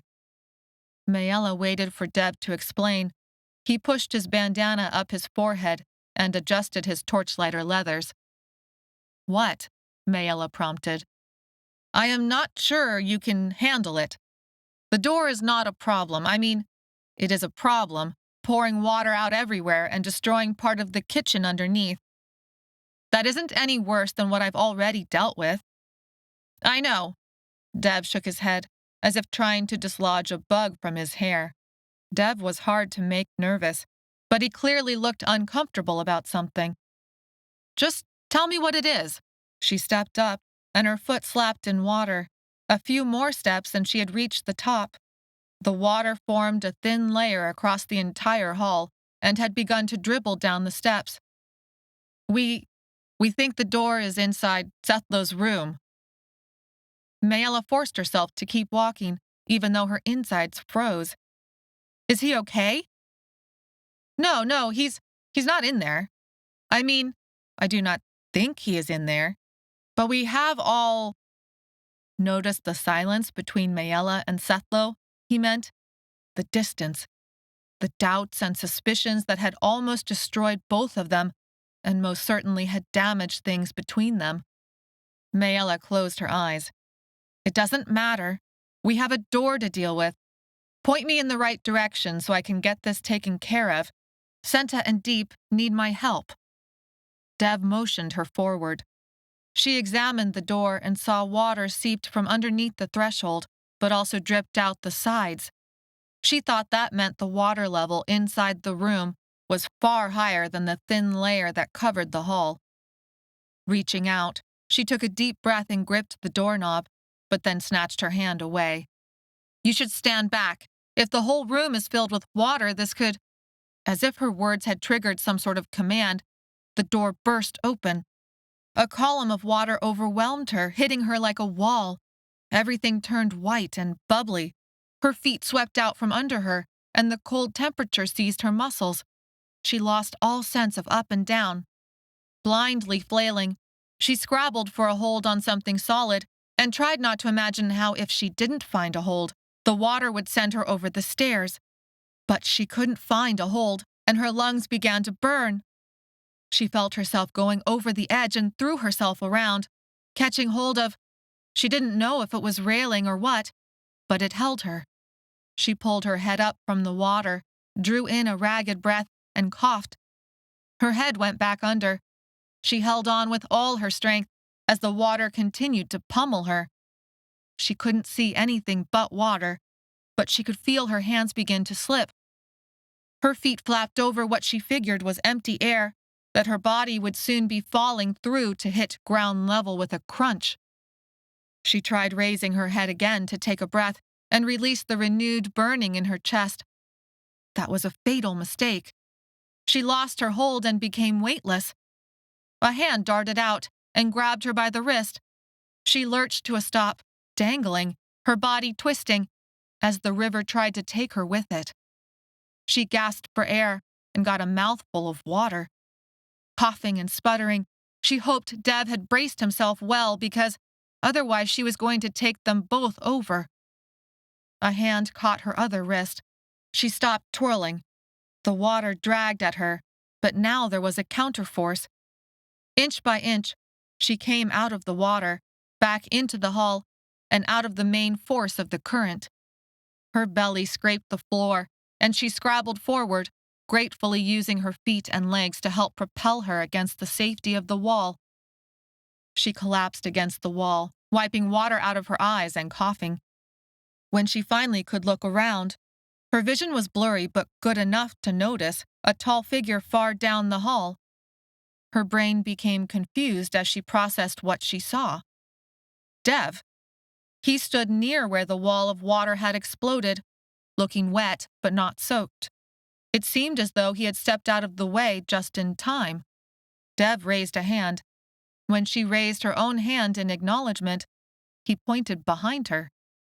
Turning around, her heart beating loud in her chest, she saw who had actually saved her from a bone-breaking fall. Few feet away, Sethlow kneeled in the water. He braced his hands on the floor and heaved, spitting out water. His clothes and torchlighter leathers were soaked. His hair was plastered down. Droplets streamed off of him and rejoined the river that had become little more than a lazy stream. I am glad to see you, Sethlow said between breaths. Chapter 39. A confusing mix of thoughts and emotions tumbled inside of Maella. She had not seen Sethlo since the destruction of the one door and their race back to the safety of Botron Palace. Almost 10 days. She didn't know what to say to him. Standing up, she felt the water flow off of her. She laughed. "Thank you." Sethlo looked up sharply. He still kneeled on all fours in the water. "What is funny? It seems you can't stop saving me, even if it's not your job anymore." Maella bit her lip. She shouldn't have said that last part out loud. She wanted to tell him so much more. She wanted them to somehow trust each other again, but she didn't know if that was possible. Sethlo stood up, hands at his sides. He towered over her by several inches.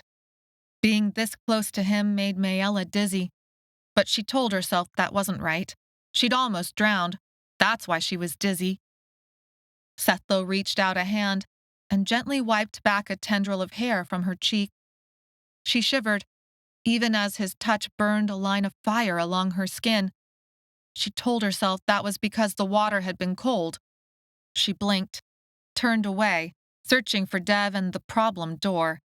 "I have to close it, I know."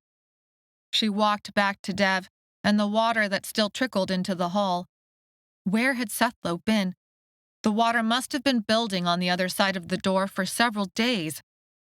She stepped into the room, kicking up little waves of water, and immediately saw the source. A little dresser drawer meant to hold clothes and linens. Water bubbled from one of the drawers. Dev and Sethlo came into the room and offered help, but she waved them off.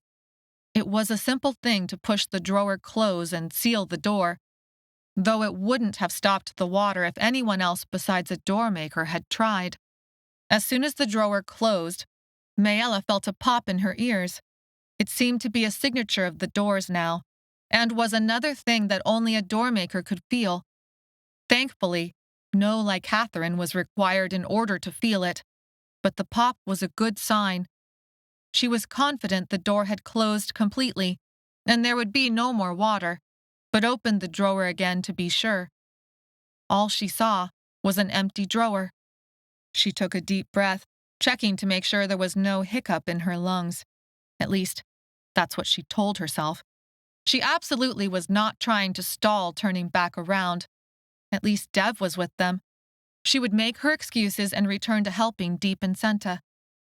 Steadying herself for what came next, she took another breath and turned around, looking for Dev. But only Sethlo remained in the room. Dev, the coward, was ducking out the door and out of sight. For an instant, Maella considered following him, running away. But then she stopped that thought. What good would that do any of them? After everything that had happened, if she began to run away from the truth now? Sethlo looked at her steadily, and she felt that drowning feeling, even though only puddles of water remained. Planting her feet on the floor as a way to ground herself, she met Sethlo's gaze. His eyes were an intense hazel and acted like an electric shock to her system. Though the cold water made goosebumps rise on her skin, and was far colder than the water in the washroom of the Library of Souls, she couldn't help but remember the moment when he'd reached out to lay a gentle kiss on her neck. "Where have you been?" She had meant the words to sound formal, like an investigation, like, "Where have you been because there wouldn't have been a flood?" But instead her words came out far different. Even to her own ears, she sounded lonely, abandoned. She pressed her lips into a firm line to prevent any further betrayal of emotion from leaving them. "I did not think you could bear to see me any more," Sethlo said carefully, far more carefully than she had spoken. But the water had plastered down his clothes and revealed the tension that roped his muscles and forehead. He was struggling to hold himself together just like her. I couldn't bear to see you die." Unbidden tears sprang to Maella's eyes, and she blinked them back. She would not cry. "When you decided to give the rest of the relic to Tain," Sethlo trailed off. Maella waited for him to finish. If they were going to figure this out, He needed to speak his piece, and she would need to speak hers. When you chose Tain over me, I think I went a little crazy. Sethlo looked away. I didn't. Sethlo looked back. I know, I thought about this a lot. I had stopped listening to you, and I had begun to doubt we were still on the same side. It was awful, Maella admitted.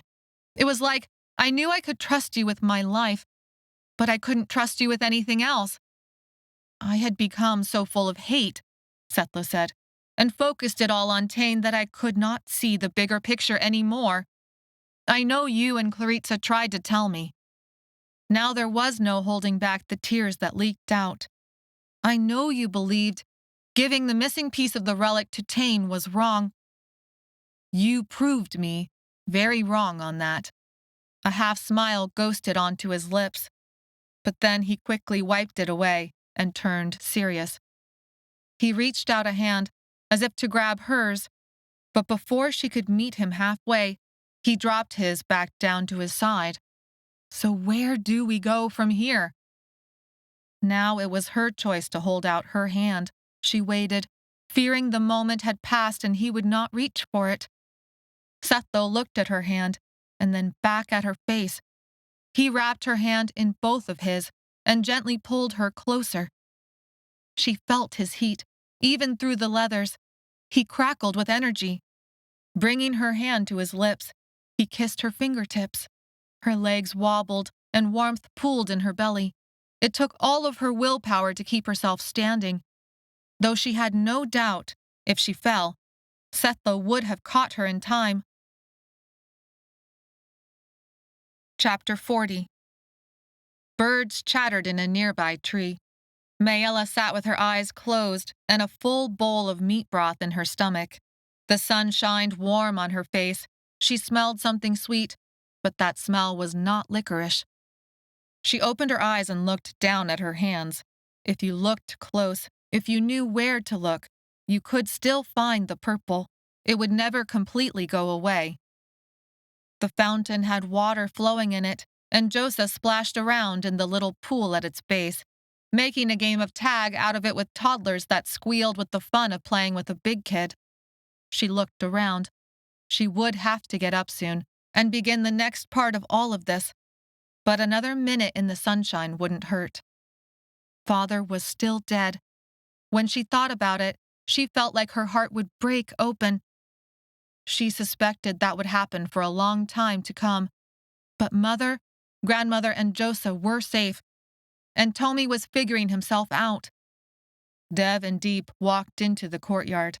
Maella knew they were headed over to her, but she waited for them, not wanting to rush with her warm spot and full belly.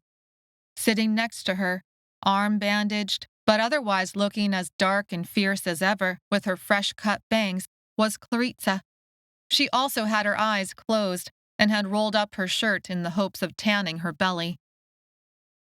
I missed the creek in the woods, Claritza said, picking up the thread of their conversation. But I suspect they have some of those things here, too. I miss my grandmother most of all, but no, I don't wish I could go back. Really? Maella said.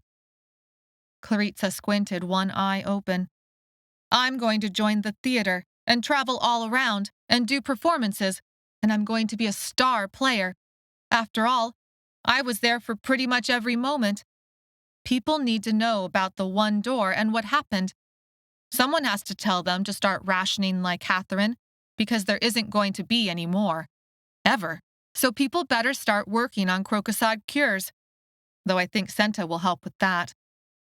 I always knew you were lazy at heart, Deep called out. She wore a new, colorful bandana around her forehead.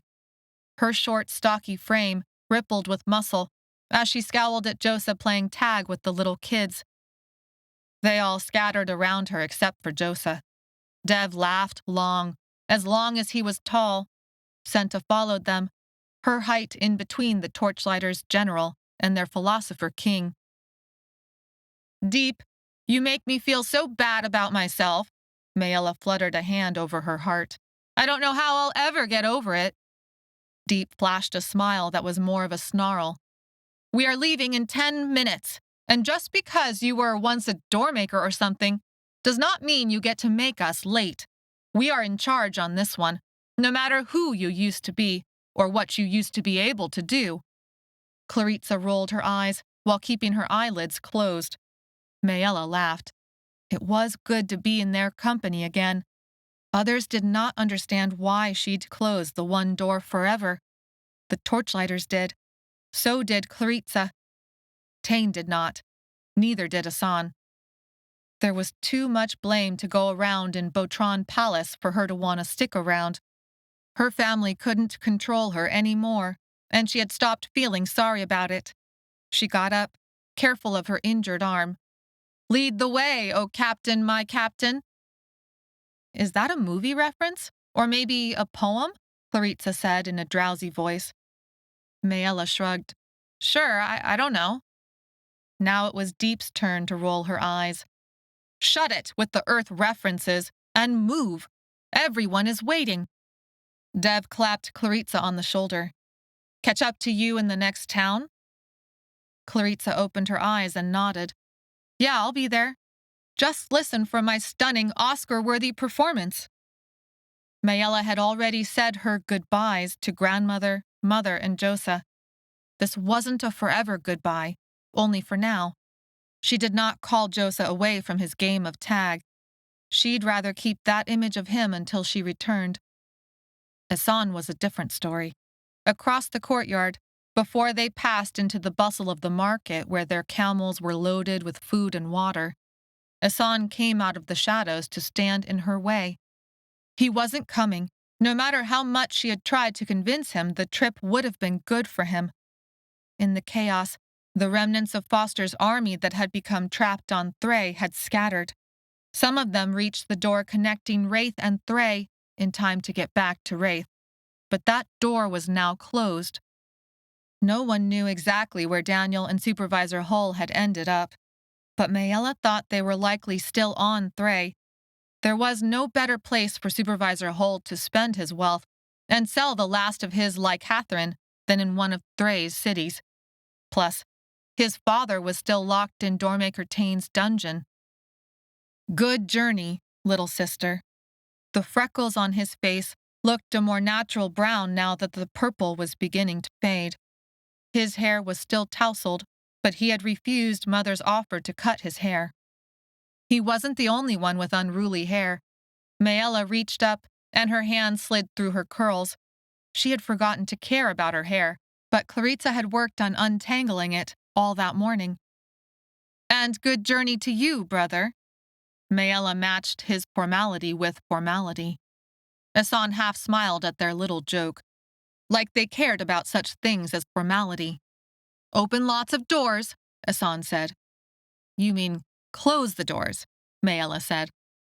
"Open, close. I always got those two things mixed up. It's good you're in charge." "She will never be in charge," Deep said. "And neither will you, if your cowardly self actually gets his act together to join us." Asan laughed, and his face shined with life for a brief moment. Maella looked at him in wonder. She'd thought never to see a look like that cross her brother's face again. They said their goodbyes. Maella went into the market, walking alongside Dev, Deep, and Senta. When they reached the camels, Sethlo waited. He held out her camel's reins like a peace offering. She accepted them, climbed onto the camel, and commanded it to rise. There was a long way to heal what was between them, but then again, there was a long journey ahead. The one door no longer connected the three worlds, but the three worlds were, in fact, still connected.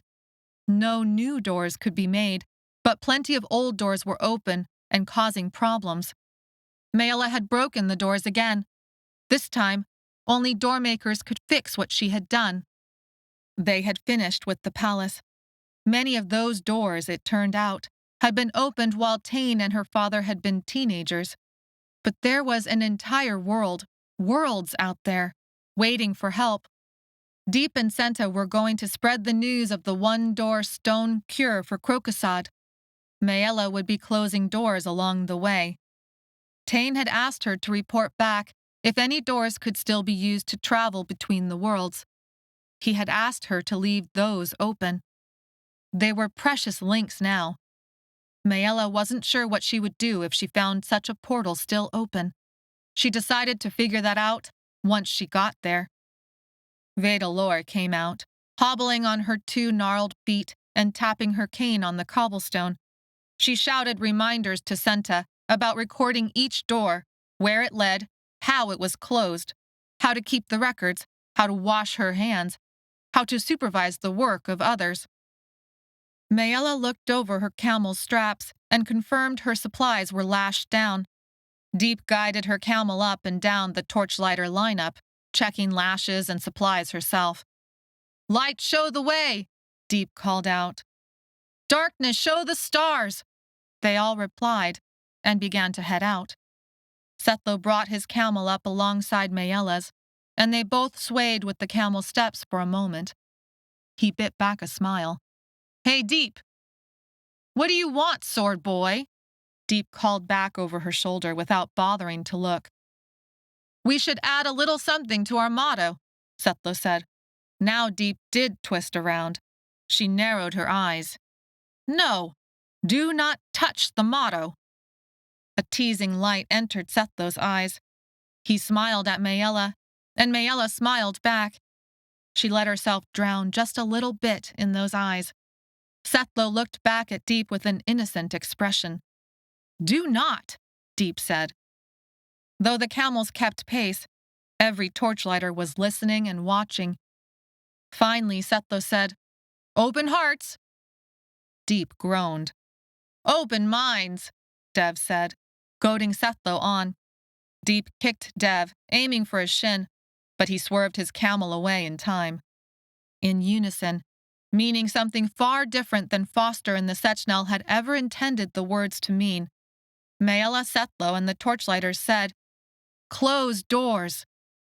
Deep grumbled as the camels passed through the palace gates. Sethlo would need to watch his belongings for a few nights, or he might wake up with waterlogged clothes. As they left Botron Palace behind to search for their next door to close, Maella knew she had never before experienced such a feeling of belonging and purpose. Thanks for reading Doormaker, The One Door, Book 4. Honest reviews from listeners like you are the lifeblood of any author's career. Please consider leaving a review today. This marks the end of the book and the main series, but there are more Doormaker stories available. Sign up for the newsletter at jamiethornton.com and get exclusive access to more Doormaker stories, along with Doormaker bonus content not available anywhere else. Visit jamiethornton.com to learn more. And as always, thanks for listening.